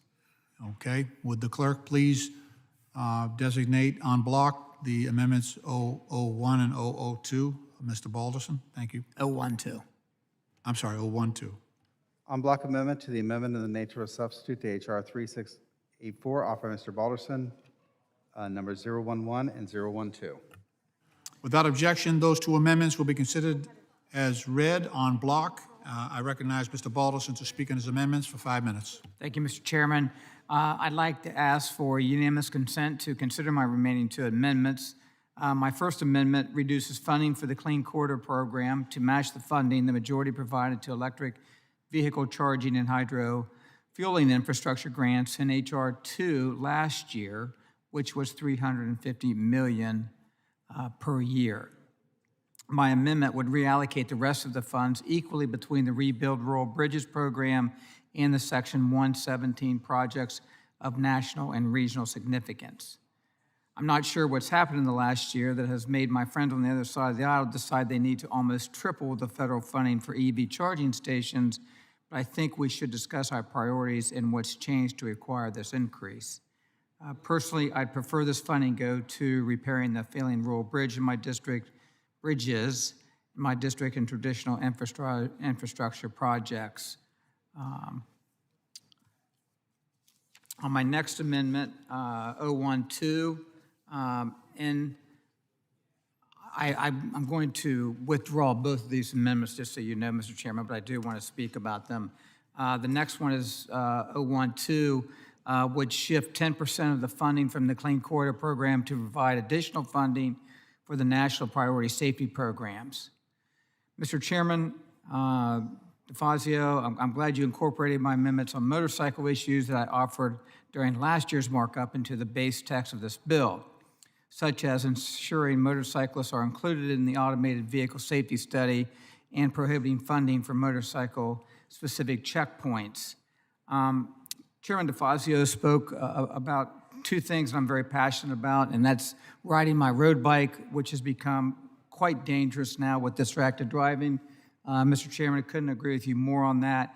And the other passion of mine is riding my motorcycle on the road and off-road. But I came across a recent article of a website that I participated. It's called Adventure Rider, and it was a Forbes magazine, and it talked about the rise in the motorcycle deaths in the last 3 years. I will also withdraw this amendment, but I do want to use this opportunity to raise my concerns on the limited funding that goes towards motorcyclist safety. Despite making up 14% of all traffic fatalities under the current National Priority Safety Program formula, only 1.5% of funds are allocated to states for motorcycle safety. Despite increasing funding for the National Priority Safety Program to over $411 million by fiscal year 2026, the formula only provides about $6 million per year for motorcycle safety. I'm not calling a major change to the formula, which also provides important funding to prevent distracted and impaired driving. Again, I appreciate your attention and concern with motorcycle issues, Mr. Chairman. I'll withdraw the amendment, but with millions of riders on our roadways, I would like to work with you and your staff on potential ways we can ensure more funding is directed toward motorcycle safety moving forward. Thank you, Mr. Chairman. We thank the gentleman. We appreciate his willingness to withdraw the amendment, and we appreciate the time that he dedicated towards motorcycle safety. It's certainly an issue that there is a lot of common ground on both sides of the aisle in this body and especially on this committee, and that is shared quite strongly by the chair of the full committee. Mr. Chairman, this is Jennifer Gonzalez. I have a parliamentary question. Please. Yes, do we know how many amendments still on the queue? Let me count them up.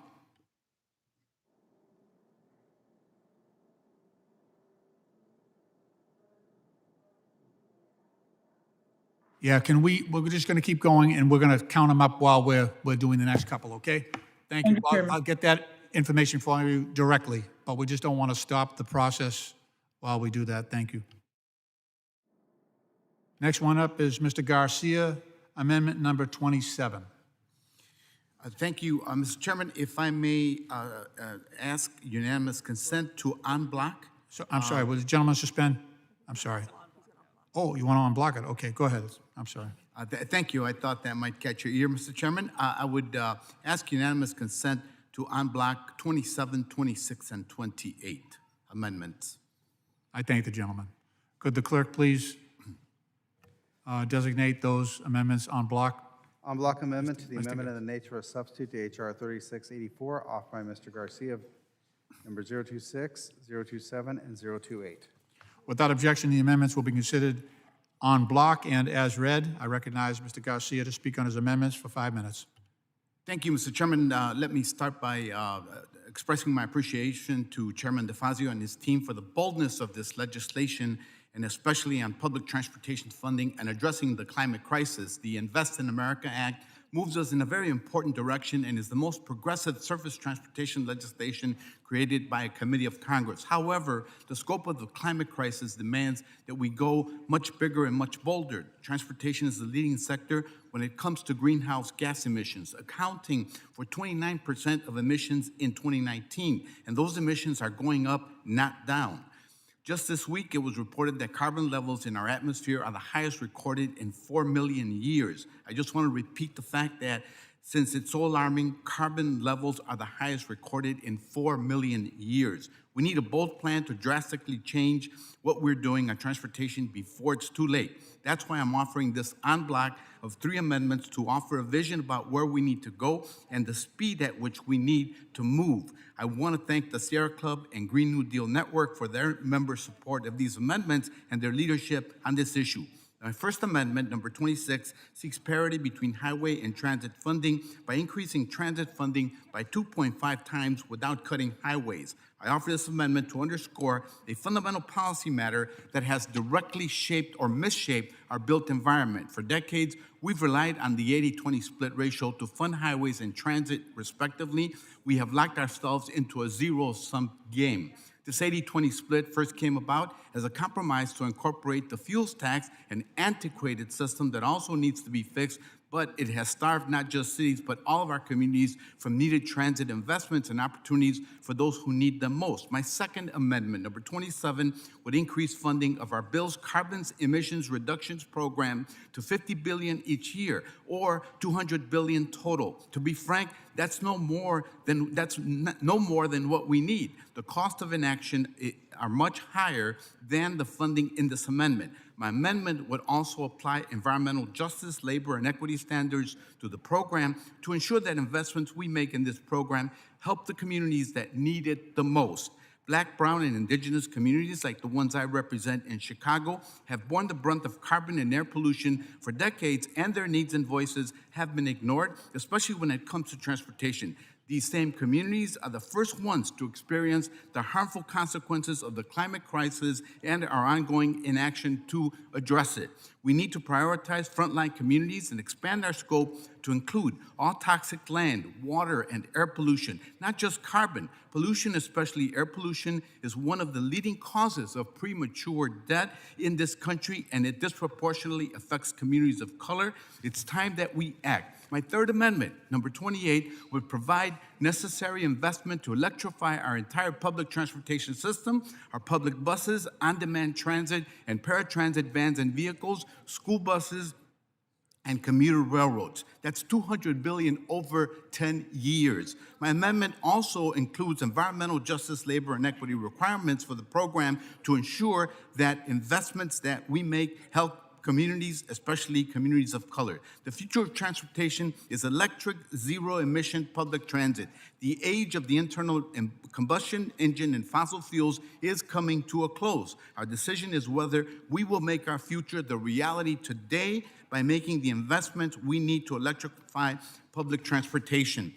We need to reframe our work in transportation and infrastructure as a critical component of the fight for social justice and equity for everyone, Black, brown, rural, or urban. Mr. Chairman, I plan to withdraw my amendments en bloc, but I would like your assurances that you will continue to work with me and other stakeholders to address these important issues as we move forward. This legislation makes historic strides in increasing transit funding, but the current crises we face demand that we be even more bold when it comes to fixing our broken transportation system, addressing the climate crisis, and fixing our broken transportation system, providing social and environmental justice for Black, Latino, and Indigenous communities. Thank you for your commitment.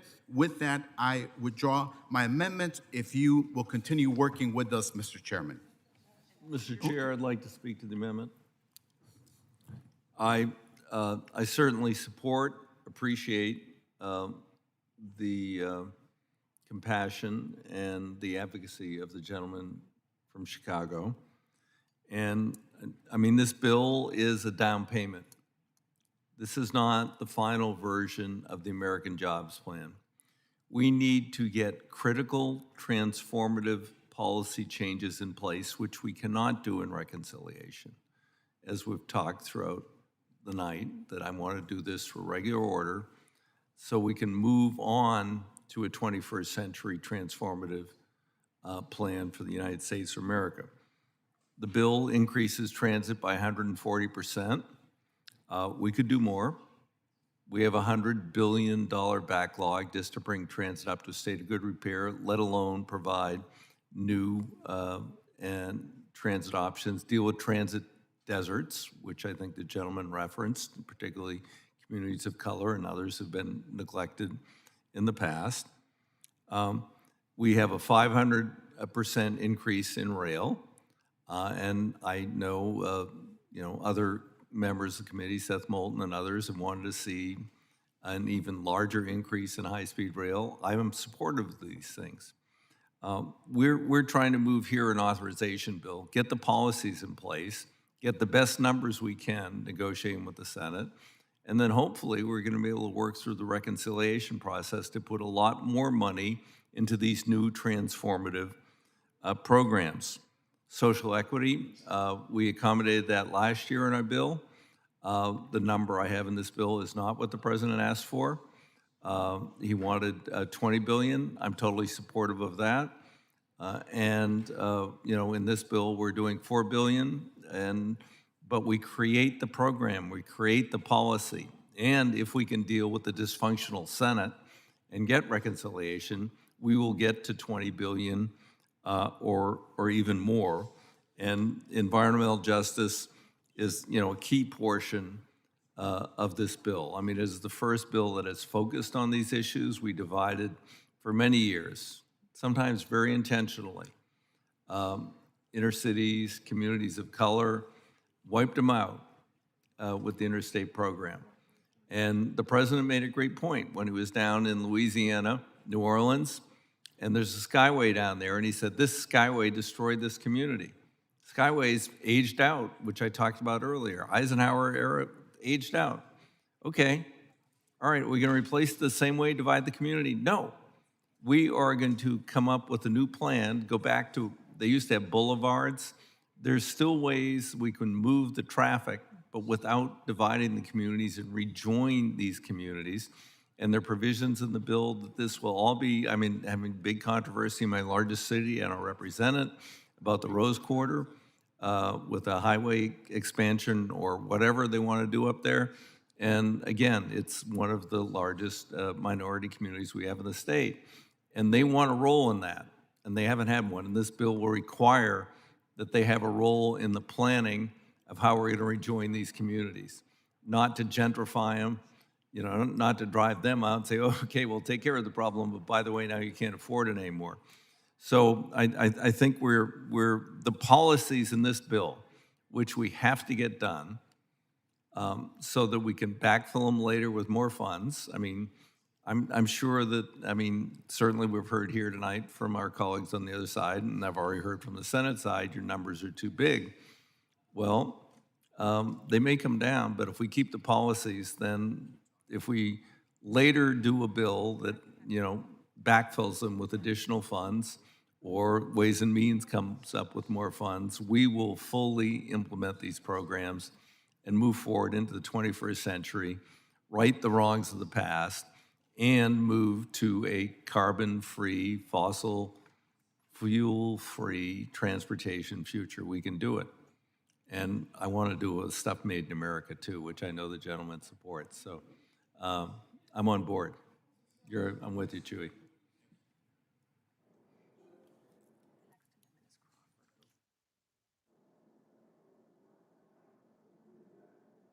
Okay.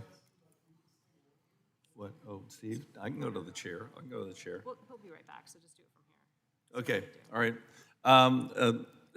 Steve has been great, and I've taken more breaks than he has because of my back problem, but I'm going to call up now Crawford 043. Clerk will designate. Amendment to the amendment in the nature of a substitute to H.R. 3684, offered by Mr. Crawford, 043. Without objection, amendment considered as read. I recognize Mr. Crawford to speak on his amendment. 5 minutes. Thank you. Thank you, Chairman Fazio. Today, I'm introducing an amendment to sections 1207 and 1307 to include continuous electronic monitoring and bridge investments and the Rebuild Rural Bridges Grant Program. Last month, a severe crack was spotted in the I-40 Hernando de Soto Bridge that connects Arkansas to Tennessee and crosses the Mississippi River. Thankfully, inspectors noticed the crack before a catastrophic event could occur and lives could be lost. However, the sudden shutdown of all traffic over and under the bridge created instant chaos in one of our nation's busiest transportation corridors. Implementing continuous electronic bridge monitoring would provide safety mechanisms that catch structural problems in real time. This electronic infrastructure safeguard would also promote public and worker safety for those who maintain this critical infrastructure, and automated assessment and monitoring would allow federal funding to be efficiently allocated to failing infrastructure while alerting authorities in real time to changes to the nation's bridge inventory. There's no need to find ourselves close to disaster again. Allowing states to invest in continuous electronic monitoring is an easy first step to ensuring our infrastructure is safe and Americans can continue to travel in confidence. Having said that, Mr. Chairman, I'm willing to withdraw this with your commitment to working with us on this effort going forward. If the gentleman would yield, I want to have the most vigorous bridge program possible. With modern bridges, I took the committee back in, I think, 2008 to see, the bridge at Millau, France, over a gorge, 1,000 feet tall. It is totally electronically monitored. They actually reduce speeds, reduce traffic, given winds and things like that. But to take our existing primitive bridges, particularly the 47,000 who are in need of replacement or repair, electronic monitoring is not adequate. As we replace our bridges and rebuild our bridges, we definitely need to move to electronic monitoring. But as I mentioned, I think earlier in the debate tonight, back when we did Safety Lou, I got a very large allocation for the simultaneously failing I-5 bridges in Oregon because they were cast in place. We did them before California, who did pre-stressed. And it was a bridge inspector who saw the bridge working. You can't retrofit those primitive cast-in-place bridges with something that is going to be detecting those problems. So we need both.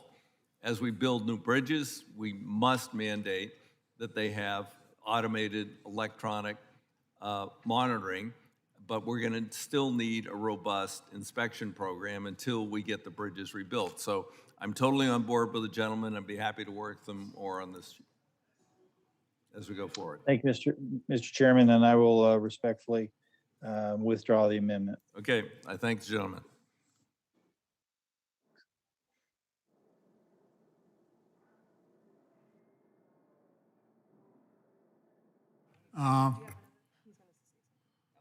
The gentlelady had earlier asked a question, how many amendments we have left in the queue. And we did a quick survey. There are 6 to 10 active amendments that we anticipate people will want votes on, or at least want to have entertained, right? Not necessarily asking for a roll call vote, but 6 to 10. So I hope that gives people a little comfort. That's an estimate.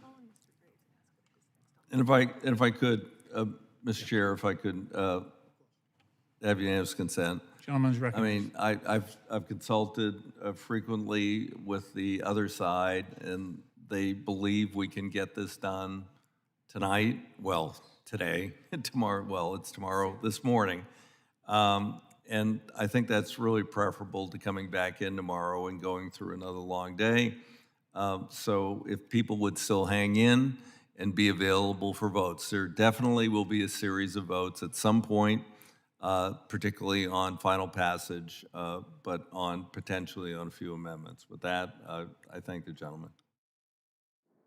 Gentleman yields back. The chair would like to inquire with Mr. Graves which amendments he would like to have brought forward first. Sure. Mr. Chairman, I believe we're up, 107 is up, and so I'd like to ask unanimous consent that 107 and 110 be considered on block. Would the clerk please designate those amendments on block, 107 and 110? All right.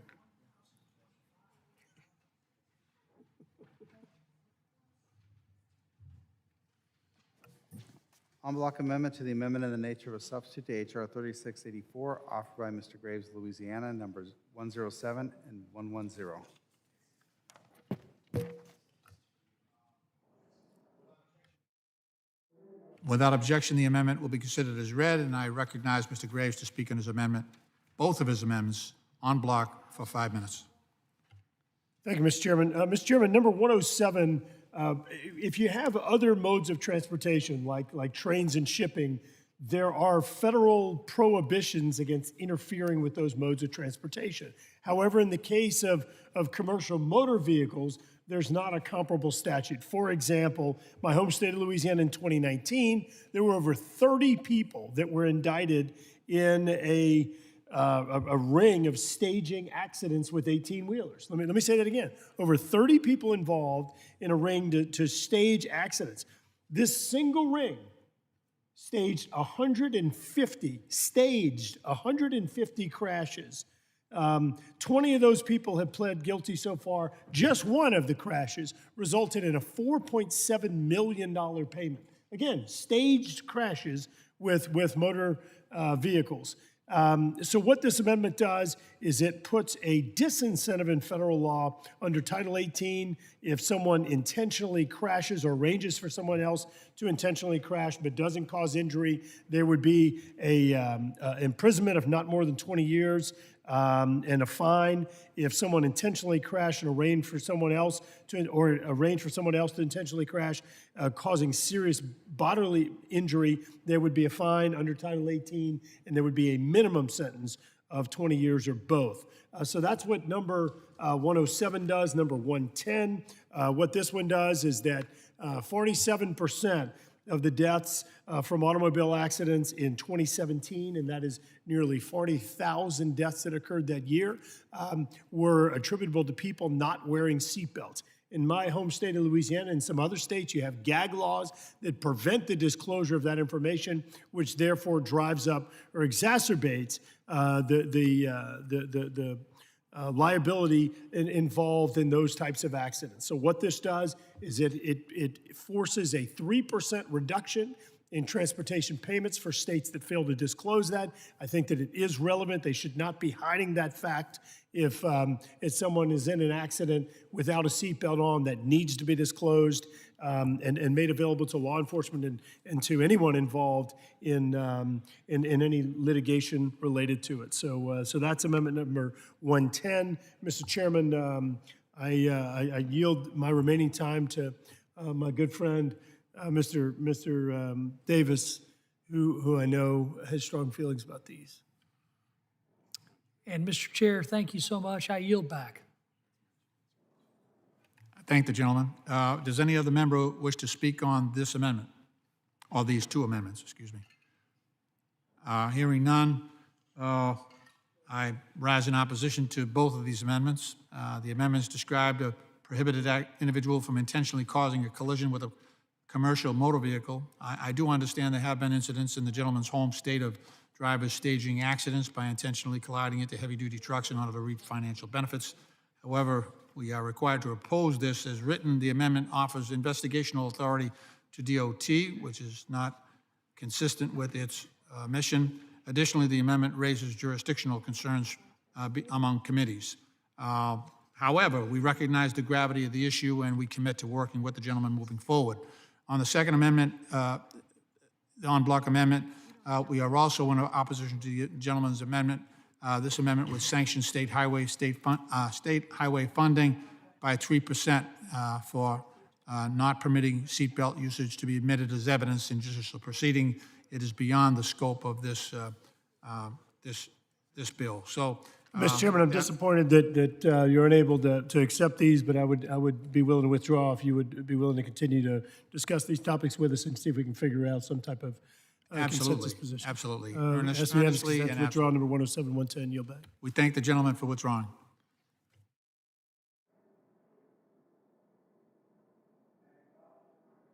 Next up is Garcia, 25. The clerk will please designate the amendment. Amendment to the amendment in the nature of a substitute to H.R. 3684, offered by Mr. Garcia of Illinois, number 025. Without objection, the amendment will be considered as read. I recognize Mr. Garcia to speak on his amendment for 5 minutes. Thank you, Chairman. My amendment addresses air pollution and greenhouse gas emissions from older Class 1 freight railroad locomotives. This amendment is based off of a proposal earlier this year from the California Air Resources Board, or CARB. CARB is widely considered the leading expert on air quality issues and is responsible for implementing California's air quality and climate goals. This amendment would require that beginning in 2030, all Class 1 railroads retire locomotives that were built before 2008 or upgrade these locomotives to meet the highest EPA air quality standards in place in 2030 in order to continue to operate them. To be clear, this amendment only applies to Class 1 railroads and not short line railroads or passenger railroads. Older locomotives are a significant source of harmful air pollutions. CARB has found that locomotives account for 12% of NOx emissions and 8% of PM 2.5 emissions from freight sources in California. These are both very harmful air pollutants and disproportionately affect communities of color and low-income communities in the cities like the one I represent. Newer Tier 4 engines are up to 99% cleaner when it comes to particulate matter and non-X emissions that the locomotives this amendment seeks to phase out. The more we learn about air pollution, the more it is clear just how deadly air pollution is. A 2019 study by the National Academy of Sciences found that 100,000 Americans are killed each year from the negative health effects caused by air pollution. The same study also found that air pollution costs the country $886 billion per year in additional health costs. If we're planning to meet our climate goals and address the current air pollution plaguing communities like the ones I represent, we need to phase out the older locomotives that are dirty and don't come close to meeting modern air quality standards. This amendment is supported by United Electrical Radio and Machine Workers of America. I urge its adoption and yield back my time, Mr. Chairman. Do any other members wish to be heard on this amendment? Hearing none, I rise to support this amendment, which phases out Class 1 railroad locomotives built before 2007 by the year 2030, unless the locomotives meet more aggressive air quality standards set by EPA for 2030. It's certainly possible that the research dollars in this bill will yield significant cleaner locomotives and make this mandate easier to meet. But I ask the gentleman to remain flexible and work with the committee as we move forward. I thank Mr. Garcia for his amendment, and I encourage an aye vote. Thank you, Mr. Chairman. I'll remain Are flexible. there any other amendments to that amendment? If not, the question is on the amendment. All those in favor signify by saying aye. Aye. Aye. All opposed, say no. No. In the opinion of the chair, the ayes have it, and the amendment is agreed to. The next up is Weber, number 6. Weber 6. The clerk will please designate the amendment. Amendment to the amendment in the nature of substitute to H.R. 3684, offered by Mr. Weber, number 006. Without objection, the amendment will be considered as read. I recognize Mr. Weber to speak on his amendment for 5 minutes. Thank you, Mr. Chairman. My amendment deals actually with two modes of transportation, if you will, electric vehicles and automobile transporters. And what this amendment does is it increases by 10% the weight capacity of a certain specialized hauling vehicles. Because of the weights of electric vehicles or batteries are heavier, they can be 300 to 500 pounds heavier than a normal gasoline engine or diesel vehicle, I suppose. What we're saying is on Stinger steered combination automobile transporters, that's a particular kind, that they can increase their weight limit 10% to help move more of these vehicles. It will put less 18-wheelers, if you want to call them that, on the road because they can deliver more automobile. A driver can deliver more automobiles with one trip. It will mean a lot less trips, and it'll actually help get more electric vehicles into the hands of the dealership. So it's a Mr. Chairman, I think somebody's not muted. The gentleman is correct. Look, if you're not speaking, you need to mute your microphones. The gentleman deserves to be heard. The gentleman will proceed. Thank you. Thank you, Mr. Chairman. Those Stinger car haulers, as we call them, of 88,000 pounds or less, would be allowed to increase their weight capacity by 10% on the interstate highway system. And again, that would actually help them deliver more electric vehicles to the dealerships without more trips on the highway. So that takes trucks off the highway. It gets more electric vehicles into the hands of dealerships and hopefully into the hands of consumers. And it just seems a commonsensical way to be able to have less CO2 from the trucks, less vehicles on the highways, at the same time delivering more what we would call green vehicles. So I would appreciate your support of the amendment if you think it's a good one. I thank the gentleman. Are there any other members who wish to be heard on this amendment? Hearing none, I rise in opposition to the amendment. The gentleman's amendment would increase federal truck weight limits for automobile transporters to 88,000 pounds and provide a 10% axle weight tolerance. I appreciate the gentleman's concern for adapting the transportation system to account for electric vehicles, and we would look forward to working with him on this issue to figure out a solution. But at this Mr. point, Chairman, will you yield to me, please? I would yield to you. Yeah. Thank you for saying that. I'm willing to withdraw. I appreciate you being willing to work on it. It's an item that we need to discuss. It's a win-win. So I appreciate your willingness to work with us, and we will withdraw it. I thank the gentleman. I think there is a solution there, but it's just not in this current form. So we appreciate the gentleman's willingness to work with us and also to withdraw his amendment. The amendment is withdrawn. Thank you, sir. Perry, Mr. Perry, Amendment 141. Would the clerk please designate the amendment? An amendment to the amendment in the nature of a substitute to H.R. 3684, offered by Mr. Perry, number 141. Without objection, the amendment will be considered as read, and I recognize Mr. Perry to speak on his amendment for 5 minutes. Well, I thank the chairman, and I'm going to wake you all up. I'm sure you know. This amendment would repeal the Davis-Bacon prevailing wage requirements for all projects under this act. As a result of the current prevailing wage requirements in law, it is estimated that the average wage is 22% higher than the actual market rate. So the term prevailing is more than a misnomer. It's just completely erroneous. Reasonable people can and do disagree on the extent of the law's inflationary effect, but it's difficult to deny the result is above market wage rates.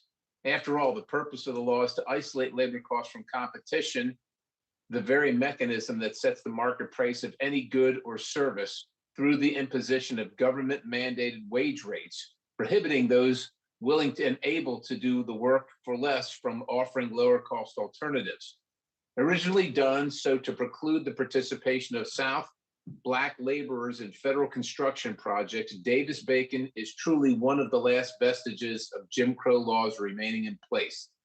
Since labor costs make up around 50% of total construction costs, the law's requirements tend to inflate total cost, project cost anywhere from 7 to nearly 10%.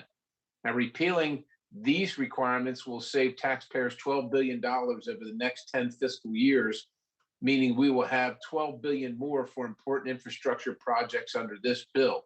And I just want to add, earlier in the markup, we talked about insurance rates for motor truck for the carriers, and increasing the rates. And there was this hue and cry that they haven't been increased since 1980, notwithstanding the fact there's no data to support an increase, but we just got to have the increase because it's been since 1980. I think it's been since 1933 or 35 or something like that, since Davis-Bacon was upgraded or revised. And if we can't repeal it, we ought to at least change the threshold to something that's reasonable and index that to inflation. I suspect that, that the chairman's not going to be able to support my amendment, but I appreciate the opportunity. And just to keep everybody awake, I am going to call for a recorded vote, but I yield back the balance of the time. The gentleman yields. Anybody else wish to be heard on this?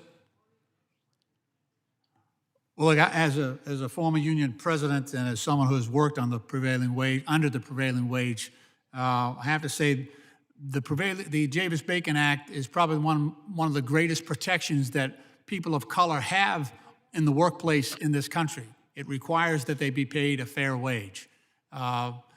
The measure that was being corrected by the Davis-Bacon Act was that unscrupulous contractors were bringing poor, struggling workers halfway across the country to work in other cities and housing them in unsuitable and unlivable conditions and forcing them to work for low wages where they would send their money home. And it undermined the local economy in those areas where those workers were shipped. So that's why Davis-Bacon was put in place. The most recent example we have of Davis-Bacon was during Katrina. And I know that my friends from Louisiana will remember this, and Mississippi. So George W. Bush, in his wisdom, thought, well, he had executive power to waive Davis-Bacon. So what he did, he said, none of this work is going to be covered under Davis-Bacon. You know what happened? He couldn't get decent workers, highly skilled workers down in that area. So after a few months of struggling, he reversed himself. He put Davis-Bacon back in place so that those workers would come down and work in that area. So Davis-Bacon was a blessing to the South during a time when they needed workers. And the gentleman's theory is totally upside down. We guarantee workers fair conditions, decent wages, and the respect and dignity that they should have. And we need more of that in this country, not less. And the best part of this bill is that Davis-Bacon will apply for all the workers who go to work under the funding that's being provided by this bill. So I yield back. Are there any other amendments to this amendment? If not, the question is on the amendment. All those in favor signify by saying aye. All those opposed say no. No. No. No. No. No. In the opinion of the chair, the noes have it, and the amendment is not adopted.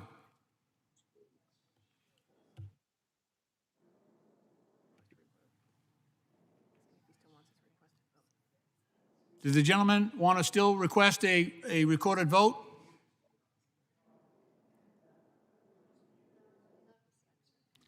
Okay. Yes, Mr. Chairman. I'm sorry, I was muted. I didn't know it. Yes, I request a recorded vote. The clerk will call the roll. Mr. DeFazio. Mr. DeFazio votes no. Mr. Graves of Missouri. Mr. Graves of Missouri votes no. Ms. Norton. Ms. Norton votes no. Ms. Norton votes no. Mr. Young. Ms. Johnson of Texas. Johnson of Texas votes no. Ms. Johnson of Texas votes no. Mr. Crawford. Mr. Larson of Washington. Larson votes no. Mr. Larson of Washington votes no. Mr. Gibbs. Mrs. Napolitano. Napolitano, no. Mrs. Napolitano votes no. Mr. Webster. Webster votes yes. Mr. Webster votes aye. Mr. Cohen. Mr. Massey. Mr. Cirez. Series votes no. Mr. Cirez votes no. Mr. Perry. Perry, yes. Mr. Perry votes aye. Mr. Garamendi. Mr. Rodney Davis of Illinois. Mr. Rodney Davis of Illinois votes no. Mr. Johnson of Georgia. What are we voting on? Mr. Johnson of Georgia votes no. Mr. Katko. Oh, sorry, Mr. Johnson of Georgia is not recorded. To go vote on mine. Why are they voting on him first and then pulling mine off? Somebody's mic is live. If you're not responding to the roll call, please suspend your speaking and turn your mic off.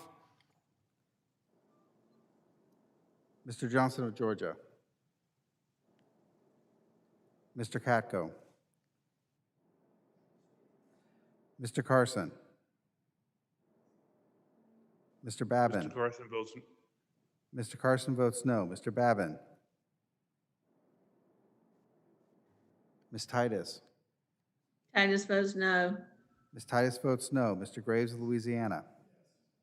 Mr. Graves of Louisiana votes aye. Mr. Maloney of New York. Maloney votes no. Mr. Maloney of New York votes no. Mr. Rouser. Mr. Huffman. Mr. Bost. Huffman, no. Mr. Huffman votes no. Ms. Brownlee. Brownlee votes no. Ms. Brownlee votes no. Mr. Weber of Texas. Weber votes aye. Mr. Weber of Texas votes aye. Ms. Wilson of Florida.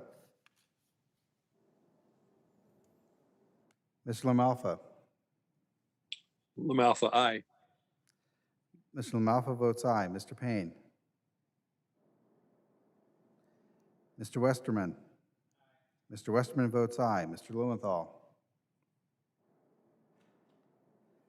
Mr. Mast. Mr. Mass votes no. Mr. Mast votes no. Mr. DeSaulnier. DeSaulnier, no. Mr. DeSaulnier votes no. Mr. Gallagher. Gallagher votes no. Mr. Gallagher votes no. Mr. Lynch. Mr. Lynch votes no. Mr. Lynch votes no. Mr. Fitzpatrick. Fitzpatrick votes no. Mr. Fitzpatrick votes no. Mr. Carbajal. Carbajal votes no. Mr. Carbajal votes no. Ms. Gonzalez-Colon. Gonzalez Colon votes no. Ms. Gonzalez-Colon votes no. Mr. Brown. Brown, no. Mr. Brown votes no. Mr. Balderson. Mr. Balderson votes no. Mr. Malinowski. Malinowski, no. Mr. Malinowski votes no. Mr. Stauber. Mr. Stauber votes no. Mr. Stauber votes no. Mr. Stanton. Stanton votes no. Mr. Stanton votes no. Mr. Burchett. Mr. Allred. Allred votes no. Mr. Allred votes no. Mr. Johnson of South Dakota. Yes. Mr. Johnson of South Dakota votes aye. Ms. Davids of Kansas. Davids votes no. Ms. Davids of Kansas votes no. Mr. Van Drew. Mr. Van Drew votes no. Mr. Van Drew votes no. Mr. Garcia of Illinois. Mr. Garcia of Illinois votes no. Mr. Guest. Guest votes aye. Mr. Guest votes aye. Mr. Delgado. Delgado votes no. Mr. Delgado votes no. Mr. Nails. Nels votes yes. Mr. Nails votes aye. Mr. Pappas. Pappas votes no. Mr. Pappas votes no. Ms. Mace. Mr. Lamb. Lamb votes no. Mr. Lamb votes no. Ms. Maliotakis. Mr. Moulton. Moulton, no. Mr. Moulton votes no. Ms. Van Dyne. Van Dyne votes aye. Ms. Van Dyne votes aye. Mr. Auchincloss. Auchincloss votes no. Mr. Auchincloss votes no. Mr. Jimenez. Mr. Jimenez votes no. Mr. Jimenez votes no. Ms. Bardot. Bordeaux votes no. Ms. Bardot votes no. Mrs. Steele. Steele votes aye. Mrs. Steele votes aye. Mr. Kahale. Mr. Kahale votes no. Mr. Kahale votes no. Ms. Strickland. Strickland votes no. Ms. Strickland votes no. Ms. Williams of Georgia. Williams of Georgia votes no. Ms. Williams of Georgia votes no. Ms. Newman. Newman votes no. Ms. Newman votes no. Mr. Carter. Carter votes no. What do I vote? What do I Mr. vote? Carter No? votes no. They already called your name, but they'll say it. What do I vote? Mr. Young. You're voting no. Mr. Crawford. Somebody's got a hot mic out there. Crawford, aye. Mr. Crawford votes aye. Mr. Gibbs. Gibbs votes aye. Mr. Yes, Co- Gibbs, yes. Mr. Gibbs. Yes. Mr. Gibbs votes aye. Mr. Cohen. No. Mr. Cohen votes no. Mr. Massey. Mr. Garamendi. Garamendi votes no. Mr. Garamendi votes no. Mr. Johnson of Georgia. Mr. Katko. Mr. Kako votes no. Mr. Katko votes no. Mr. Babin. Mr. Rouser. Mr. Rouser votes aye. Mr. Bost.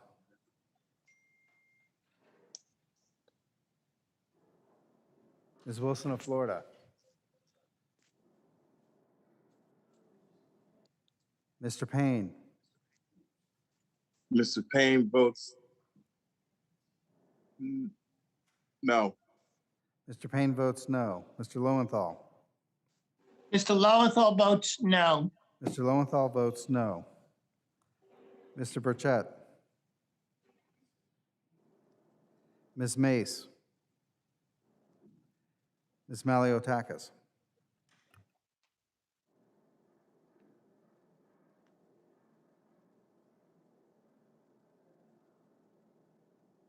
Has every member voted? And does any member wish to change their vote?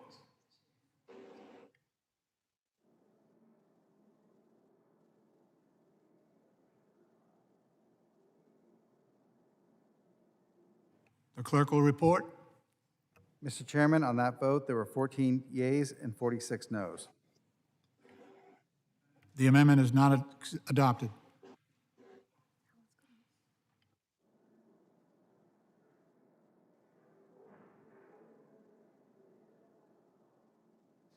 Mr. Chairman. Mr. Lamalfa, you are up. Do you have any requests for en bloc? You've got several amendments out there. Yes, sir. Thank you, Mr. Chairman. I would like to roll together the, give me a moment here. Sure. We want to put under 033, also add 035 and 036 to the en bloc for that, please. I thank the gentleman. Thank you. Would the clerk please designate the three amendments en bloc for Mr. Lamalfa? Thank you. An en bloc amendment to the amendment in the nature of a substitute to H.R. 3684 offered by Mr. Lamalfa, numbers 033, 035, and 036. Without objection, the amendments will be considered as read en bloc. I recognize Mr. Lamalfa to speak on his amendment for 5 minutes. Thank you again, Mr. Chairman. On number 033, what we're looking at with this amendment would we would push forward a rule, a final rule on having to do with NEPA, and in California we have an equivalent version called CEQA. So what we're looking for is, instead of having a duplication of effort, take under a pilot program 2 states, California likely would be one, and another state that has similar rules, to stop the duplication of the effort of the requirement when doing any kind of a project that would normally encounter NEPA or CEQA under California. Take the version that is the more stringent, which California's CEQA tends to be most of the time, and just require that one standard instead of simultaneous or end-to-end running through the process. So this would save time, save cost, still having environmental review at a high level, and get projects more timely and more cost effectively. There'd be no loss of environmental standards. There's no lowering of those standards. And so this is basically a project that the Secretary of Transportation could put in place on, excuse me, choosing 2 states to be part of that process and see how it goes. So that's number 033. The next one is this amendment, number 035, would allow the categorical exclusion on all of the listed project types for highway projects to be able to be excluded from NEPA as long as the work on a highway project stays within the blueprints that's already, excuse me, the footprint already there. So if a highway right-of-way exists, it already has been paved, it already has a shoulder, what we're talking about is not requiring a brand new NEPA for something that already exists in that blueprint area. So there's no net harm to anything in that process. We think that requiring a NEPA for that, again, just makes projects slower and more expensive. Lastly, well, I'll forego the explanation on 036 for now and just try and be economical with time. I'll come back to another one in a separate one if that's all right, Mr. Chairman. Okay. With that, I'll yield back. Does the gentleman intend to withdraw the amendment, or, I mean?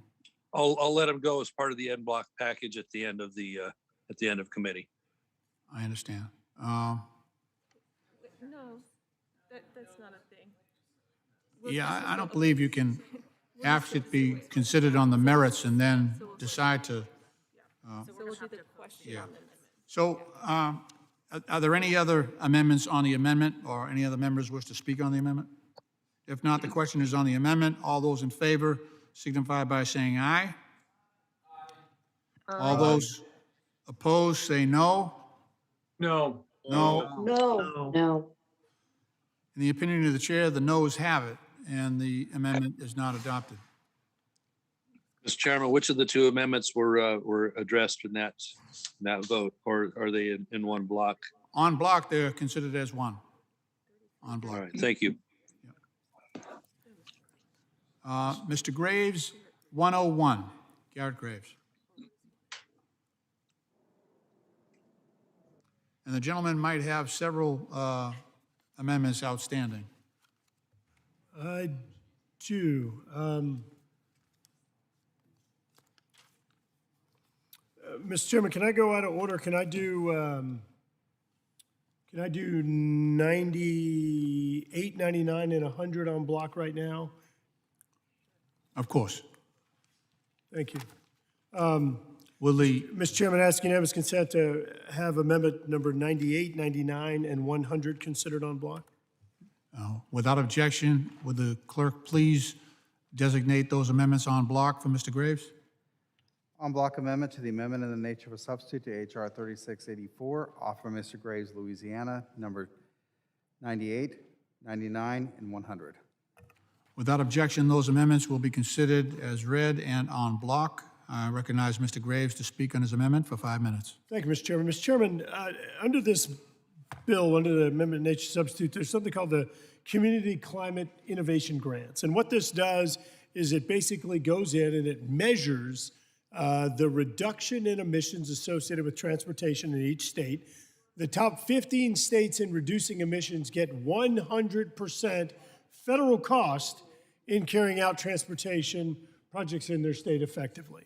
But Mr. Chairman, this approach has a number of significant flaws in it. Number one, and what Amendment number 98 attempts to address, is that what happens if a state was already planning to do this, already planning to reduce these emissions through an ongoing effort? There's something we often make reference to in this body called maintenance of effort.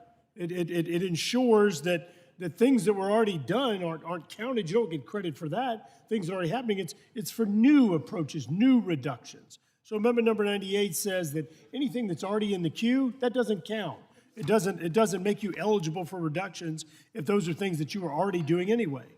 Number 99, what this one does is it says that that any actions carried out by a state to try to comply with the reductions, if it disproportionately affects disadvantaged communities, then that state can't be considered a high-performing state or one of the top 15 states under that Community Climate Innovation Grant Program.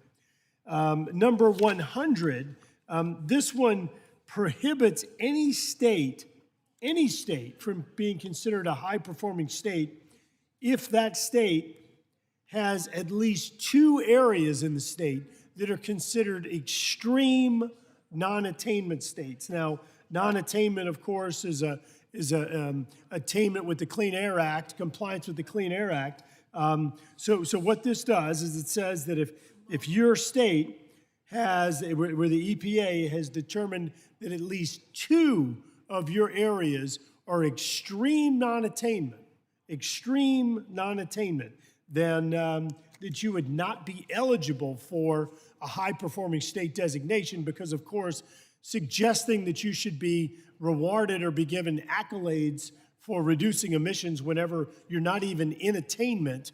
In fact, you're not in non-attainment, you're in extreme non-attainment in at least 2 areas. That's not something that should be rewarded. I'm sure that my friends in the majority agree with that. And so that's what Amendment number 100 does. So again, Mr. Chairman, 98, 99, and 100, I urge adoption of the amendment and yield back. I thank the gentleman. Any other members wish to be heard on these amendments? Let me just take a crack at it briefly.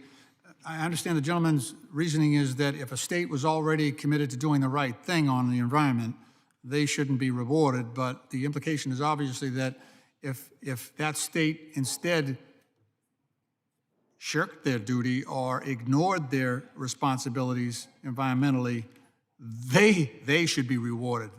I think it's wrong-headed, and I would be inclined, just on that basis, to oppose the gentleman's amendment. Are there any amendments to the amendment? If not, the question is on the amendment. All those in favor signify by saying aye. Aye. Aye. Aye. All those Aye. opposed say no. Aye. No. No.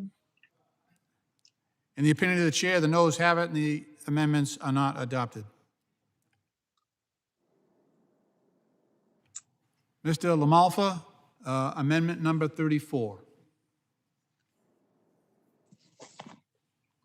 Thank you again, Mr. Chairman. I think this one's appropriate for wrapping up the evening here. This one, the subject matter of 034 is it adds to section 403 and 405 of the public safety programs, simply adds drowsy driving to the other safety measures that are within impaired driving and distracted driving.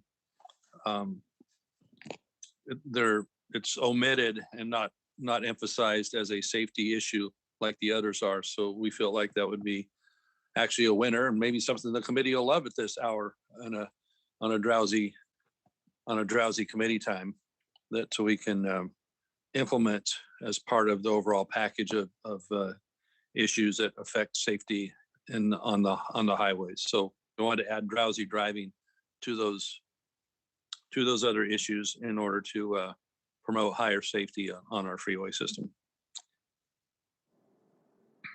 Does the gentleman yield back? I yield back, sir. Does any other member wish to be heard on this amendment?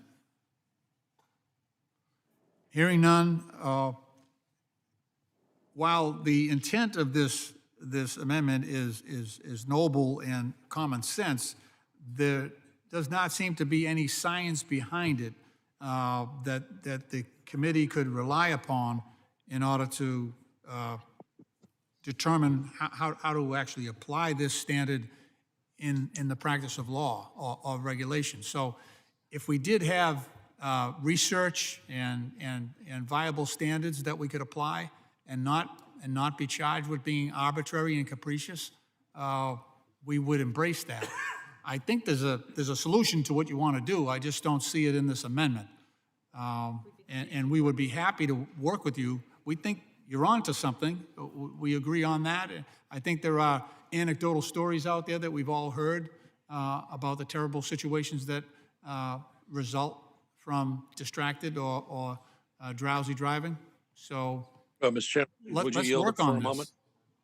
Would you yield for a moment, Mr. Chairman? I yield to the gentleman. Yeah, thank you. Thank you. Yeah, briefly, yeah, I would be delighted to work with the committee on that going forward and be able to back this up with a little more information that isn't at 1 a.m. West Coast time or 4 a.m. Eastern time. And, because I think we could buttress this with good, certainly good arguments and good info on that for what I think would be, as you're mentioning, a good bipartisan effort in this. So maybe this is something we can carry to the floor with us a little later, perhaps. So I appreciate being able to work with the committee on that, and I will withdraw it for now. I thank the gentleman, and we are committed to working with you going forward. Thank you, sir. Thanks very much. Mr. Graves, number 111, would the clerk please designate the amendment? Oh, maybe he has, you want to add anything to that on block? Well, Mr. Chairman, can we do 101? I thought we were going to do 101 after the others. If we could do 101 right now, and then I'll do 111 after, if that works for you. Okay. Would the clerk please designate Graves 101? An amendment to the amendment in the nature of substitute to H.R. 3684, offered by Mr. Graves, Louisiana, number 101. Without objection, the amendment will be considered as read, and I recognize Mr. Graves to speak on the amendment for 5 minutes. Thank you, Mr. Chairman. Mr. Chairman, this amendment is known as the Builder Act. We introduced this legislation. We've made reference to it a few times today. Ranking Member Graves, Ranking Member Westerman, a number of other members of this committee are co-sponsors of this bill. As we've discussed, the NEPA process has gone from an average of a few years to 7 years for a transportation project, and in some cases, actually decades, Mr. Chairman, decades. That's why groups like the Agricultural Retailers Association, the American Council of Engineering Companies, that's why the American Road and Transportation Builders Association, the American Trucking Association, Associated Builders and Contractors, Associated General Contractors, American Association of Railroads, Bipartisan Policy Center, the United States Chamber of Commerce, Citizens for Responsible Energy Solutions, Clear Path Energy, the National Asphalt Pavement Association, Railway Supply Institute, and many, many others support this bill, support this amendment. This ensures that we have practical project review timelines, that it's predictable, that it has clear sideboards or parameters in the review, that there's early coordination, that this helps to put appropriate restrictions on litigation. And let me be clear what this does in that regard. It simply says that if you did not engage in your concern in the public participation process, then you can't wait to the very end and then sue. If you are unable to resolve it, then absolutely litigation is open to you. But Mr. Chairman, this has become the issue that has stopped projects. I've heard every single person on this committee say that they want to deliver projects, they want to deliver solutions, yet this process is not resulting in projects being delivered.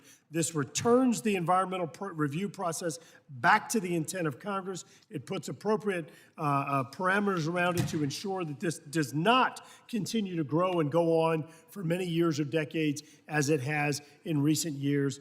Mr. Chairman, I urge adoption of the amendment and yield back. I thank the gentleman. Are there any other members who wish to be heard on this amendment? Mr. Chair, Yes. Who seeks recognition? Stauber, Minnesota. Mr. Stauber, you're recognized for 5 minutes. It won't take me that long. I rise in support of this amendment, this common sense amendment. It's going to save money. It's going to allow projects to go forward in a reasonable time. And it allows the other entities, the counties, townships, cities, and state governments to work together and actually plan for these projects in a timely manner to deliver them to the public. And I strongly support this amendment, and I yield back. Thank the gentleman. Any other member wish to be heard on this amendment? Hearing none, I am compelled to oppose this amendment from Representative Graves to fundamentally change the environmental review process for federal projects. This amendment would amend the national environmental policy to codify some of the worst ideas that have been produced during the Trump administration, and goes further. It would severely limit environmental review, sideline citizen-offered alternatives, prohibit injunctive relief, and make it difficult for local communities to hold government accountable. In short, this amendment seeks to fundamentally undermine the principles of meaningful public input, environmental review, and government accountability under NEPA. With that, we should be directing more money to the agencies to complete these reviews more quickly, not giving a pass to developers and utilities to bypass the process. So I urge others to vote against this amendment, and I yield back. Are there any amendments to the amendment? Hearing none, if the question is on the amendment, all those in favor signify by saying aye. Aye. Aye. And all those opposed? Aye. All those opposed say no. No. No. No. In the opinion of the chair, the noes have it. And the amendment is not adopted. Mr. Graves, 111 is outstanding. Will the clerk please designate that amendment? Amendment to the amendment in the nature of a substitute to H.R. 3684, offered by Mr. Graves of Louisiana, number 111. Without objection, the amendment will be considered as read. I recognize Mr. Graves to speak on his amendment for 5 minutes. Thank you, Mr. Chairman. Mr. Chairman, I hope that we can continue having discussions on the National Environmental Policy Act. In my previous amendment, there is a tremendous amount of misunderstanding of how that law is supposed to apply, and of course what the amendment does as well. But amendment number 111, what this one does, Mr. Chairman, I made a reference earlier in this markup to I-10 Mississippi River Bridge crossing. Interstate 10 goes from California to Florida. The only place in the United States where the interstate system drops to a single lane is the eastbound declining ramp off of that bridge. And it's not because, as in virtually all other cases, Louisiana was extraordinarily bright. We came up with a great idea, and we're leading the world. It was because it's the stupidest idea you could possibly do. No one else in this country was dumb enough to replicate funneling your interstate from 3 lanes to 1. It is one of the worst bottlenecks in America. We are traditionally rated one of the worst traffic cities for a mid-size region in the United States. It is ridiculous. This is something that should have been fixed not months or years ago, but decades ago. They call this crossing the new bridge, yet it was built before I was born. This amendment simply says, that's old? Come on, man. This amendment simply says that it requires that the non-federal sponsor, that the Louisiana Department of Transportation and Development, that is on their 12th review or something unacceptable on this bridge crossing, that they have 1 year, that they simply take all of the information that has been put together in the previous multiple reviews of this exact project, and that they come up with an alignment in 1 year. Stop all the games, stop all the ridiculousness. I could take a kid with a crayon, hand him a map, they could figure this out. Mr. Chairman, this says you have 1 year to figure it out. I urge adoption of the amendment and yield back. Do any other members wish to be heard on this amendment? Mr. Graves, recognized for 5 minutes. At the risk of delaying this any longer, I just want to say I've actually been down there and seen this. It's a disaster. It's an absolute disaster, and I associate myself with the gentleman's comments, and I won't push it any longer. But it is seriously a very big problem. The gentleman yields back. Do any other members wish to be heard on this amendment? Here's the problem. The gentleman is requesting that this project be treated differently facially because it is a member-designated project, and not because of the special physical attributes of the situation itself. And so, again, we're trying to legitimize this whole process and make sure it's clean, harken back to the statement made by Mr. Perry, the gentleman from Pennsylvania earlier, about the the individual member projects. We want to keep this squeaky clean. So we would have to oppose it because it would invite all kinds of mischief, because now we're going to apply different standards to member projects versus general projects.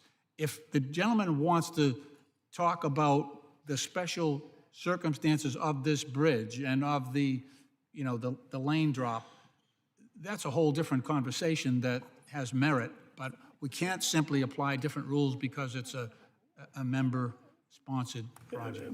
Mr. Chairman, I don't want to belabor this either, but as the amendment written, the only reason we make reference to a member-designated project is simply for description purposes. That Yeah, identifies but which that means a project. lot, though. It's describing it. Mr. Chairman, it puts it asking in- unanimous consent that we strike member-designated project, the numbers associated with it, and we there insert I-10 crossing of the Mississippi River in Louisiana. I mean, I think we would commit to working with you in good faith to try to get the result that you want on that bridge that you have. How about that? Mr. Carter, give me an amen. Come on.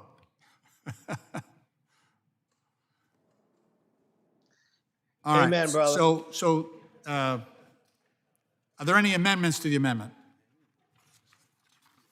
Hearing none.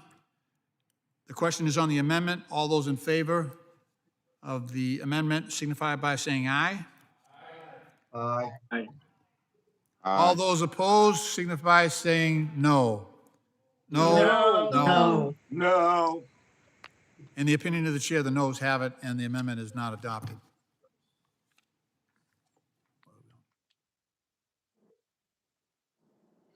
We are now going to call up Perry on block 1. Will the clerk please designate the amendment? En bloc amendment to the amendment of the nature of substitute to H.R. 3684, offered by Mr. Perry.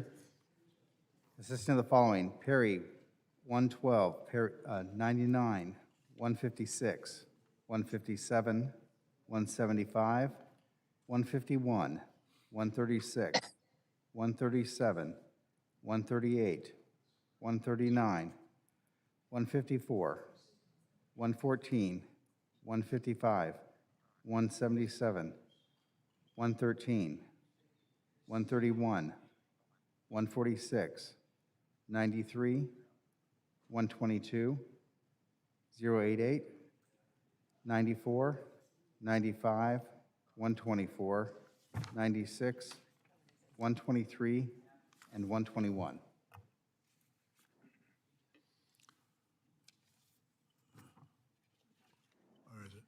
Without objection, the amendment will be considered as read. I recognize Mr. Perry to speak on his en bloc amendment number 1 for 5 minutes. Well, I thank the chair and the committee. As you can see, this would have been a long discussion otherwise. So this is a great opportunity, but combined, this amendment addresses a number of significant issues facing Amtrak and transit projects. Post-pandemic, the ridership of both Amtrak and transit agencies face significant uncertainty, and these amendments strike sections of the bill that create wasteful or ineffective changes to the FTA grant program and the Amtrak network. Most importantly, Perry 146 prohibits the use of federal funds to expand the Amtrak network beyond the current routes and stations served by Amtrak on the date of enactment of this act. The underlying legislation authorizes $32 billion over 5 years for Amtrak service, $13.5 billion for the Northeast Corridor, and another $18.5 billion for the national network, well beyond previous funding levels or even Amtrak's request. more than three times higher than the Amtrak funding level under the FAST Act. Average annual authorized level is more than double the enacted level for FY20 and FY21 respectively, including the COVID-19 emergency spending. Now, FY22 authorized level exceeds Amtrak's request by $570 million, a request that includes the $1.55 billion in additional investment necessary to fund Amtrak's bold reauthorization proposal to improve and expand intercity passenger rail service nationwide for FY22. All of this spending supports an intercity passenger rail service that at peak pre-pandemic performance carried 0.1 percentage of nationwide passenger miles. Even at this peak performance level, Amtrak's insignificant footprint did not justify the federal subsidies it received, let alone the 300% increase proposed by the majority. To make matters worse, it's unclear if Amtrak ridership will ever return to pre-pandemic levels. To date, the recovery has been abysmal, and current ridership levels are still significantly depressed despite continued operations throughout the pandemic. Amtrak's latest ridership data provides little optimism about the near-term future. The April 2021 year-to-date ridership level is 76% below the same metric for FY19. The slow recovery and significant uncertainty surrounding the future ridership levels raises legitimate concerns over both the majority's high top-line funding level and Amtrak's service expansion plan. At the same time, Amtrak has significant capital needs that predate the pandemic and have long been overlooked, including the Northeast Corridor's capital replacement and maintenance backlog that exceeds $52 billion, and the existing fleet of passenger cars that at an average age of well over 30 years old has exceeded its useful life. This amendment simply ensures that in light of the significant uncertainty surrounding future ridership, Amtrak use this massive infusion taxpayer dollars to address their existing capital needs rather than expanding service for which there may not be any demand. I thank the chair and the committee for their indulgence at this late hour. I will ask for a recorded vote on that, and I urge my colleagues to support this amendment. I yield back. The gentleman yields back. I thank the gentleman. Would any other member like to be heard on this amendment, this en bloc amendment number 1? Hearing none, I do want to say in this en bloc are several things that I think are really at the heart of this bill. This amendment would eliminate funding for zero-emission buses, which I think most people understand that there's a great advantage to having those, especially in areas where folks are suffering from respiratory disease and asthma and other heart ailments. This eliminates money for passenger ferries. It eliminates money for construction of made-in-USA ferry boats and terminal facilities. It cuts funding for Amtrak long-distance routes that are especially helpful to red states out west. It also eliminates funding for bridges, stations, and tunnels, which is hardcore infrastructure. So with that, I think it was a mistake to include all those elements in this amendment. And for those reasons, I recommend no vote on this. And I ask if there are any other members who wish to speak on this. Are there any amendments to the amendment? If not, the question is on the amendment. All those in favor signify by saying aye. All those, all those opposed say no. No. No. The opinion of the chair, the noes have it, and the amendment is not adopted. I request a recording, Mr. Chairman. A roll call is requested. The clerk will call the roll. Mr. DeFazio. Mr. DeFazio votes no. Mr. Graves of Missouri. Mr. Graves of Missouri votes aye. Ms. Norton. Mr. Young. Oh. Ms. Johnson of Texas. Johnson of Texas votes no. Ms. Johnson of Texas votes no. Mr. Crawford. Crawford, aye. Mr. Crawford votes aye. Mr. Larson of Washington. Larson votes no. Mr. Larson of Washington votes no. Mr. Gibbs. Gibbs, aye. Mr. Gibbs votes aye. Mrs. Napolitano. No. Mrs. Napolitano votes no. Mr. Webster. Webster votes yay. Mr. Webster votes aye. Mr. Cohen. No. Mr. Cohen votes no. Mr. Massey. Mr. Cirez. I voted. No. Mr. Cirez votes no. Mr. Perry. I voted. Votes yes.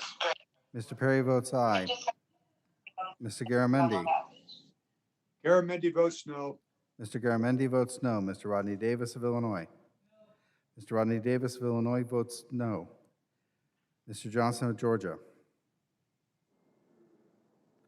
Mr. Katko. Mr. Keckel votes no. Mr. Katko votes no. Mr. Carson. Carson votes aye. Oh, Aye. Mr. Carson votes aye. Mr. Babin. Carson votes no. Mr. Carson Mr. votes Babin no. votes no. Ms. Titus. Can we back up to Mr. Carson? I'm not sure. He voted a couple of different ways there. Could we go back to Mr. Carson? Mr. Thank Carson. you. Mr. Carson votes no. Thank you, Chair. Mr. Carson votes no. Ms. Titus. Titus votes no. Ms. Titus votes no. Mr. Graves of Louisiana. Mr. Graves of Louisiana votes aye. Mr. Maloney of New York. Maloney votes no. Mr. Maloney of New York votes no. Mr. Rouser. Mr. Rouser votes aye. Mr. Huffman. Huffman, no. Mr. Huffman votes no. Mr. Bost. Ms. Brownlee. Ms. Brownlee votes no. Ms. Brownlee votes no. Mr. Weber of Texas. Weber votes aye. Mr. Weber of Texas votes aye. Ms. Wilson of Florida. Mr. LaMalfa. LaMalfa, aye. Mr. LaMalfa votes aye. Mr. Payne. Mr. Payne votes no. Mr. Payne votes no. Mr. Westerman. Mr. Westerman votes aye. Mr. Lowenthal. Lowenthal votes no. Mr. Lowenthal votes no. Mr. Mast. Mr. Mast votes aye. Mr. Mast votes aye. Mr. DeSaulnier. Sonnier votes no. Mr. DeSaulnier votes no. Mr. Gallagher. Gallagher, no. Mr. Gallagher votes no. Mr. Lynch. Mr. Lynch votes no. Mr. Lynch votes no. Mr. Fitzpatrick. Thatcher votes no. Mr. Fitzpatrick votes no. Mr. Carbajal. Carbajal votes no. Mr. Carbajal votes no. Ms. Gonzalez Colon. Alice Colon votes no. Ms. Gonzalez Colon votes no. Mr. Brown. Mr. Balderson. Mr. Balderson votes aye. Mr. Malinowski. No. Mr. Malinowski votes no. Mr. Stauber. Stauber votes no. Mr. Stauber votes no. Mr. Stanton. Stanton votes no. Mr. Stanton votes no. Mr. Burchett. Burchett votes aye. Mr. Burchett votes aye. Mr. Allred. Hard votes no. Mr. Allred votes no. Mr. Johnson of South Dakota.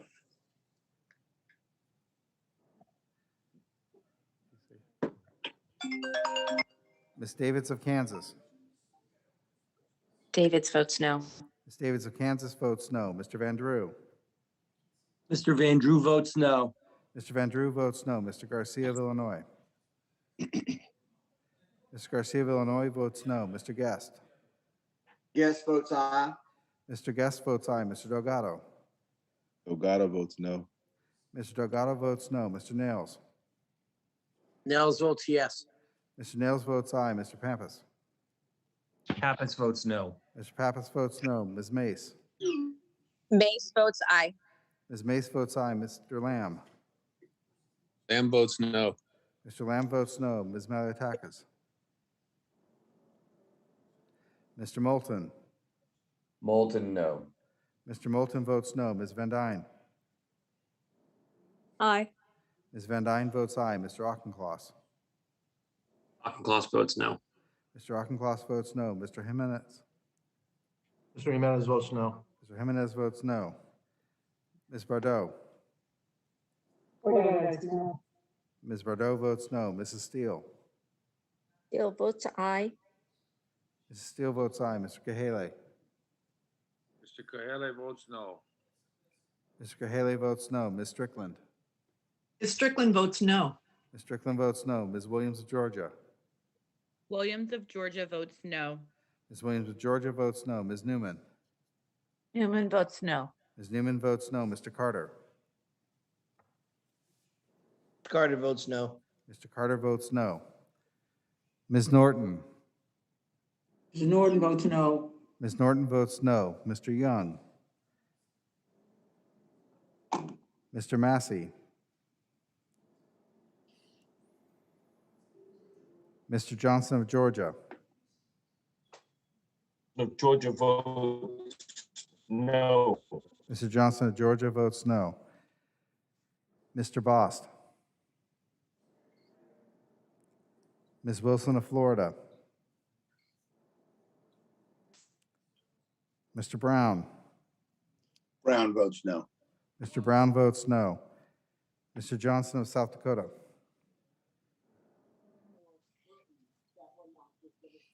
Ms. Maliotakis.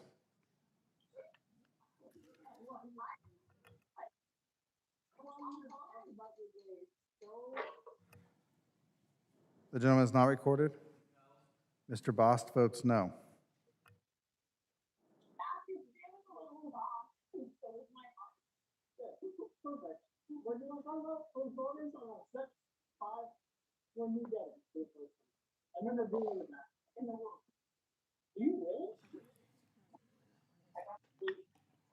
Has every member voted?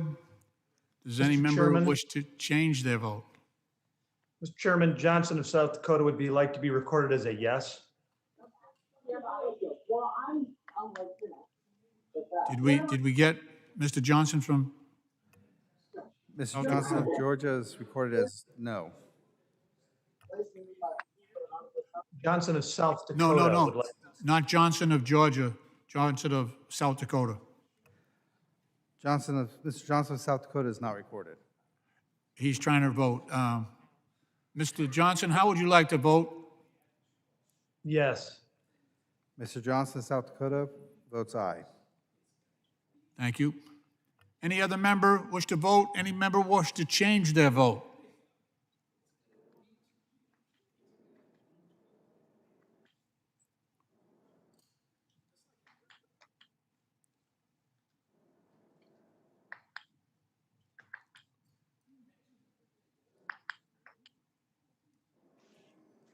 The clerk will report.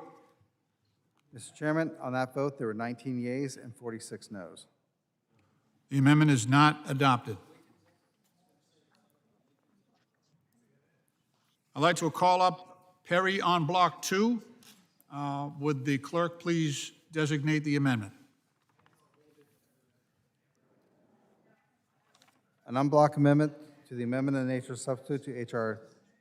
3684, offered by Mr. Perry, number 173, 106, 171, 105, 170, 145, 148, 116, 117, 158, 142, 111, 97, 98, 100, 90, 169, 168, 167, 192, 120, 119, 162, 161, 160, 118, 115, 126, 127, 129, 130, 101, 103, 107,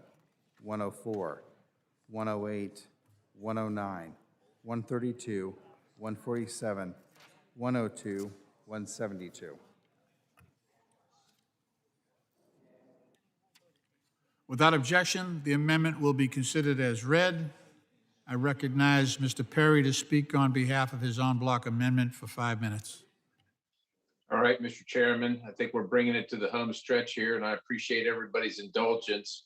It sure is better to do it this way if you're considering time than going through each one of them. But generally, these amendments strike and repeal a number of what I consider to be wasteful programs in current law and the underlying bill to protect the American taxpayer and ensure that we do not saddle our economy with wasteful spending and unnecessary mandates. In particular, I'd like to highlight Perry 101, which strikes the section 1211 entitled EV charging stations. This section requires federally funded EV charging stations to be usable by the majority of EV drivers, accessible to the public, and network capable. It also allows EV charging in the interstate right-of-way, including rest areas and park and rides. Federal funding of electric vehicle charging stations is regressive, unfair, and will negatively impact air quality while doing nothing to impact climate change. A 2018 Manhattan Institute study found that broad-based adoption of zero-emission vehicles will actually increase air pollution and associated environmental costs relative to new internal combustion engine vehicles. Moreover, the study found that the climate impact of even complete adoption of these vehicles will be non-existent. Even if all vehicles were replaced by zero-emission vehicles, the associated CO2 reduction, less than 500 million tons per year, would be less than half the estimated annual reduction from the Obama-era Clean Power Plan, a proposal that the Obama EPA admitted would have no impact on the world's climate. Public subsidies for EV charging stations are inherently regressive. Those who cannot afford to purchase electric vehicles will see no benefit from such subsidies, but will bear the entire cost as they fund the Highway Transportation Fund with their gas taxes. The exclusive benefit will be to electric vehicle owners who are significantly wealthier than the average American. In 2017, the Department of Transportation found that about 2/3 of households with battery electric or plug-in hybrid electric vehicles have incomes higher than $100,000 per year.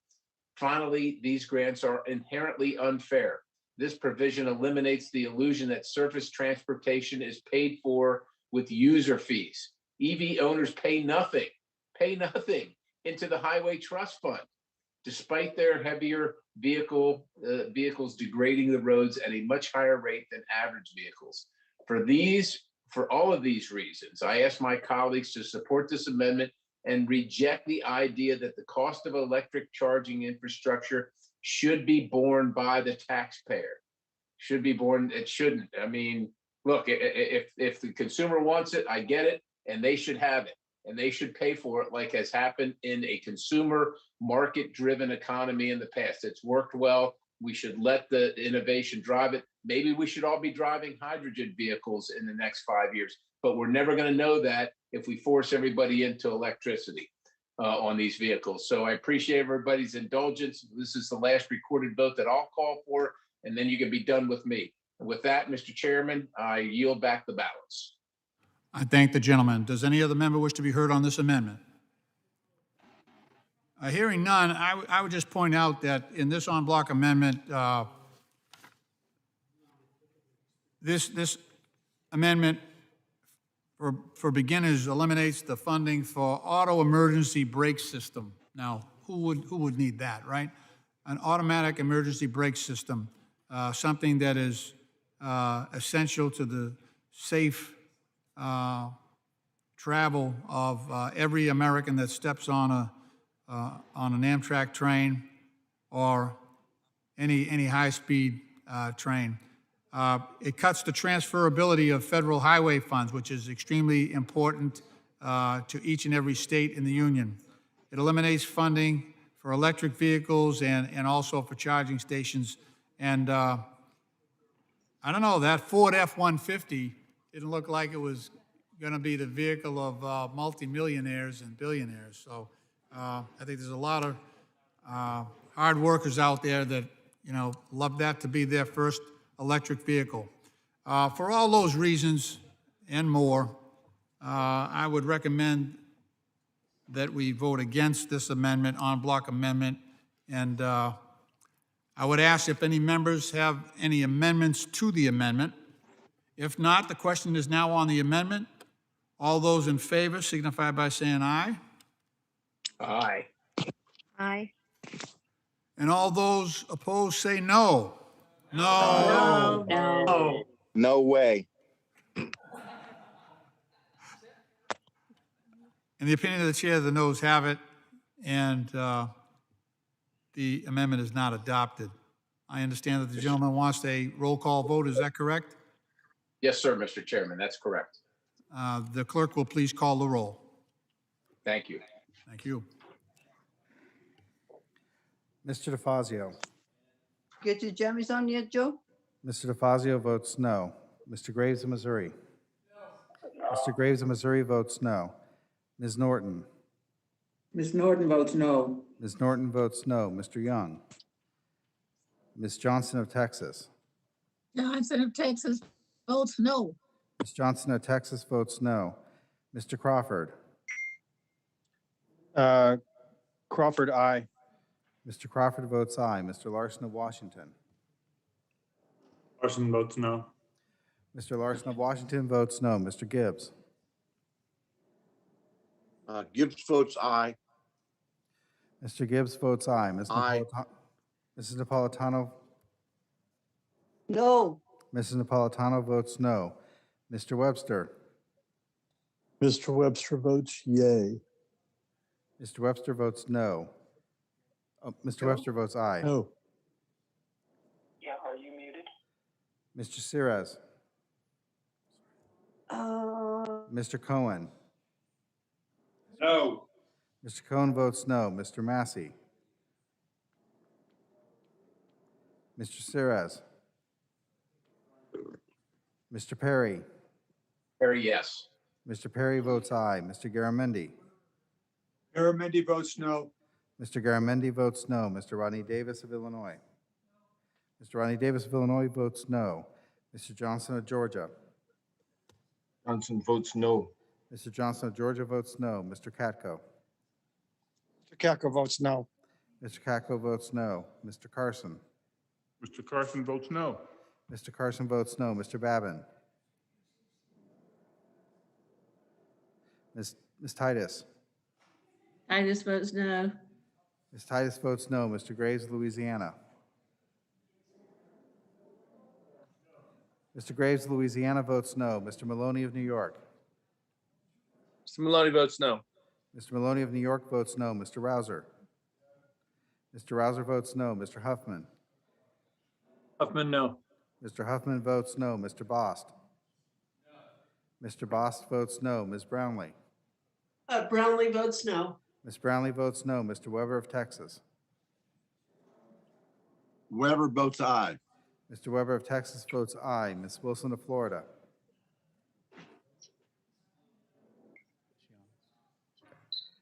Mr. LaMalfa. LaMalfa, aye. Mr. LaMalfa votes aye. Mr. Payne. Mr. Payne, no. Mr. Payne votes no. Mr. Westerman.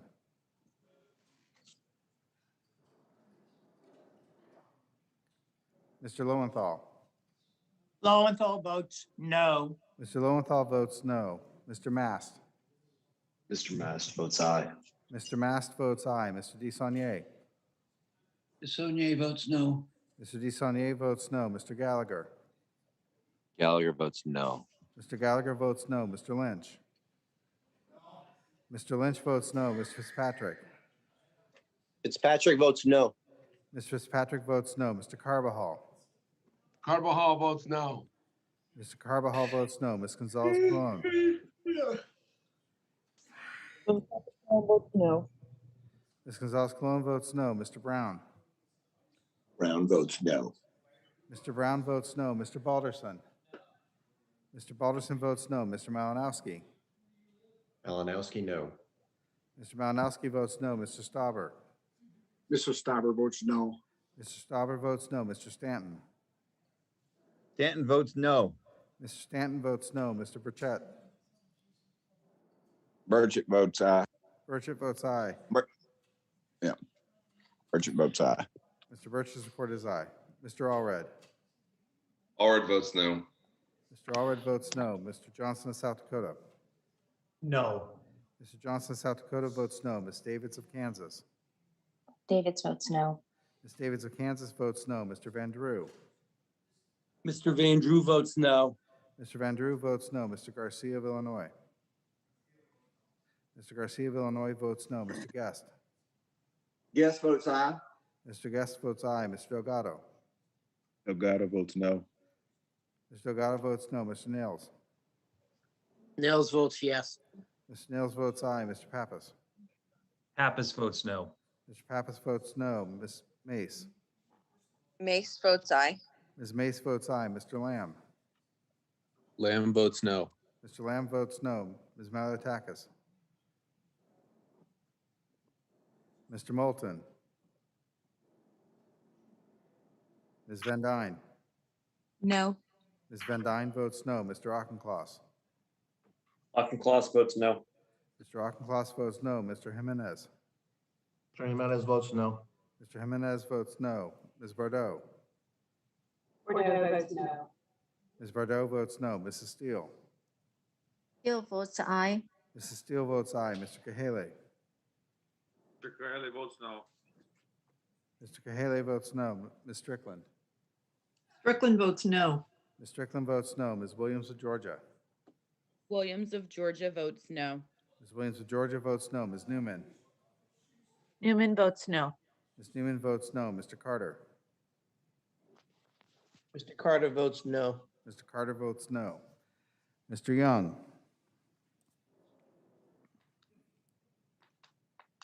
Mr. Massey. Mr. Cirez.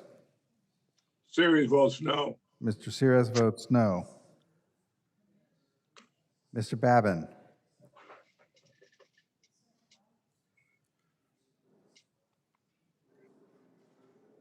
Mrs. Wilson of Florida.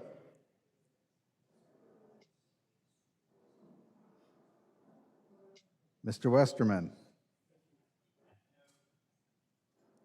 Mr. Westerman votes no. Ms. Malotakis.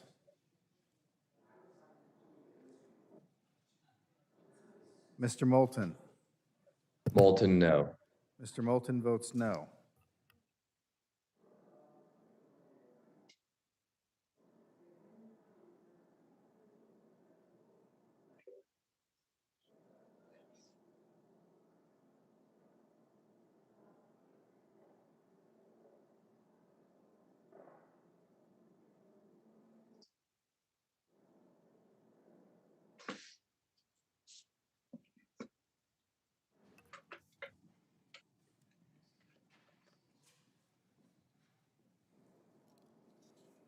Are all members recorded? Any members wish to change their vote?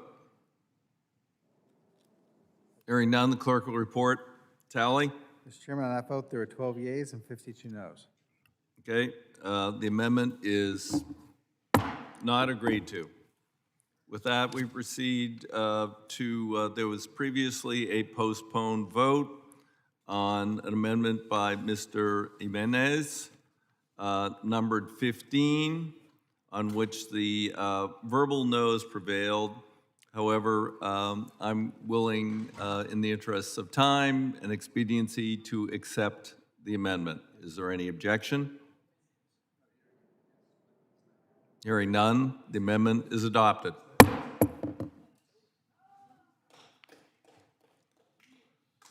The question now. Thank you, Mr. Chairman. Thank you, Mr. Chairman. Okay, you're welcome. We are now, the question is now on the amendment, nature substituted as amended. All those in favor say aye. Aye. All those opposed say no. Aye. Independent chair, the ayes have it. The amendment in nature substitute is agreed to. The question is now on the adoption favorably reporting H.R. 3684 as amended to the House of Representatives. All those in favor say aye. Aye. Aye. Aye. The ayes definitively have it. gonna have to ask for no's? Is anybody opposed? I'm Yes. All right, Yes. okay. No. Is a roll call requested? Okay, all right, roll call. Mr. DeFazio. That would be aye. Mr. DeFazio votes aye. Mr. Graves of Missouri. No. Mr. Graves of Missouri votes no. Ms. Norton. Aye. Ms. Norton votes aye. Mr. Young. Ms. Johnson of Texas. Johnson of Texas votes aye. Ms. Johnson of Texas votes aye. Mr. Crawford. Crawford, no. Mr. Crawford votes no. Mr. Larson of Washington. Larson votes aye. Mr. Larson of Washington votes aye. Mr. Gibbs.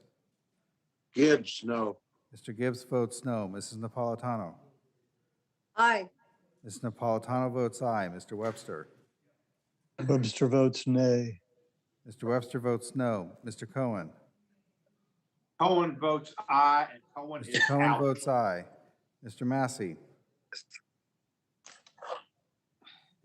Mr. Sirez. Series votes yes. Mr. Sirez votes aye. Mr. Perry. Harry, no. Mr. Perry votes no. Mr. Garamendi. Garamendi, aye. Mr. Garamendi votes aye. Mr. Rodney Davis of Illinois. Mr. Rodney Davis of Illinois votes no. Mr. Johnson of Georgia. Aye. Mr. Johnson of Georgia votes aye. Mr. Kako. Mr. Carson. Mr. Kako votes no. Mr. Kako votes no. Mr. Carson. Aye. Mr. Carson votes aye. Mr. Babin. Ms. Titus. Titus votes aye. Ms. Titus votes aye. Mr. Graves of Louisiana. Mr. Graves of Louisiana votes no. Mr. Maloney of New York.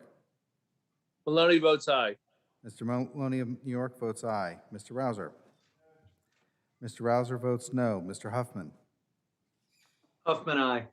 Mr. Huffman votes aye. Mr. Bost. Mr. Bost votes no. Ms. Brownlee. Brownlee votes aye. Ms. Brownlee votes aye. Mr. Weber of Texas. Weber votes no. Mr. Weber of Texas votes no. Ms. Wilson of Florida. Mr. LaMalfa. LaMalfa, no. Mr. LaMalfa votes no. Mr. Payne. Mr. Payne votes aye. Mr. Payne votes aye. Mr. Westerman. Mr. Westerman votes no. Mr. Lowenthal. Lowenthal votes aye. Mr. Lowenthal votes aye. Mr. Mast. Mr. Mass votes no. Mr. Mast votes no. Mr. DeSaulnier. DeSaulnier votes aye. Mr. DeSaulnier votes aye. Mr. Gallagher. Gallagher votes no. Mr. Gallagher votes no. Mr. Lynch. Mr. Lynch votes aye. Mr. Lynch votes aye. Mr. Fitzpatrick. Patcher votes aye. Mr. Fitzpatrick votes aye. Mr. Carbajal. Carbajal votes aye. Mr. Carbajal votes aye. Ms. Gonzalez Colon. Gonzalez Colon votes aye. Ms. Gonzalez Colon votes aye. Mr. Brown. Brown votes aye. Mr. Brown votes aye. Mr. Balderson.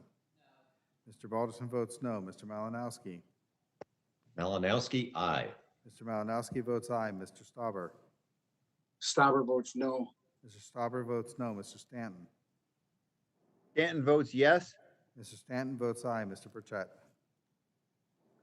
Burchett votes no. Mr. Burchett votes no. Mr. Allred. Mr. Johnson of South Dakota. No. Mr. Johnson of South Dakota votes no. Ms. Davids of Kansas. Davids votes aye. Ms. Davids of Kansas votes aye. Mr. Van Drew. Mr. Van Drew votes no. Mr. Van Drew votes no. Mr. Garcia of Illinois. Mr. Garcia of Illinois votes aye. Mr. Guest. Yes votes no. Mr. Guest votes no. Mr. Delgado.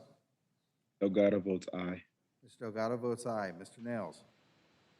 Nels votes no. Mr. Nails votes no. Mr. Pappas. Pappas votes aye. Mr. Pappas votes aye. Ms. Mace. Mace, no. Ms. Mace votes no. Mr. Lamb. Lamb votes yes. Mr. Lamb votes aye. Ms. Malatakis. Mr. Moulton. Bolton, aye. Mr. Moulton votes aye. Ms. Van Dyne. No. Ms. Van Dyne votes no. Mr. Auchincloss. Kloss votes aye. Mr. Auchincloss votes aye. Mr. Jimenez. Mr. Jimenez votes no. Mr. Jimenez votes no. Ms. Bardot. Porter votes aye. Ms. Bardot votes aye. Mrs. Steele. Steele votes no. Mrs. Steele votes no. Mr. Kahale. Mr. Kahale votes aye. Mr. Kahale votes aye. Ms. Strickland. Strickland votes aye. Mrs. Strickland votes aye. Ms. Williams of Georgia. Williams of Georgia votes aye. Ms. Williams of Georgia votes aye. Ms. Newman. Newman votes aye. Ms. Newman votes aye. Mr. Carter. Carter votes aye. Mr. Carter votes aye. Mr. Young. Mr. Massey. Mr. Babin. Ms. Wilson of Florida. Mr. Allred. Allred votes aye. Mr. Allred votes aye. Ms. Maliotakis.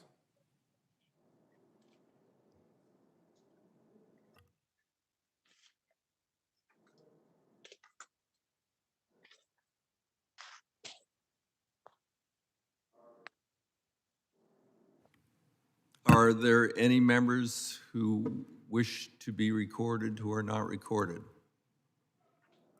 Are there any members who wish to change their vote?